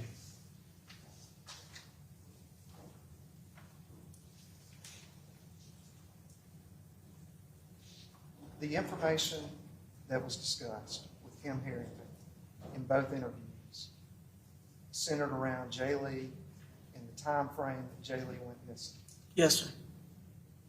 Did Tim Harrington possess a lot of knowledge about those two things? Absolutely. So Tim had extensive knowledge about Jay Lee that night.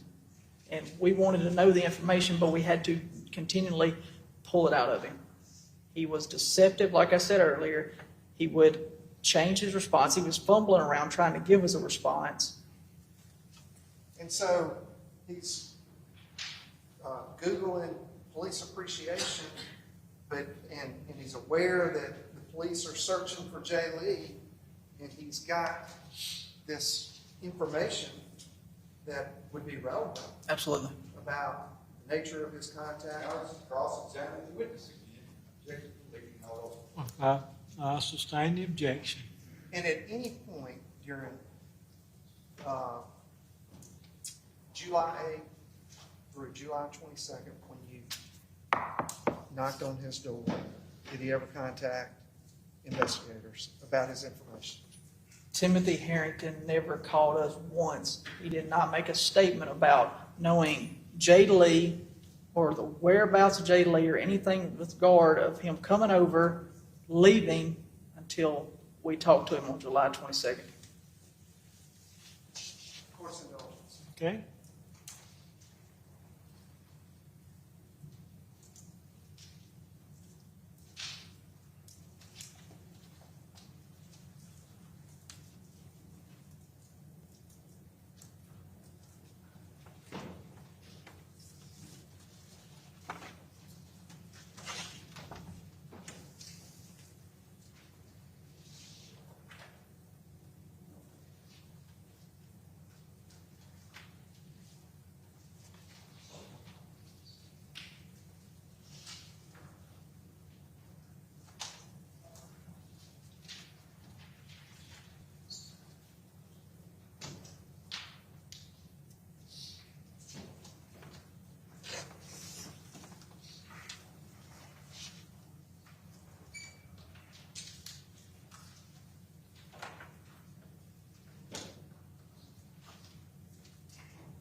Somebody dropped a set out of the ring, sound like.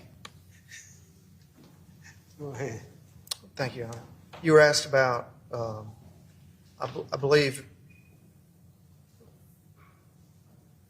I don't know if you were shown a picture, or I think you were, the video of Jay Lee coming out of his apartment at Campus Walk, what he was wearing. Yes. Do you recall that? Yes, I do. It feels like a long time ago. Yeah, it does. But you were asked about whether there was any evidence of Jay Lee, trace evidence or otherwise, being found in Tim Harrington's apartment. Yes. Do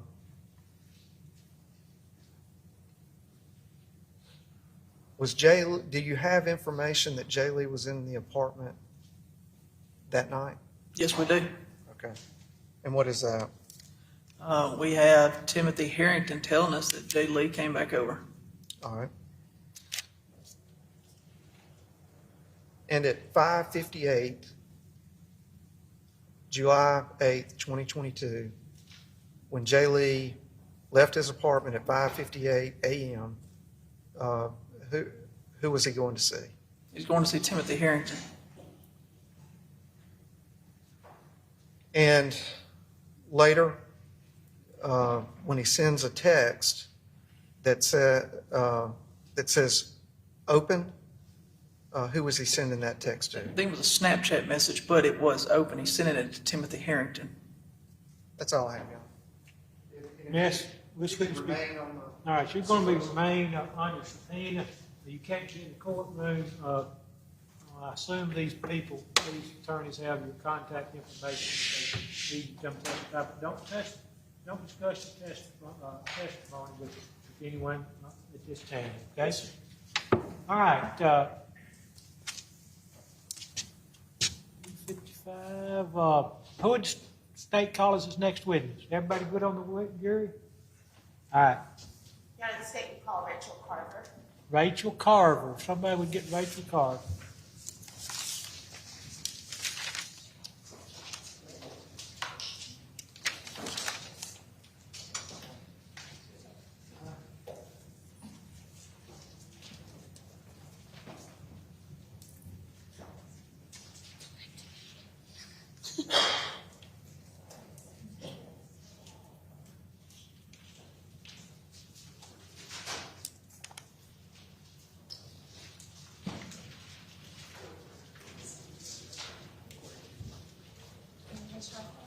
Do you swear affirm the testimony about here is truthful, truth, and the truth?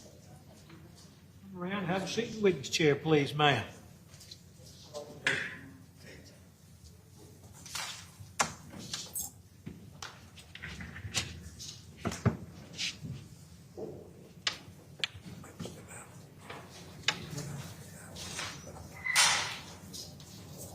All right. You what? Let's take just a short minute. Just take a break. Y'all just stay right there anyway. We'll be right back. You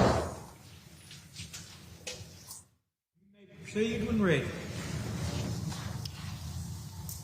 Ms. Carver, please introduce yourself to the jury. My name is Mary Rachel Carver. And tell me right now, how are you employed? I am a police officer at the University of Mississippi Police Department, UPD.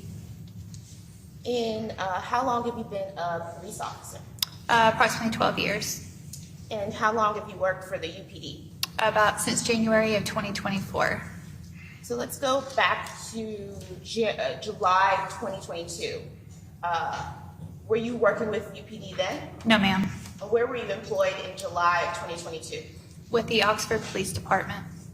And what did you do for the Oxford Police Department? I was an investigator in the Criminal Investigation Division. And did you focus on any specific area of investigation? We investigated mostly criminal cases, felony. My background is in forensics and crime scene investigations.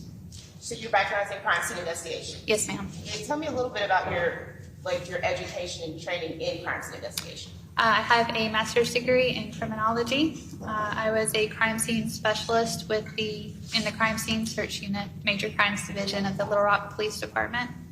I am a certified crime scene technician through the University of Arkansas. I also am a certified crime scene analyst with IAI, and I'm also a state board or state certified instructor, and I teach crime scene investigation and criminal investigation at the police academies here in Mississippi. Over the course of your 12 years as an officer and specifically in doing crime scenes, can you approximate about how many crime scenes that you've investigated? So roughly, as an estimate, I would say I've worked over or been involved with about 1,500 cases. Back in July of 2022, did you become involved in the investigation into the homicide of Jay Lee? Yes, ma'am. So you said you specialize really in crime scene investigations. Is that what you did in this case? Yes, I was more of a support role in this investigation, and I used my background in forensics and crime scene investigation for this particular investigation. Kind of tell us what are the duties of a crime scene investigator? What do y'all do? So we would respond to a scene, we would document through photographs, note taking, we would search and identify for evidence, we would recover evidence, maintain the integrity of that evidence, store it, inventory it, and make sure that it's taken care of.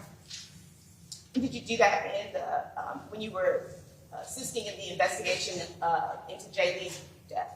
Yes, ma'am, I did. So you said you recovered, maintained. Kind of explain to me what's sort of the background, like what's the purpose of all of this? Why do you do all that? Well, we document evidence, we search and identify it, and we also maintain that integrity. It's based off of a fundamental principle that we follow in crime scene investigation. It's based off of Edmund Locard's exchange theory.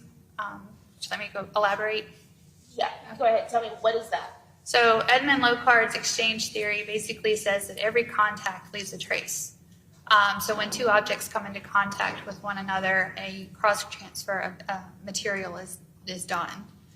And so when we're at a crime scene, we secure that crime scene. We're trying to freeze it. And on our side, we have two approaches to that. So as police officers and we're investigating the scene, we're going to wear like personal protective equipment, like gloves and things like that, to keep our contact to that scene to a minimum. And then on the reverse side of it, or the flip side, we're looking for the contact between suspect and victim or any other evidence of those transfers.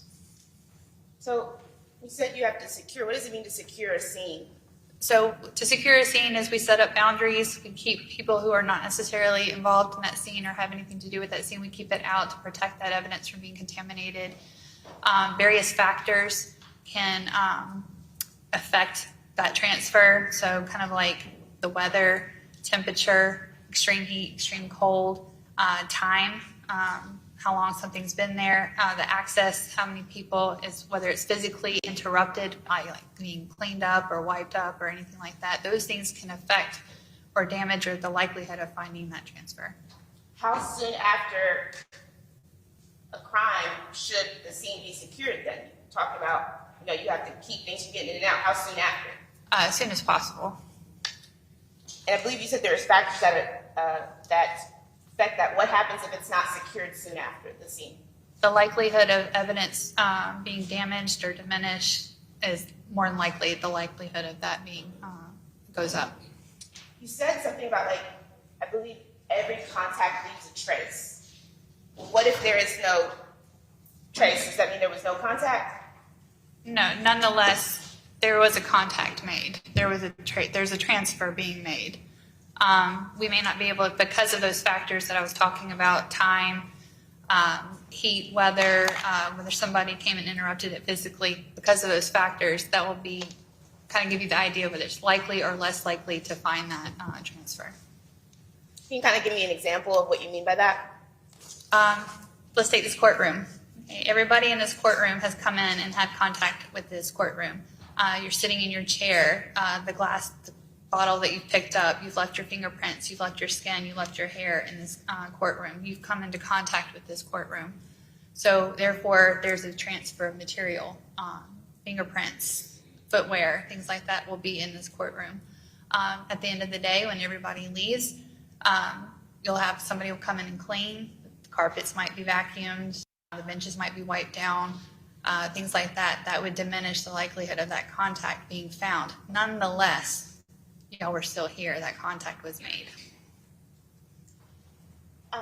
You heard, or as a part of this case, you're aware that Jay Lee's car was found parked at Molly Bar Trails Apartments on July 8th, 2022, right? Yes, ma'am. And then it was towed also July 8th, 2022, correct? Yes, ma'am. Is there any value in going to process that parking lot in 2024? No, ma'am. Why not? Considering that's been 2 years in the making, and it would be, you're talking about the parking lot? Yes, the parking lot. The parking lot. So it's had access to the public. It's been 2 years of time. You have weather, you have dogs, people, cars coming in and out of that area. The likelihood of finding anything of value with regards to Jimmie would be very unlikely. And that goes back to those factors you said, like, what were they again? Weather, temperature, time, physical interaction, people coming into that space, bringing their own contact, their own DNA, their own hair, that kind of things, being open to the public, that would interrupt that transfer. So I kind of want to start, you said you did crime scene investigation in this case with the first place that you searched. What was the first place that you searched? We executed the search warrant on Timothy Herrington's apartment at Lafayette Place. What year and date was that? That was July 22nd, 2022. And when was the date that Jaylee went missing? July 8th, 2022. He was reported missing. Why did y'all go? There was so much time that had passed. I was informed or briefed on the elements that they had reason to believe that Jaylee had been in that apartment, and they had a search warrant for that apartment, and I was to respond and execute that search warrant and collect evidence. So your goal was to find that evidence that Jaylee had been there? Yes, ma'am. Okay. And those factors we talked about, time, temperature, common usage, Yes, ma'am. would that have affected it? Yes, ma'am. But you all still went to try anyways? Yes, ma'am. If you could please tell me, when you went to Timothy Herrington's apartment, did you take photographs? Yes, ma'am, I did. Would you recognize those if you were to see them again? Yes, ma'am. Okay.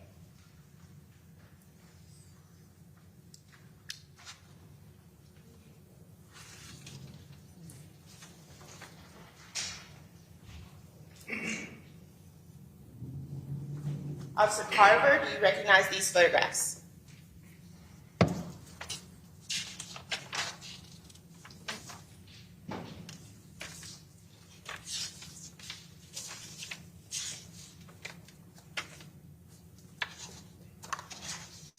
There's a lot of them.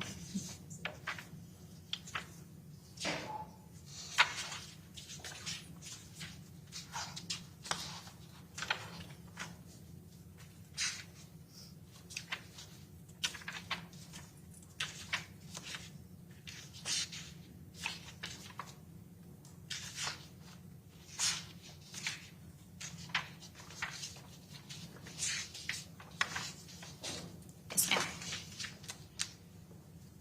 I'd like to have these marked ID as States Exhibit 76.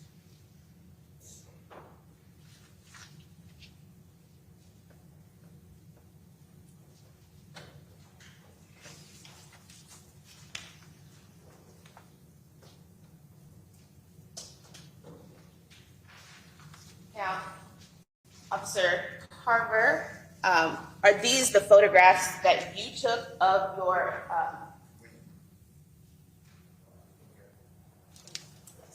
search of Timothy Harrington's apartment? Yes, ma'am.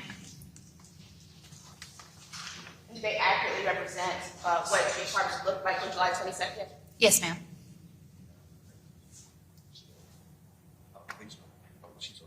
She never. Okay. Yes. She never.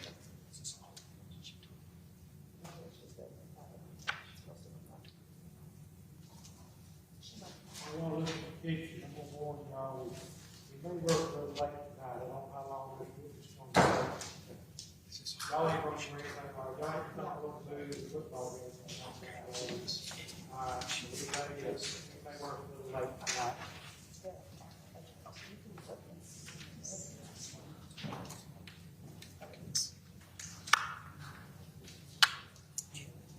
And at this time, I would ask that the photographs taken by Rachel Carver be admitted into evidence. No objection.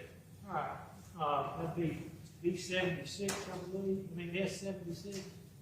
Yes. I didn't go through them all. I think this. She sees me taking out her picture, I'm sure she'll point it out.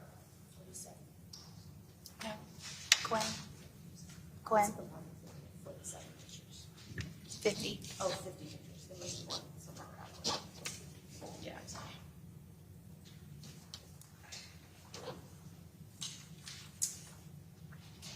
Your Honor, may I publish to the jury? Are you married?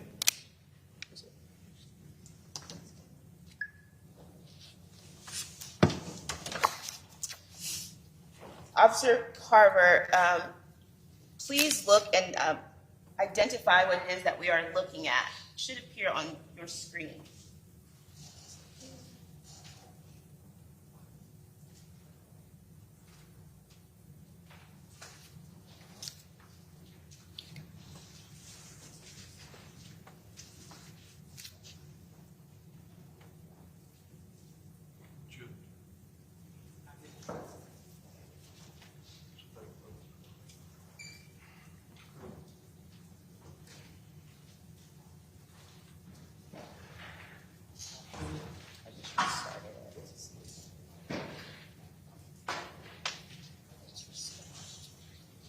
Y'all seeing on your screen over there? All right, we get started.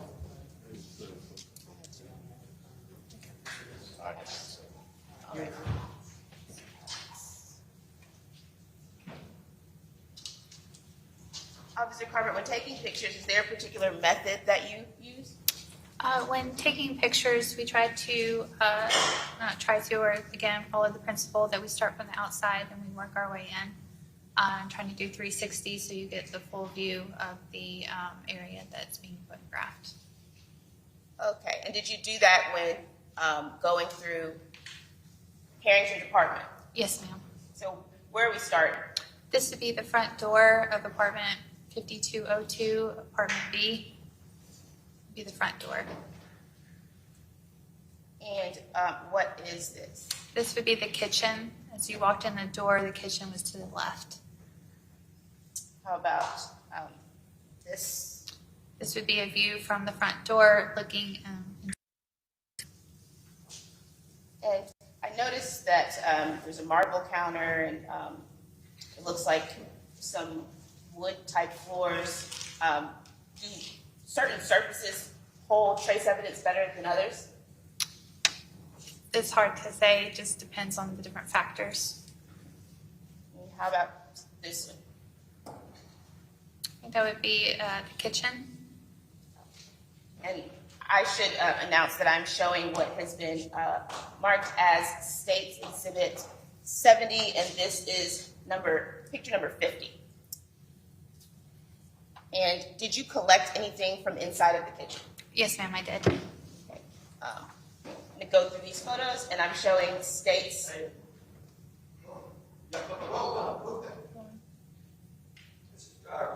Personal information on there, that's, if you got his driver's license number on it, let's just skip that picture, and then the reference would be easier, I think, I think that's sort of the same part. Officer, You can ask about the information today, Gary. Yes, ma'am. what did you collect from inside the kitchen? We collected duct tape. We also collected retainers, like plastic tooth retainers, and the MacBook off the kitchen counter. Okay, so I'm showing what is State's Exhibit 70, number 5. Is this the MacBook that you collected? Yes, ma'am. And what is that below it? Walmart receipt.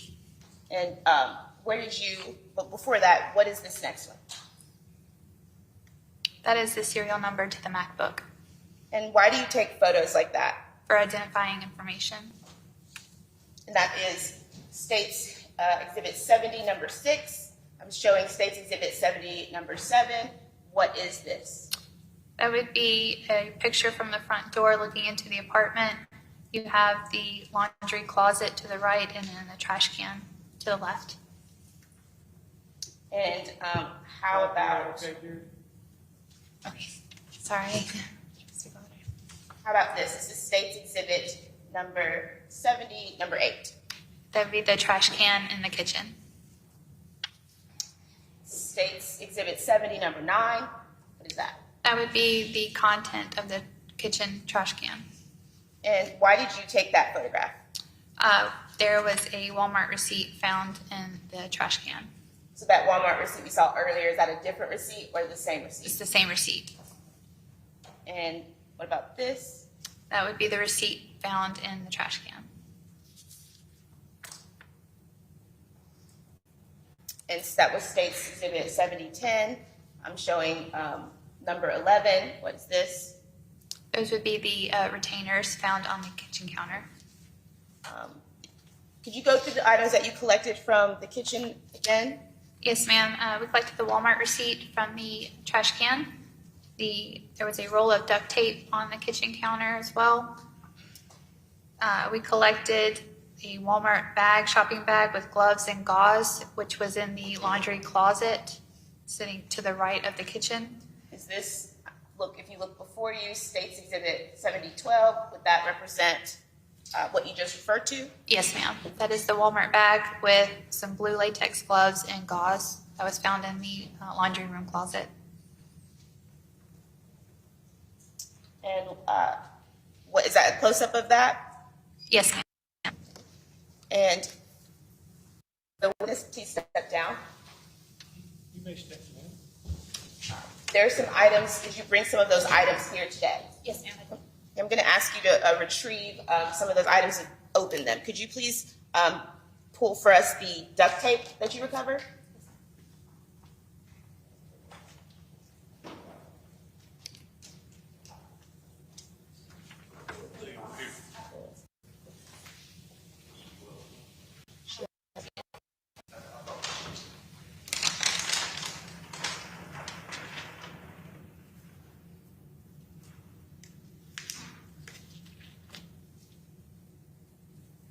And Officer Carver, how do you, as you pick up the item that is the duct tape, tell us about how you package it and how you recognize it.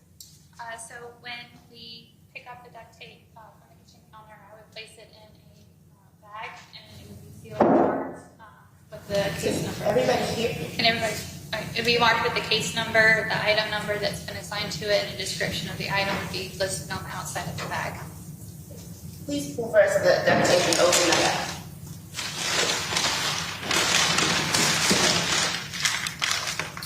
And is that your packaging? So this is the package that I originally put it in. You'll have the incident number, the date, a description of where I found it, kitchen counter, the roll of duct tape,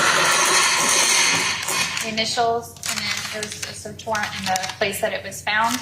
It's going to be secured with red evidence tape with my initials on the tape as well. So the blue is from when it was tested and it was opened again. Please open that up for us.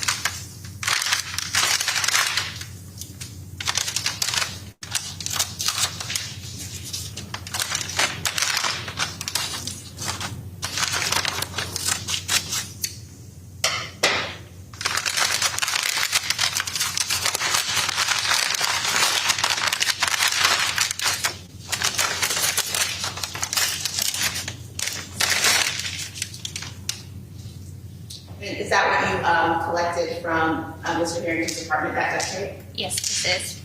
And does it appear to be brand new or used? Appears to be used. Your Honor, this time I would ask that the duct tape be marked for identification. It'll be marked as for ID at this time.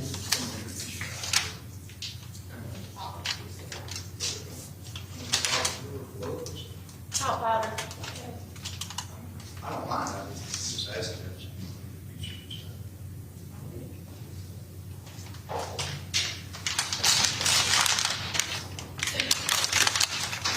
I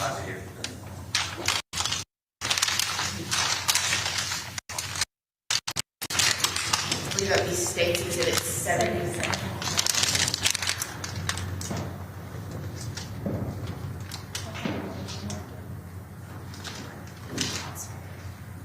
Don't you gonna mark the bag or mark the tape itself? All right, mark the bag. The bag, look at the bag, yes. Stand. Yeah, I understand that part. Mark. I was just going to share. They've got the big screen Big on screen, facing, yeah. so you can keep yours facing you and see stuff. Keep you on full time. I understand that at some point in time, we're gonna mark everything for ID right now. We got Let it be marked for ID, let them mark for ID and then they may bring on more talk later. And you said We you ran also. out of black plastic, we ran out of black plastic anyway. We got some tape. Go ahead. Officer Carver, you said you collected the Walmart receipt. Do you have that with you today as well? Yes, ma'am, I do. Okay, could you please open that up for us?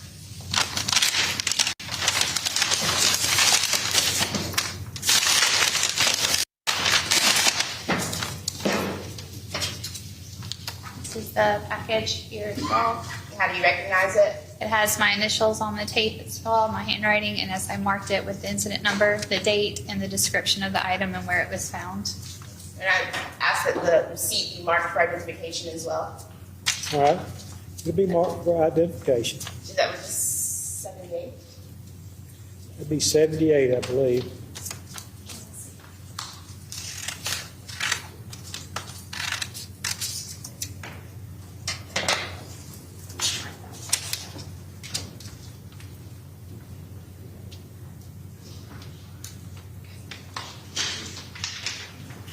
Now, we don't have any objection to this being introduced. I don't have any objection to the other one being introduced. No objection to it being introduced. You want to go ahead and interview 77, 78 at this time? Yes, Your Honor, I can All right, 77, 78, duct tape and Walmart sheets be admitted into evidence.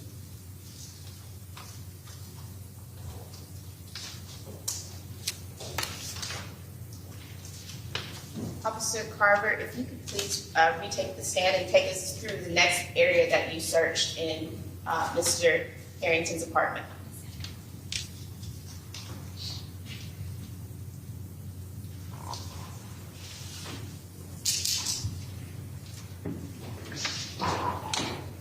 Officer Carver, where did you go next? We went to Tim Harrington's bedroom, which was as you went through the kitchen, would be to the right. This would be the marked as room number 1. And is this still that same where you're sort of going around in a circle showing sort of 360 of the room? Yes, ma'am. Okay, and what is this? This is as you came into the bedroom. This would be the first angle that you would see with the dresser and the bed. And what about this? That would be the cross corner as you came into the room. Standing, you're kind of turning to the right as you go through.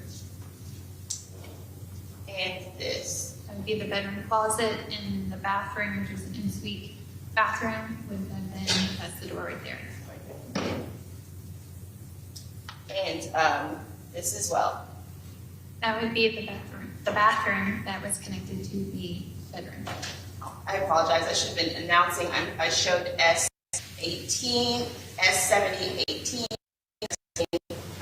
16, 15, 14, and 13.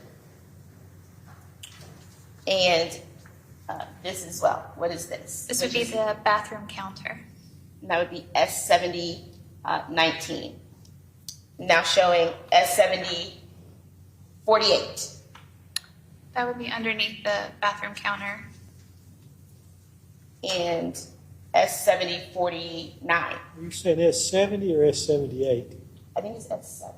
78, it's 78. 78? Oh, it's 78. I I know. just want to make sure I was hearing right. Okay. S78, 49. There we go. That's also part of the bathroom counter. Sorry, that's a drawer, excuse me. And S78, number 20. Be a laundry hamper next to between the toilet and the shower. S78, 21. And it's the bathtub with the shower pool. And S7822. That would be the bathroom trash can between the toilet and the bathroom sink cabinet. Was anything collected from the bathroom? Yes, ma'am. Tell me about what was collected from the bathroom. So, in looking through the contents of the trash can, we found several used condoms and condom wrappers that were collected. So this is S7823 and S7824. Do these represent what you were just referring to? Yes, ma'am. And S7825, as well as S7826. Does that represent what you're referring to? Yes, ma'am. And what about Mr. Herrington's bedroom? Did you collect anything from inside of the bedroom? Yes, ma'am, we did. Okay. Tell me what is this? S7827. That's me standing in the bathroom looking into the bedroom, and that would be the closet to the right and where the desk section is if you were looking straight ahead next to the bed. So is this coming back out of the bathroom? Yes, ma'am. And how about this? That would be the area between the built-in desk and the bed. Excuse me. That's S7828. And how about S7829? That would be the desk area that was across from the bed. S7830. There was some written notes that were found amongst the desk, excuse me. And S7831. That would be an artificial fingernail that was found in the bottom of a shopping bag. That was between the bed and the desk. Okay. Did you recover that? Yes, ma'am, I did. And S7832. So going now across the room, this would be that tall dresser as when you first came in. This would have been the top drawer. S7833. That was the handwritten note that was on top of the dresser. And S7834. That's another picture of the handwritten note, just a little bit more for clarification, so you can see. And S7835. This would be on the floor by the bed, be a condom wrapper. I'm showing S7836. So these items on the bed were what was collected from the bedroom, Tim Herrington's bedroom, and the gray blanket, the bed liner, that's what was folded over, the pair of black gloves, the two unopened condoms, and then the one open condom wrapper, a gray Nike zip-up hoodie, and a pair of gray sweatpants. Did you take close-ups of each of those things? Yes, ma'am, I did. So S7837, what is that? That would be the pair of black gloves. S7838. That would be the Nike gray zip-up hoodie. And young man, the witness, please step down from the stand. You may step down. Could you please locate the gray Nike hoodie that you collected?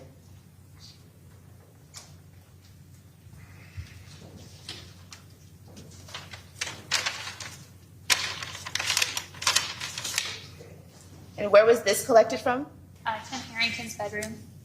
Why did you think it was relevant to collect this? One of the elements that I was briefed on was that they believed he was wearing a sweatshirt when in the video at Molly Bar. Yeah, I'd like to have it marked.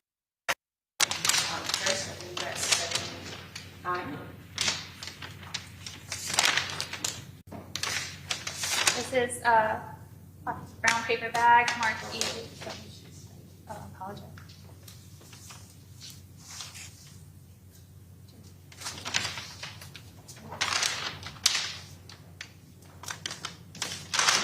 Could you identify that for us, please?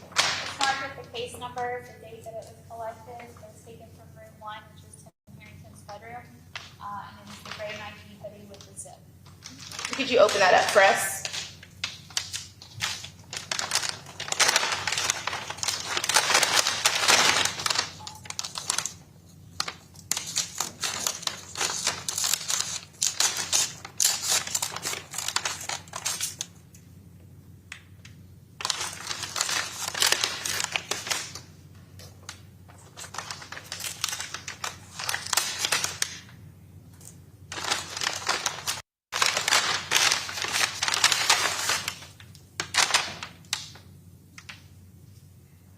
that, please? Does that accurately represent the gray Nike hoodie that you collected from Tim Harrington's bedroom? Yes, ma'am, it is. No objection to admission.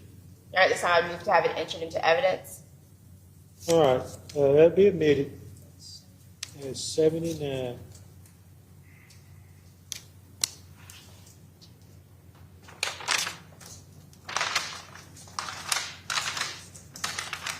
Now, Officer Carver, after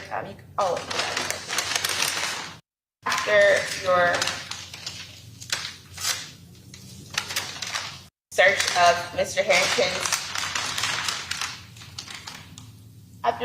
Harrington's bedroom, where did you go next? And if you would like to stay here, you can, or you can take.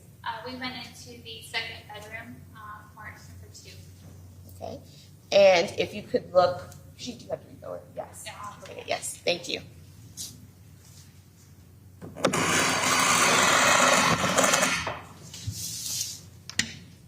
I'm showing S7839. What am I looking at, Officer Carver? This would be the bedroom door to bedroom number 2. And why did you go into this room? It was open and unlocked, and we had access, and there were clothing items scattered all over the bedroom. And what am I looking at here, which is S7840? A mid-range picture, closer a view of the bedroom with the bed and the clothing items. And S7841, what is that? So as you were going into the bedroom, if you turn to the right, this would be the view of the closet and the built-in desk from the doorway of the bedroom. And S7842? This would be the space from the laundry hamper with the clothes of the built-in desk across from the bed. And S7843? And that would be a picture of the built-in desk and the shelves. And what am I looking at in S7844? That would be as you were walking in the bedroom, right there, kind of the doorway of the bedroom door, the trash can, and the items that were on the floor. And S7845? It's a different angle. The bedroom door would be to the left of this picture, and you see a pile of clothing next to the trash can. And S7846? This was a gray Nike hoodie that was on that pile of clothes from the floor, the previous picture. And S7847? That would be a pair of black shorts with some gray and black striped underwear. That was found also in that pile of clothes that was on the floor. Could you please tell me what you actually collected from the second bedroom? We collected the gray zip-up hoodie and the black shorts with the underwear. Your Honor, may the witness please step down? Come around.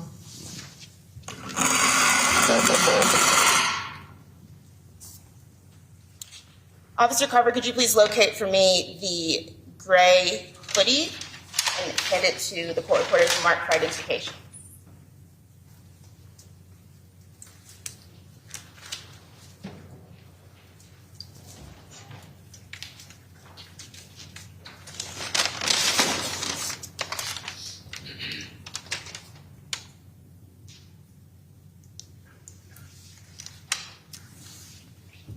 Thank you. And Officer Carver, do you recognize that package? I do, yes, ma'am. How do you recognize it? It has my initials on the evidence tape and the date that I had sealed it. It has the item number. No objection to introduction. And I'd ask that the package of the gray hoodie be entered into evidence. It'll be admitted.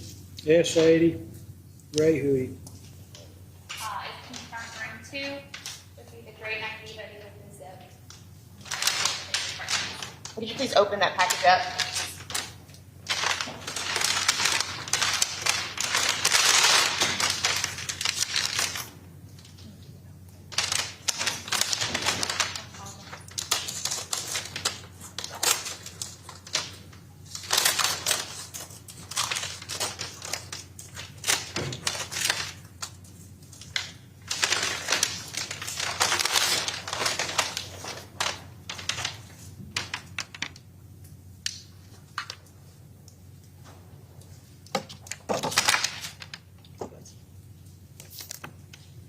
Is that how you remember it, Officer Carver? Yes, ma'am, it is. Officer Carver, if you could please put that back in the package and we will move to your next search warrant.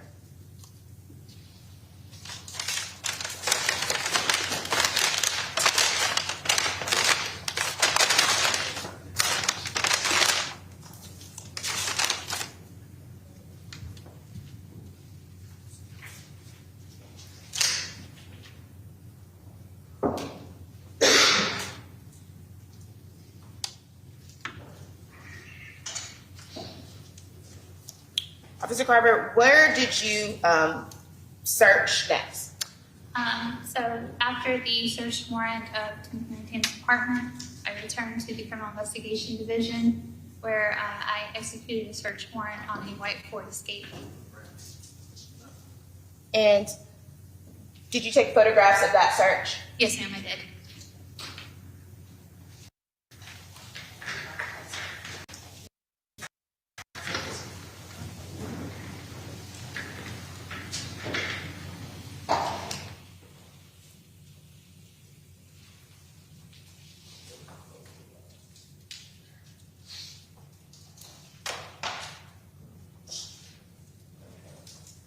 Officer Carver, do you recognize these photographs?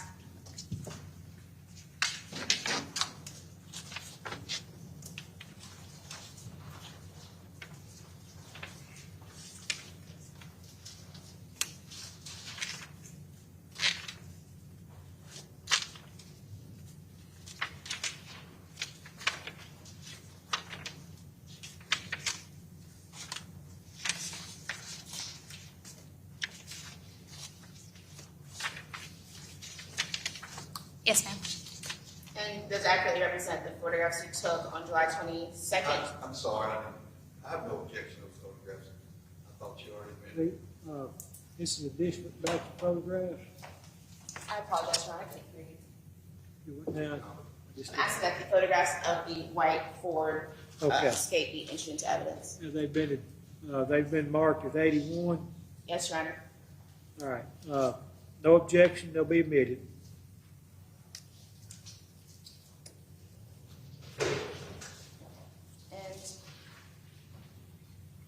Officer Carver, we're going to go through these and you just explain to me what your process is and what we are looking at.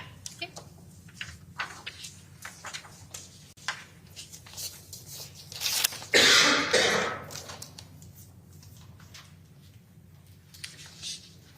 So, Officer Carver, what am I looking at here? This would be the passenger side view of the Ford Escape. And for the record, I'm showing S81, 81-1. And what about this? This would be from the passenger side front view. And that's S81-2. And why do you take so many pictures of the outside? Again, we're doing the concept of the 360 all the way around so you get a full picture of what the area or the vehicle looked like and the condition that it was in. And show S81-3. This would be the front of the Ford White Escape. How about S81-5? This would be the rear of the Ford Escape. And S81-6? So this would be the interior shot of the driver's side area. And what about this? S81-7? That would be the steering wheel. S81-8? This would be kind of a bird's eye view of the cup holders, looking down into the cup holders of the front console. And why did you take so many pictures here as well? So we can document the current state of the vehicle, and we get all of the area that has been documented. And what about S81-9? This would be an interior shot of the driver's side rear seat. S81-11? This would be an interior picture of the interior passenger side rear seat. And were you able to, did you recover anything from the white Ford Escape? Yes, ma'am, we did. Kind of go through that process with me. So once photographs are taken and we've documented the exterior, interior condition of the vehicle, we'll search the vehicle for any items of evidence that we might possibly identify. And if we do, we'll catalog those. The next is we swabbed different areas of the vehicle for possible DNA. There were 4 swabs were taken. I'm sorry, I believe there's 5. Excuse me. May I refer to my notes real quick? Yes, you may.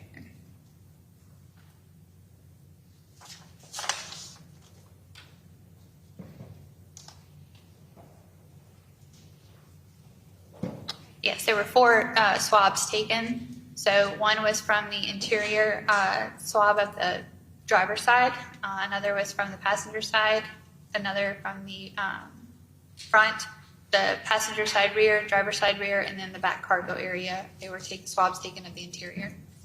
And Officer Carver, when did Jaylee go missing again? July 8th, 2022. And when was this done? This was July 22nd, 2022. We talked about distance and time. Why did you still process this car? So we, like I said, for traces of Jaylee being in that car. Through the elements that I was briefed on when doing the search warrant, it was saying that Jaylee possibly could have been in the car, and so we were looking for that. I'm sorry. We were looking for that connection of Jaylee being in the car. Okay. And Officer Carver, did you do any other processes in the car? I think, did we go through everything? No, there was additional processes. So once the DNA swabs were collected, I took what was called trace evidence, which would be minute pieces of evidence like fibers, hairs, things like that. I collected that through called tape lifts. Anybody ever had like a lint roller before that you would take tape and you would tape the different areas? So I did the driver's side front seat, driver's side rear seat, passenger side rear seat. We took tape lifts and to secure that, which would be like lint, fibers, hairs, things like that that may have come on the seats. So we collected those. And in addition to, I also visually looked using an ALS, which is an alternative light source, which would be a different wavelength. So like a flashlight, we have white light. This would be an alternative light source with different wave frequencies. So a blue light, ultraviolet light. Those assist in helping to see small pieces of fibers. They'll fluoresce under that light, and so it's easier to see with the naked eye than with like a white light. And then also at the end of it, I processed the vehicle using a blue star, which is a chemical luminescence for blood. And it was a presumptive blood test spray, but it came up with negative results. And that blue light test you just referred to, where did you do that at? We did it in the rear cargo area of the back seat. Showing S81, S81, number 16. Is that where that is? That's the rear cargo area of the Ford Escape. Okay. And I believe, is this, what am I looking at, is S8119. So this would be the ALS under a blue light frequency, usually about 350 nanometers. Not trying to get in the weeds on that, but it's a different wavelength of light. And what about S8120? So this is using that blue light with an orange filter to cut through the different wavelengths to help see if any of biological material might fluoresce under that light. If you tell me, did you go through everything that you collected from the car? I'm sorry? Did you go through everything that you recovered or collected from the car? Yes, ma'am. Okay. So, Officer Carver, what was the next search warrant that you executed, and when was it? The next search warrant that I executed was on a white box truck that was also located at the Criminal Investigation Division, and that was done on the 26th of July, 2022.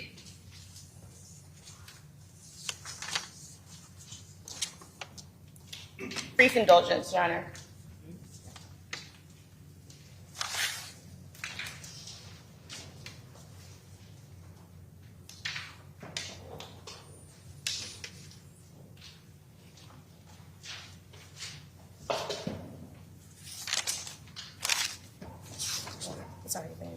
as evidence. These are just the pictures I took right outside of the truck.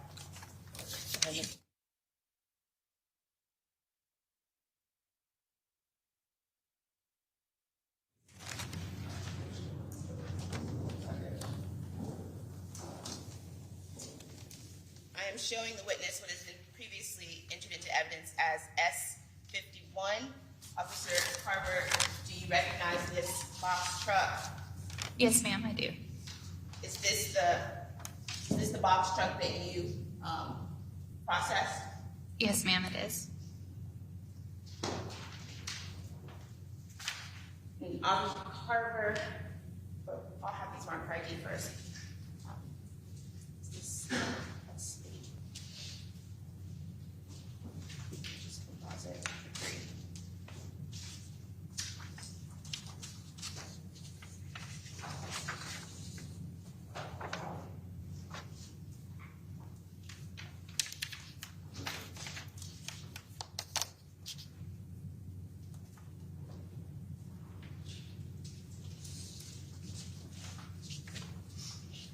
Officer Carver, do you recognize the photographs I'm handing you?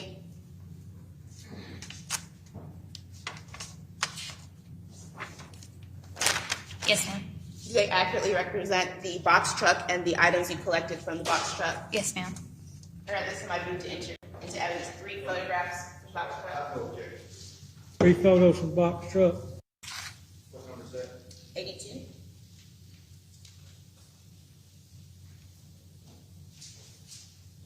Admitted.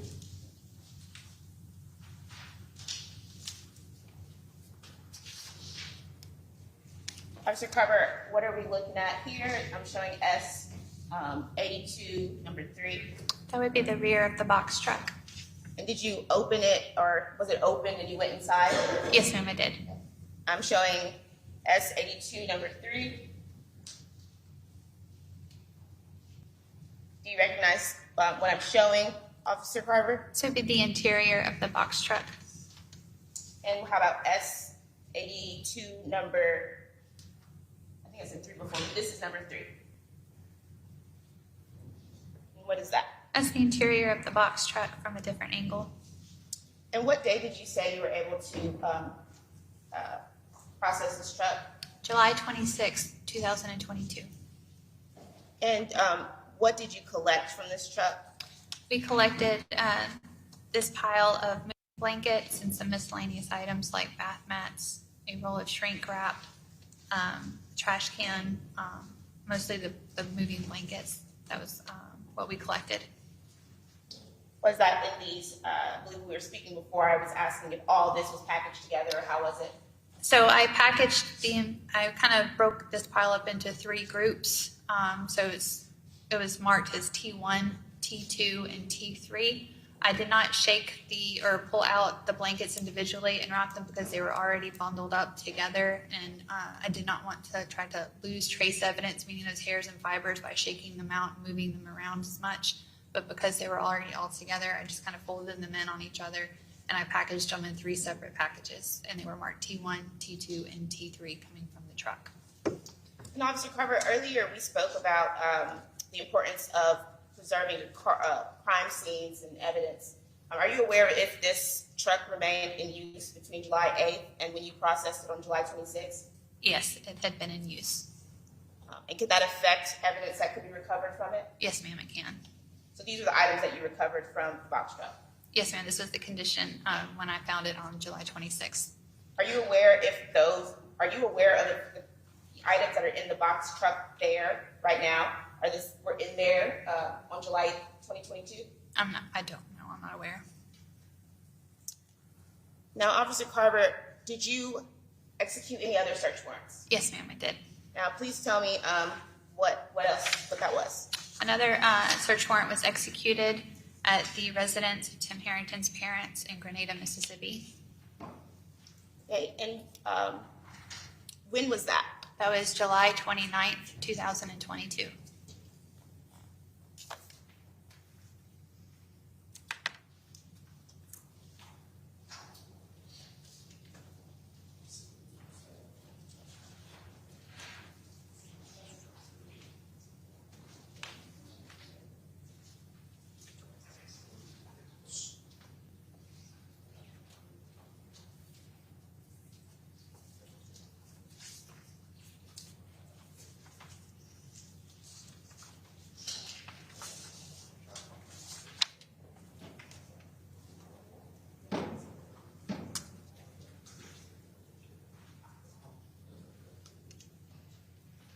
Everybody good on the jury? Let me know when you're not. Don't be bashful. I know I'm real timid, some of y'all may not be though.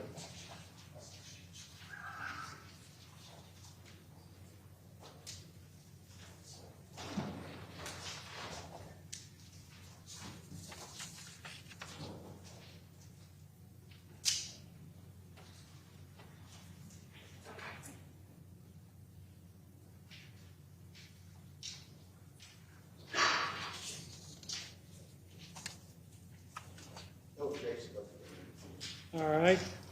Gonna be photos from Grenada home. Yes, Your Honor.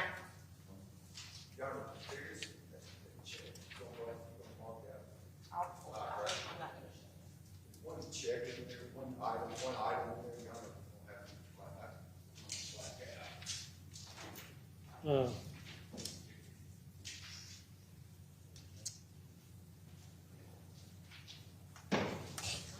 Check in there, Your Honor. All right.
Officer Carver, if you could please look at the screen and describe for me what it is you're looking at.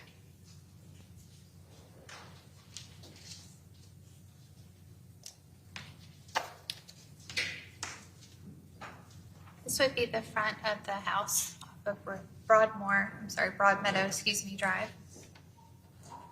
How about this? This is also the front driveway. And why do you take pictures like this? Again, we do a 360 of the area so we get a full perspective of what's going on and where things are located and kind of orient. Okay. I'll show one more to speed things up.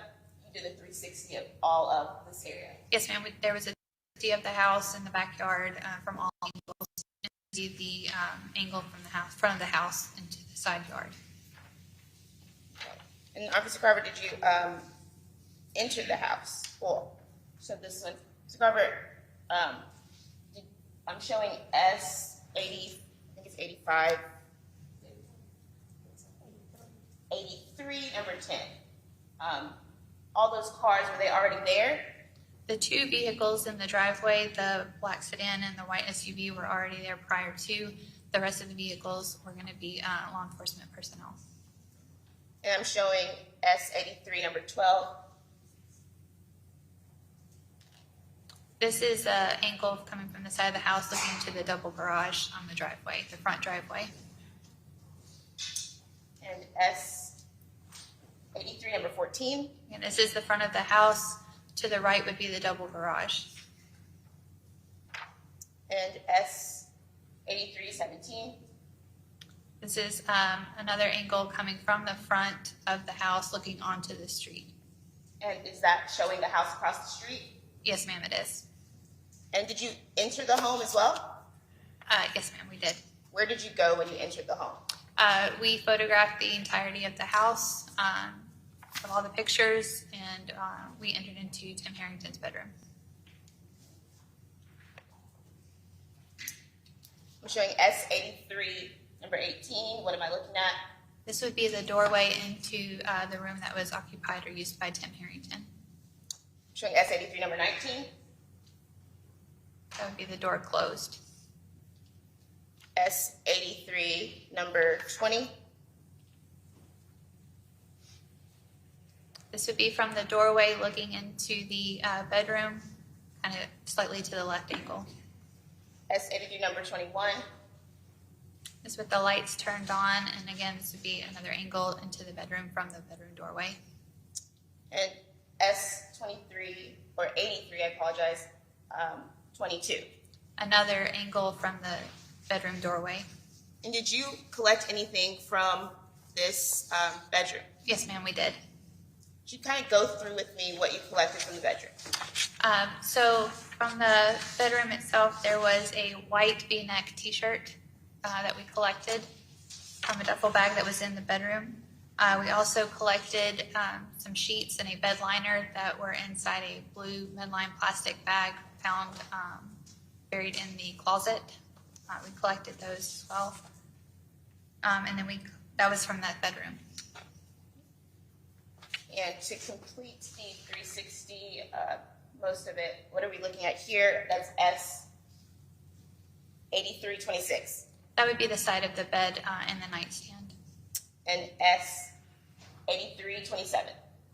That was as the door was opening, things were being taken out and looked through the nightstand cabinet, and these were the pictures that we found. Did you remove any of the items from the inside? I believe S8328 shows the inside. Yes, as we were searching the cabinets and drawers, things were kind of pulled out so we could search through the drawers. And did you remove any of the items and photograph them? Yes, ma'am, we did. Is this showing those photographs? It's S8329. Yes, ma'am, those items as they were removed were placed on the bed and photographed and recorded. We had some notepads and then the KY jelly and another, some books. And S2380 or S83 number 30. A cell phone and a check. Officer Carver, you stated that you recovered some clothing. Where did you recover the clothing from? It was from a duffel bag within the bedroom. Brief indulgence.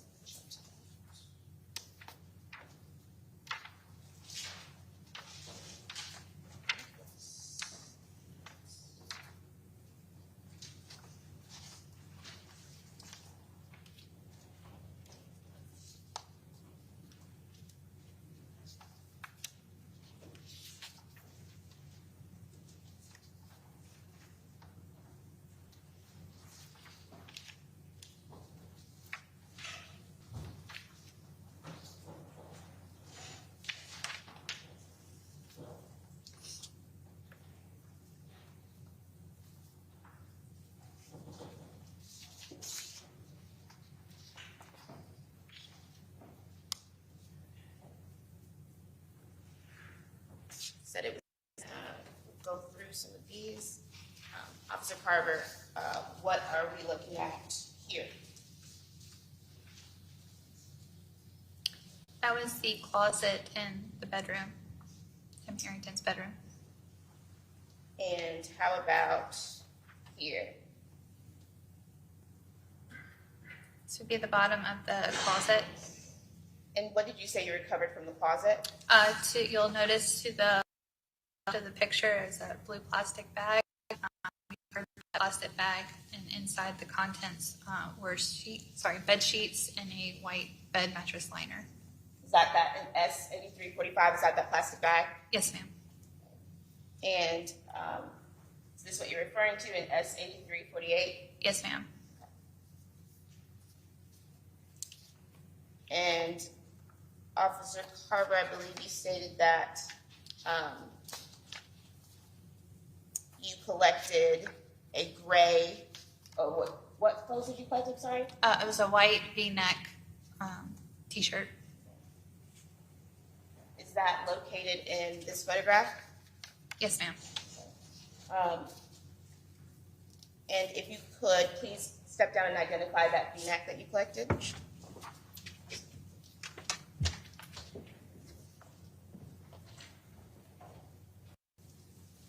please hand it to the reporter to mark for identification?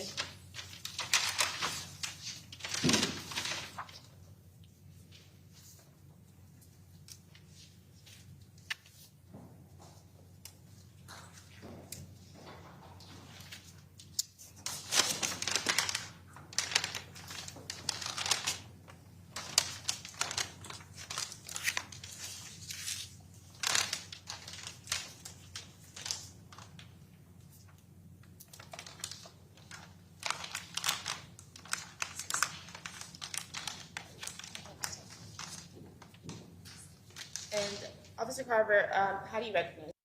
So on the markings of the bag is labeled with the date 7/29/2022 at the report case number, search warrant from the address of their house, and it says Tim Harrington's bedroom, and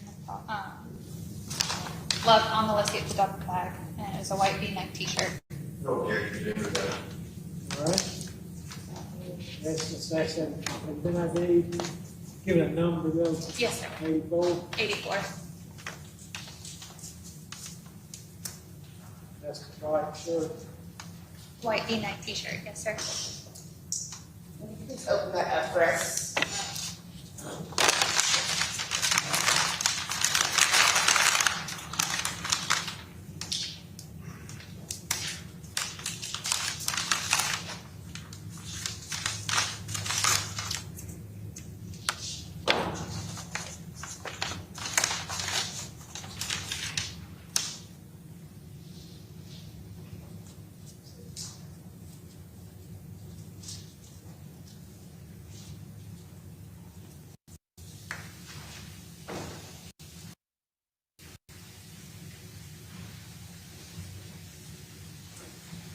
Thank you, Officer Carver.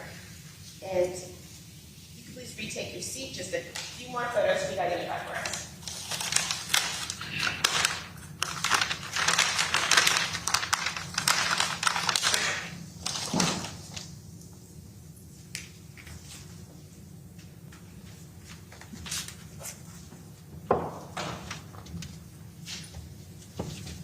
Okay, Officer Carver, what I'm showing S83, number 56. What area of the house is this? This would be the double car garage.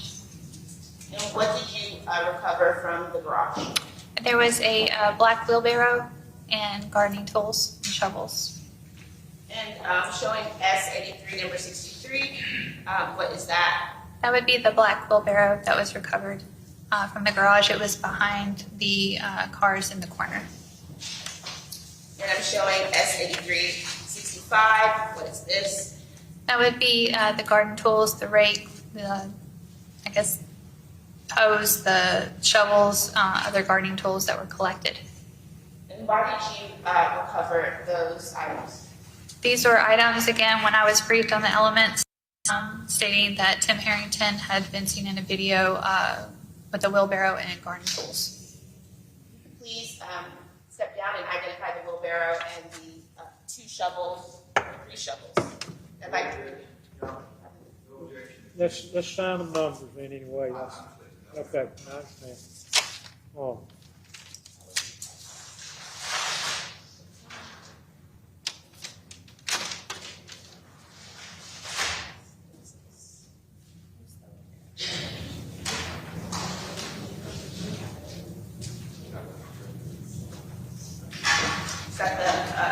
Is that the wheelbarrow you recovered?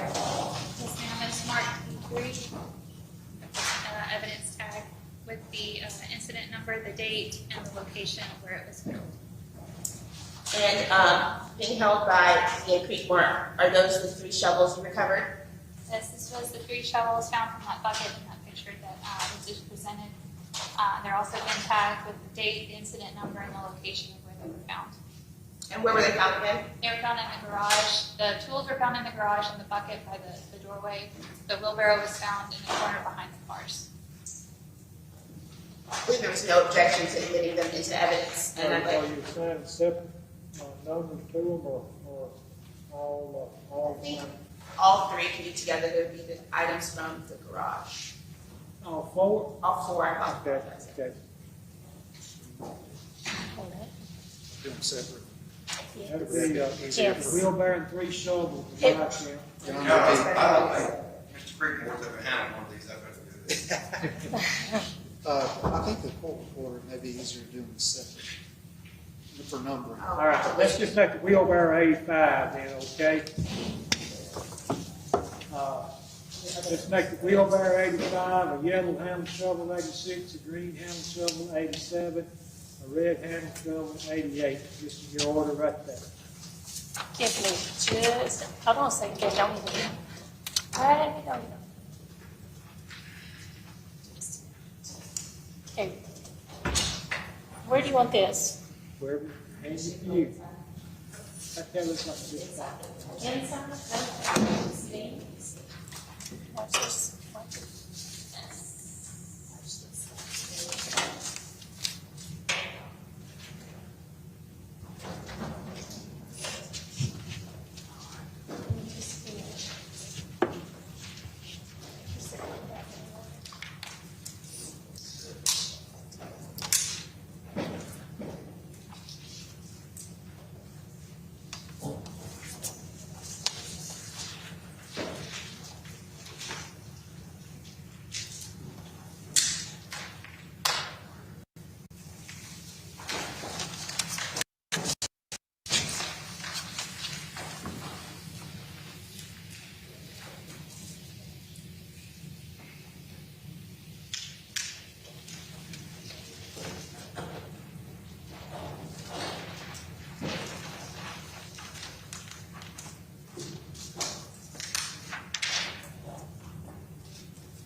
Man, I got some leaves I need to rake.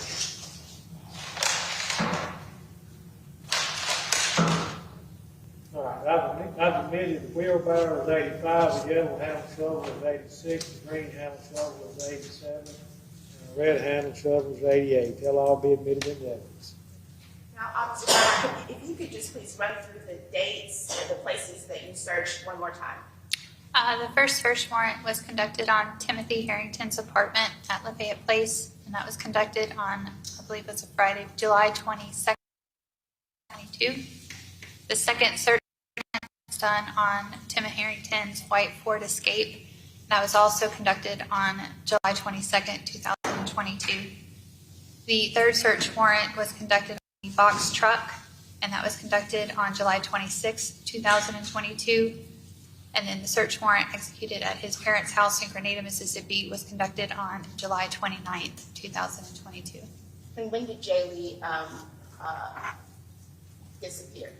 July 8th, 2022. Brief indulgence.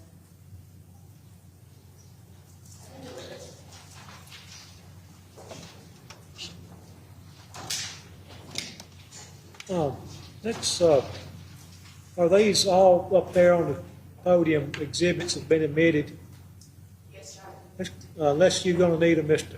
Horan, you gonna need them, or at this point? A couple, I don't want to touch them until they get back in order. Let's get them back in order, and get them back to the court reporter, and then we'll start fresh shuffling the deck We'll give her a either few way. minutes, Your Honor.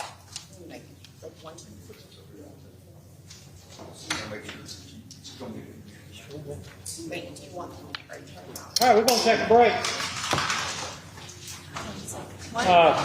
We'll be back in, when y'all get through, let us know, okay? All right, how's the jury coming, Ricky? You know if they're about ready or not? Sorry. Think the jury's about ready or not? I think you'll back in.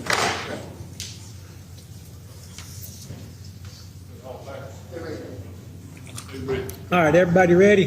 Before we bring the jury in, I don't know how much longer y'all are planning on going today, but I want to try to finish this witness as all possible, even if it goes after 5 o'clock anyway. All right, show the jury in. Wait a minute, well, yes, sir, you got something, Mr. Creekmore? I was, you said bring the jury? Oh, yeah, that's what you were talking. Go ahead, bring them in.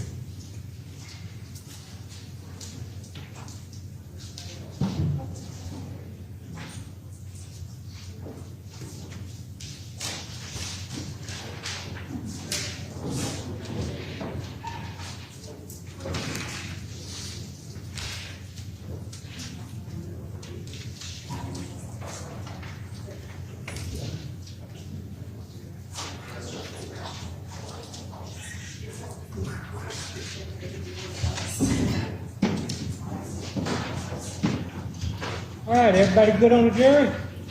You may cross-examine for the defense. Thank you. Ms. Carter, what's your rank now? You mind if I just call you? Where you currently employed? I missed it. And what's your rank? I am a police officer at the University of Mississippi Police Department, and I'm a patrolman. Patrolman now? Okay. You indicated that, correct, that you have a procedure by which you, as far as collecting evidence, you put the tapes out, basically, you do the tape strips for collection of evidence on certain material, whether it be in the crime scene, right? I call it tape. I'm not sure what you mean by taping. As far as trying to collect hair or fiber after you put the light on something, you see something, how do you collect that? Put Blue Star on something, how do you collect that? Are you talking about tape lifts or Blue Star? Tape lift, I call it tape. Tape lifts, it's using strip of the tape and treat kind of like a lint roller. You're pushing it onto the cloth or the area and lifting it with the trace evidence, which is the hair and fibers. Okay. Did you do that procedure? I mean, you just don't go on a piece of carpet and say, we're just going to do lifts, tape lifts.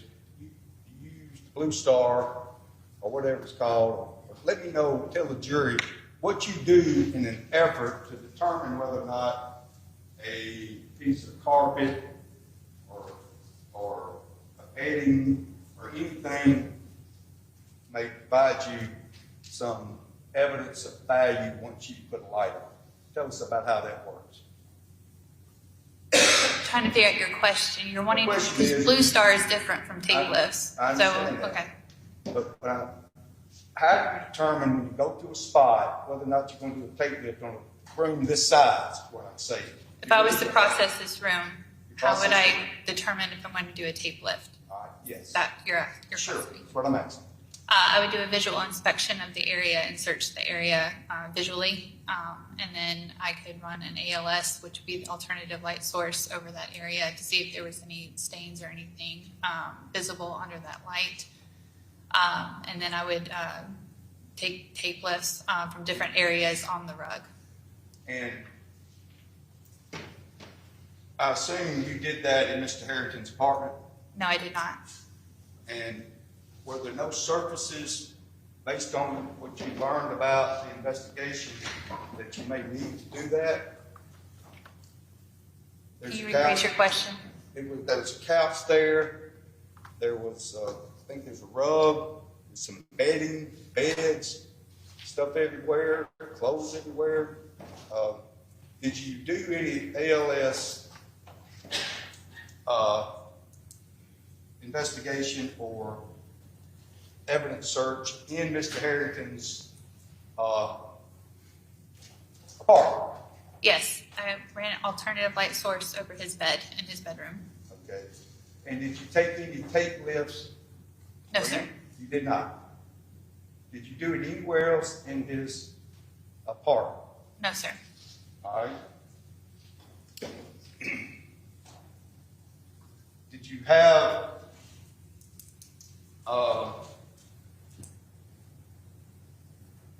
the benefit of summaries from any officers before you went into Mr. Harrington's apartment? what y'all may be looking for. I was briefed on the elements surrounding of what the need for the search warrant was. I read the search warrant as to what we were able to take and to look for. Okay. Additionally, did you find out whether or not there'd been any evidence that there may have been some sexual activity in that apartment between Mr. Herrington, Mr. Lee, before you went in there? I was made aware through the investigation elements that I was briefed on that there may have been sexual activity between Mr. Herrington and Mr. Lee in the apartment. And did you feel like it was important to do the ALS light source stuff in the bedroom only based on what they told you, or other locations? Based on just the knowledge of the sexual activity in the bedroom and the condoms being found in the bedroom and the bathroom area, I ran the ALS in the bedroom only. Okay. Now, when you got to Mr. Harrington's apartment and you did your ALS, was anybody helping you? They backed out and you did that on your own. I mean, did you tell people to leave, say, look, I gotta do this crime scene? No, there were other officers assisting. Okay.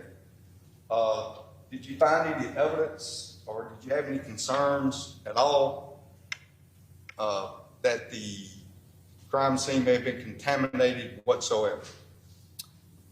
The fact that it was 14 days after the report was made, those 14 days, I can only come in as I found the situation or found the apartment as it was when I came into it. Other officers were there to assist. You're not representing to this jury, are you, that DNA of individuals dissipates or is completely eliminated by virtue of a time frame of 14 days, are you? It's a possibility, yes. That's only if someone, like if blood's on this floor and it's there for 14 days and you find it 14 days later, if it hadn't been contaminated, then you can take that as a strong possibility you're going to find blood there, right? At that location. Yes, if it hasn't been contaminated, hasn't been open to the public, hasn't been exposed to extreme heat, those factors that I talked about earlier, the likelihood of you having or recovering evidence is more, yes. Yeah, sure.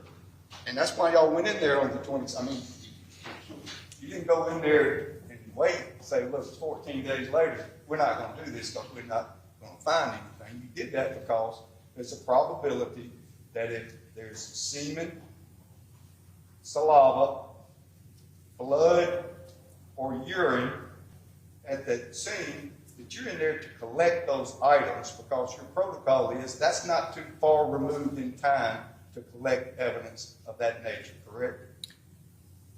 So when arriving at a scene, regardless of the time frame at that moment, I'm looking for evidence. Sure. Now, again, the possibility can go, likelihood is less or more depending on how those factors come into play. My question is, 14 days is not an inordinate amount of time for you to be concerned about the collection of those items I just described, absent any unusual circumstances corrupting those particular evidence items, correct? 14 days is a long period of time if it's been open to the access of people. Because again, time, temperature, manipulation, and cleaning up, I don't know if those things happen or not, but in a 14-day period, yes. Well, the apartment didn't look like it had been cleaned up in some period of time, had it? Ms. Carter? I would describe it not as filthy. It was cluttered, but not filthy.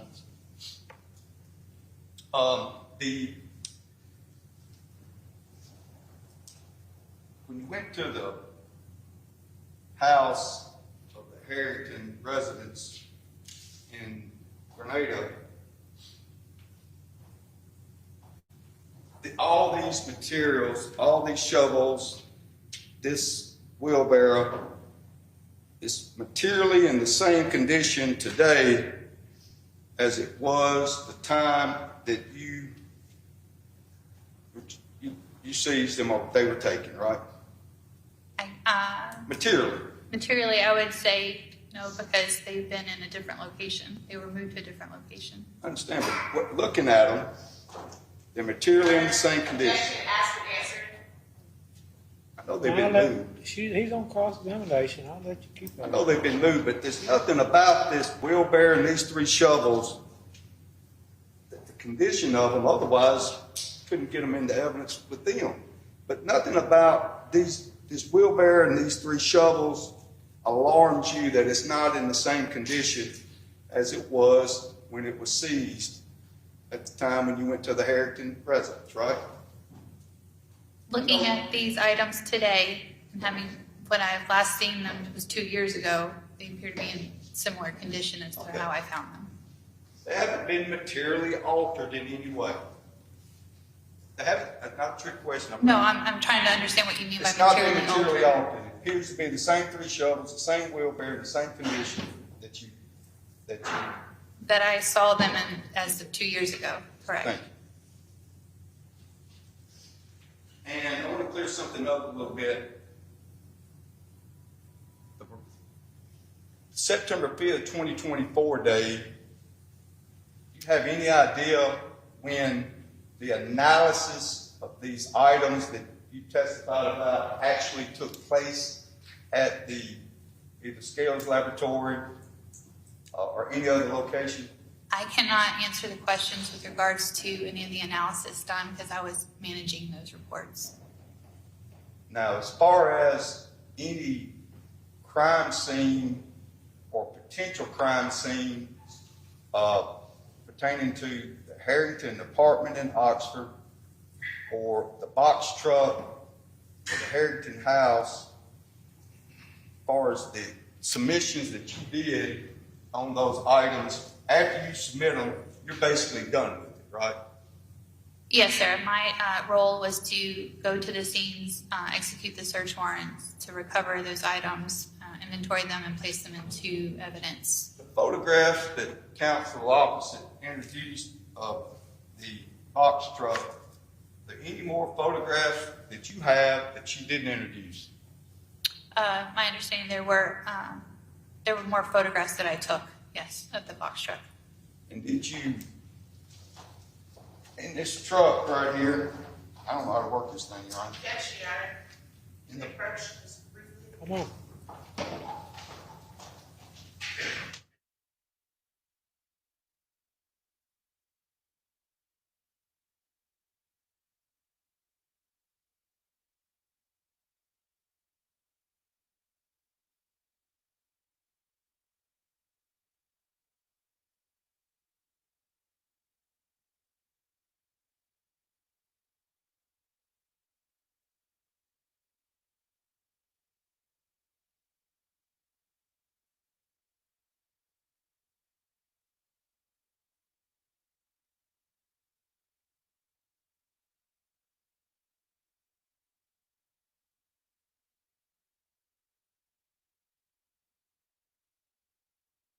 So y'all got that worked out amongst yourselves anyway. Good, nice time. I want to show you, can, this photograph, which is back of the box truck. This appears to be, I got you. That's the photograph that you took of the box truck during the course of search. This wooden area here, that's the bottom of the box truck, correct? Yes, sir. And did you take any of the tape lifts or find anything in the bottom of this box truck that supported any reason to take a tape lift off of anything in that box truck? I did not do any additional processing in the back of the box truck due to the factor of time having been, meaning the vehicle had been used multiple times. From my understanding of what I learned through the investigation, I did not do additional tape lifts in the back of the truck, no.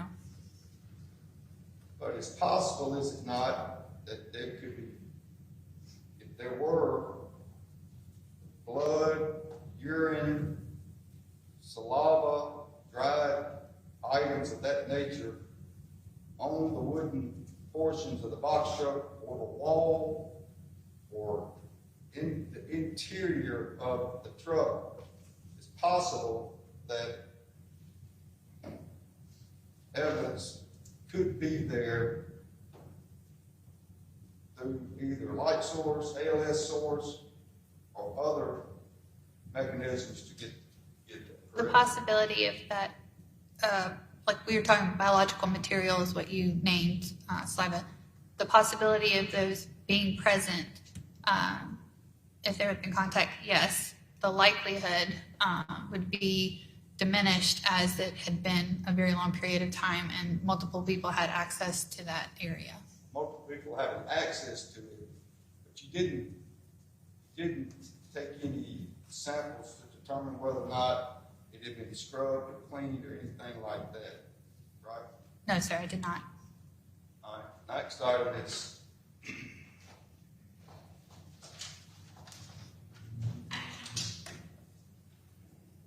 next photograph. You see the broom up there. Yes, sir. Did you do any examination of broom? No, sir, I did not.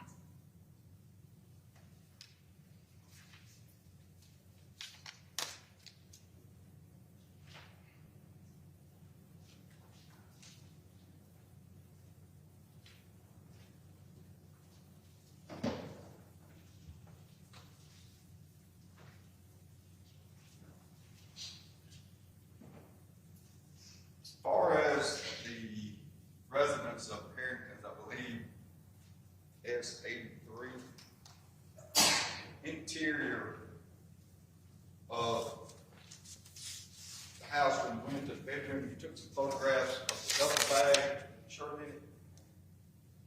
Don't recall, I'd have to look. Well, let me ask it this way. The condoms that you found, that you have displayed in one of the photographs where they're across the tub, that's a display photograph of those, correct? They were laid out, that's not how you found. No, that's previous pictures before that were from the trash can of where they were found, and that was more of a display to understand the number of condoms that were found in the trash can at that time. Of the photographs that you took, correct me if I'm wrong, the ones that have been introduced in the evidence, condoms across the tub and the clothes on the bed were found and put on the bed, you photographed them on the bed, correct? Correct. And those are the only two photographs that I recognize, other than one photograph at Herrington House. It appears that you opened the drawer, took a photograph, inside the drawer, then took some items out and took the photograph there. Yes, sir. All right, and we've had testimony about some other items, credit cards, checks, things like that. Those display photographs are the only other photographs that have been introduced at this time that you recall that they were found in that location. Is that correct? The cards, the check, the things from that was from the parents' house in Grenada. The condoms were from Timothy Harrington's apartment in Oxford. So there were two different locations. And rephrase your question. The Herrington House, can you tell the jury which one of the photographs of the Herrington House in Grenada were display photographs where you pulled items out and displayed them? There's a lot of photographs. Do you recall which one of these were display photographs? I would have to look at them. The one in the hand certainly is a credit card, right? But, yes. The wheelbarrow was found in that location, in that photograph. Y'all, I'm approaching. Is that okay? May I undo the Yeah. flip these over, so. You're asking me? Yes. Yes, that's where it was found. Okay. And shovels were found in that location, correct? Yes.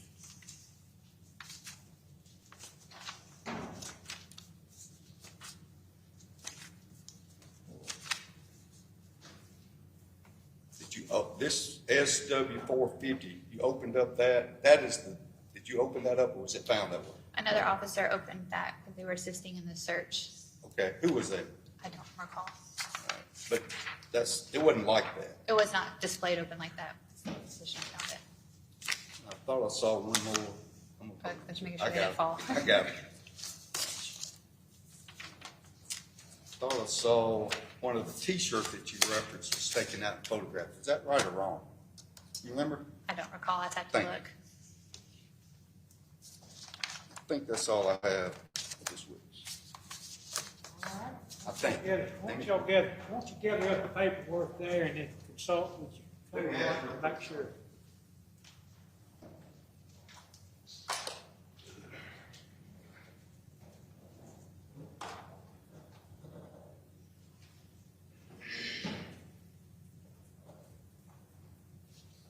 That's all I have. All right, redirect. Officer Carver, on cross just now, you said when things haven't been contaminated, then you can find it. What do you mean by contaminated? Again, those factors, whether they've been, We just need a little bit. I'm sorry. I hear myself being louder. Contamination can come from various factors. Again, to use the analogy, blood on the floor, it could be cleaned up, it could be wiped up, it could be stepped through, it could be, if it's exposed to extreme heat, there's things that can alter evidence, those factors. So contamination refers to those four factors that can change what? Well, just how it's altered, how it's viewed, location of how it's viewed, it can diminish its value. Heat kills DNA, so if it's under extreme heat, things like that can destroy DNA. So again, these factors can alter the state of that evidence. It can be delicate, it can be diminished, or it can be destroyed completely. And is the time period of 14 days from when Jaylee went missing to when the apartment of Mr. Herrington was searched significant? Yes. Why is it significant to you? So 14 days when it's unsecured, an unsecured area, meaning we haven't put tape up, we haven't put boundaries up, we haven't kept any unnecessary traffic from coming in and out and messing with that area. Those factors are in play. You can, you can be cleaned, it can be wiped up, it can be just by walking through the room, it can be dislocated or moved somewhere else. Shaking a blanket, hair fibers can be shaken off of the linens and things. So it's in 14 days time, a lot of factors can come into play. Do you have any knowledge of whether or not Jaylee, it was confirmed by Mr. Herrington if Jaylee was in his apartment? Yes, that was I was made aware through the elements of being debriefed that Jaylee had been in Tim Herrington's apartment. Brief indulgence.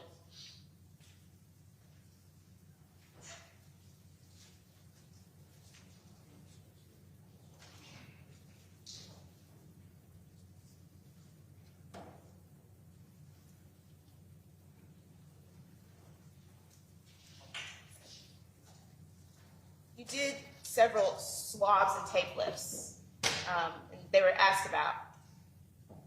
How do you, when you tape lift something, so this floor, do you put tape all over the floor? How do you do it? I would do it in various sections. So again, first the area would be visually searched or examined visually. If you see something like hair, fibers, but you can go ahead and do it that you'll know that area that you want to tape lift. You can pick different areas. It's recommended to take various samples from different areas within that location. The tape lifts with the car were taken due to they were car seats, there were hairs and fibers or hair-like fibers found on the seat, and so they were also collected, and that's why they was used through a tape lift. And you do the same thing with swabs?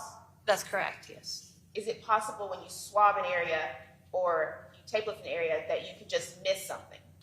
So when you swab an area, possible DNA, you're running your Q-tip, the swab, over that entire area. And then I'm talking hypotheticals, so you would send that. There may be DNA on that swab. It may not be enough to create a profile, or there may not be any at all, or just very little. So it doesn't mean that just because it didn't come back as a DNA profile that there wasn't any there. And just as last question, multiple people having access to different areas, does that affect the value of any evidence you could find? Very much so, because the more, again, kind of like the courtroom, the more people that come into contact with an area, they're leaving their transfer of material as well. So the more people, the more open access you have, the likelihood of that evidence being missed, diminished, or devalued. No further questions. All right, Ms. Witness, you find it excused? Yes, thank you. You say yes? Yeah. All right, you're free to go, you're free to stay, whatever you want to do, okay? All right, y'all got a short witness out there, I want to get as much done as we can today. Mr. Creekmore, y'all got anybody short out? Y'all got any short witnesses in present? Let's make that a yes or a no. If you don't, you don't. We got plenty of work. We're going to work a little while longer whether the jury stays here or not, so all I need to know anyway. If nobody has another witness, I'm going to excuse the jury for the evening, okay? All right. Ladies and gentlemen of the jury, thanks for a long day on a Saturday no less. Remember the course of instruction. Don't talk about the case. Don't allow anyone to talk about the case with you. Don't forward express your opinions or investigate the case in any way. Avoid any media coverage of this proceeding.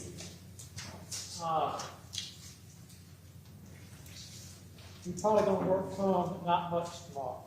But I got to talk to these folks and see what our game plan is tomorrow. We'll keep you informed, okay? All right, thank y'all. Let the jury get out.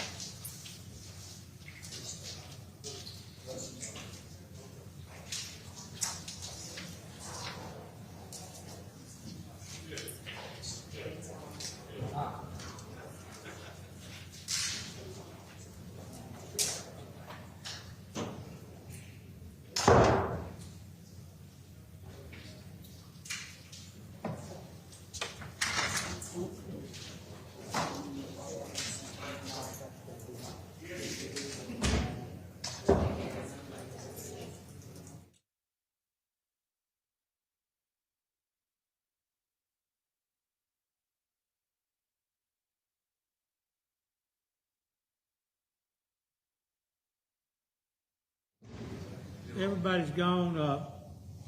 I want to talk about tomorrow, but if y'all got anything else that we need to talk about before we talk about tomorrow, we can do that anyway. No, sir. Yeah, we did, raise yesterday morning, I believe, the issue of the expert, the disclosure of over 1,000 pages, a couple of days ago. I don't know when you want to take that up, whenever they're. I don't want to take it up at 5 o'clock on Saturday afternoon. I understand that. They've had 5 days to go through it. Yeah. They've had 5 days, Judge. 5 whole days. Let's talk about tomorrow. Hang on. Go ahead. Oh, okay, I'm sorry. No, if you got something else, I don't want to take up the expert issue. Now I want to talk about tomorrow's plans first, and then if we have time, we'll talk about the state. Is the state moving and asking me to allow the jury to go on a bus ride? Yes, Your Honor. We picked the jury from Forest County. We've had a couple of maps introduced. The areas are fairly close to the courthouse, but I think it would be advantageous and. Hang on one second. As long as they Hang on, listen. We got the bus. These are buses that hauls them back and forth from the hotel. Is that correct? Yes. He got enough room for some tag-alongers if we decide to go on without have we got to make any special arrangements? I'll say that. Guys, they're still recording up there. All right, we're still in court. We're still on the record. I'm gonna let them. If we not, we're still on the record. Is it going to be any undue burden on anybody to No, sir, I don't think so. All right. Let me ask this: if we go on a bus ride tomorrow, I think we'd have to have some understanding about where we're going and procedurally. Don't gonna need no need to go on a bus ride. We don't have somebody there pointing out the locations. We're gonna take two of them, right? Do what? We're gonna take two bus rides. No. Well, it may be the defense wants to go on a bus ride. Well, I mean, we'll do it all on the same trip. Well, ain't been any proof on that the defense put on yet. Well, I mean, if you want to take another bus ride, if you asked us to, we will anyway. I'll say this: we got a jury from Forest County that don't know anything about Oxford, Mississippi. If this was a jury from Lafayette County, I would not consider a bus ride. Hang on, let me talk. I would not consider a bus ride if we had, but we got a jury that from out of county that doesn't know anything about these locations. And I think the easiest way, we could spend a lot of time with maps and pointers and measurements and all that, but the easiest thing to do, since they're going to be riding on the bus anyway, put them on a bus and let them ride anyway. We'll talk about what all stops, how many stops the bus makes anyway. But I'm going to allow a bus ride. So have you shown that, Mr. Horan? Oh, the state would suggest that While y'all look at that for a minute, let me talk about a little more about procedure. If we do want to go on a bus ride, if there is any media present, they can watch the bus leaving.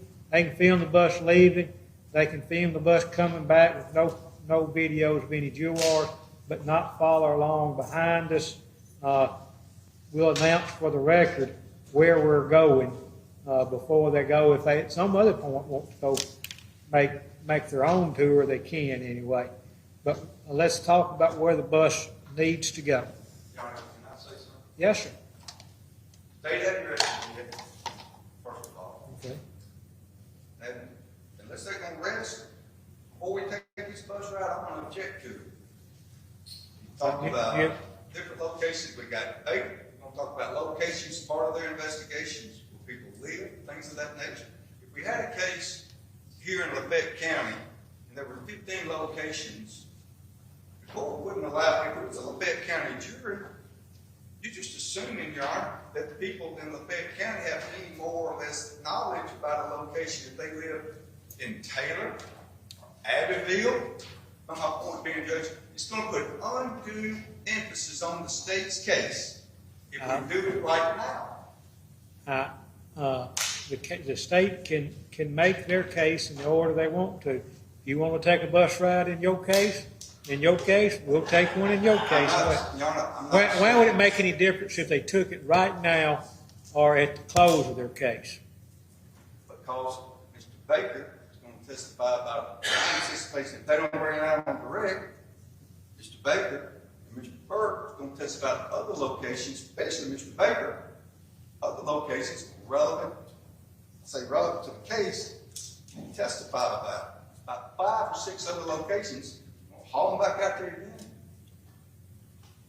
I'm just asking. I don't know. Let me. I don't want to take one trip, Mr. Creekmore. I'm not going to carry them anywhere that we haven't discussed. That's not. Hang on.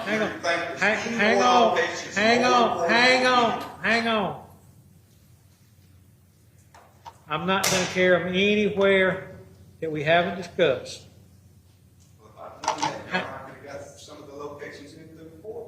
And I'm not going to carry them anywhere they hadn't discussed before we discuss them. If we get, let me talk a little while, Mr. Horan, okay? I'm sorry.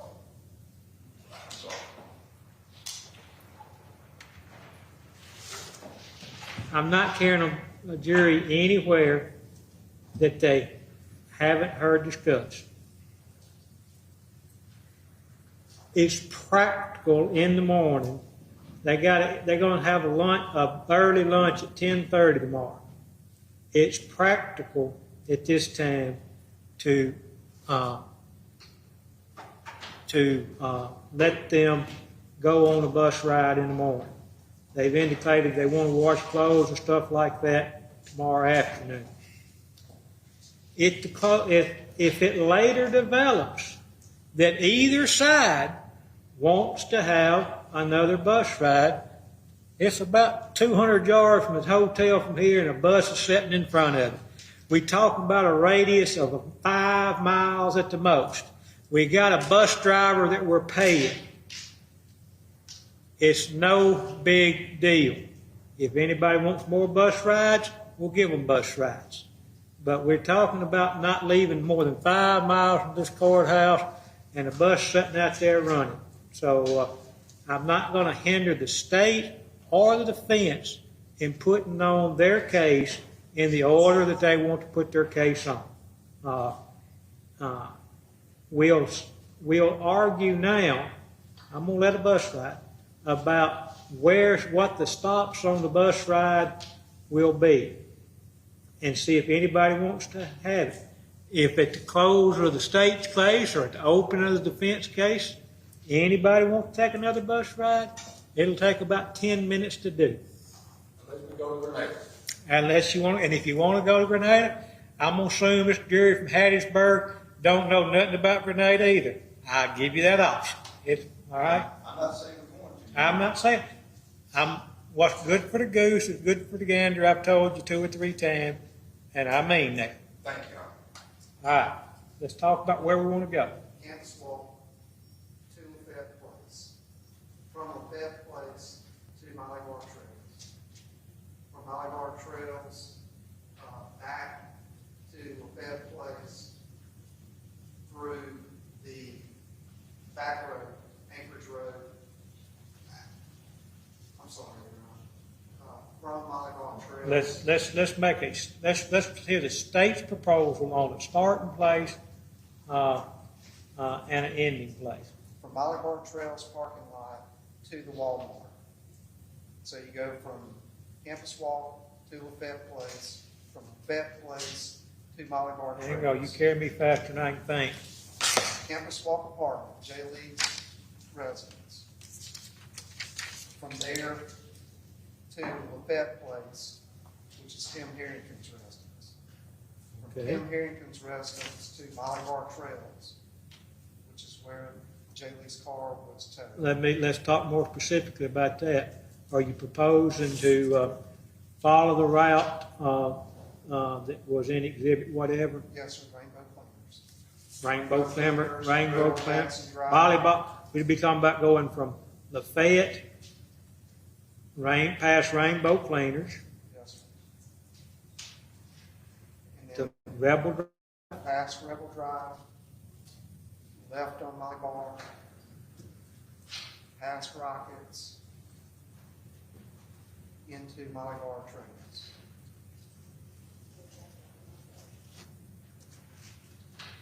I think they'll be able to get out of Malabar Trails. all right. Blizzards in. All right, once you get to Malabar Trail, From Malabar Trails, you would come back toward Rockets and take a right on McLemore Drive to go that back route, Anchorage Road, back past Lafayette Place to Jackson. Take a right on Jackson to go to the Walmart. From the Walmart, you would come out and go up to 6 to the Links. okay. And then from the Links back to the courthouse. And it may be, there's another way to go to the Links from Walmart. It's back down Jackson. We'd go on the manner that's been the scene on the video. All right. I believe, I can't remember the name of that. I'm a little confused. You're talking about the route only that's on the video of J. Lee's car.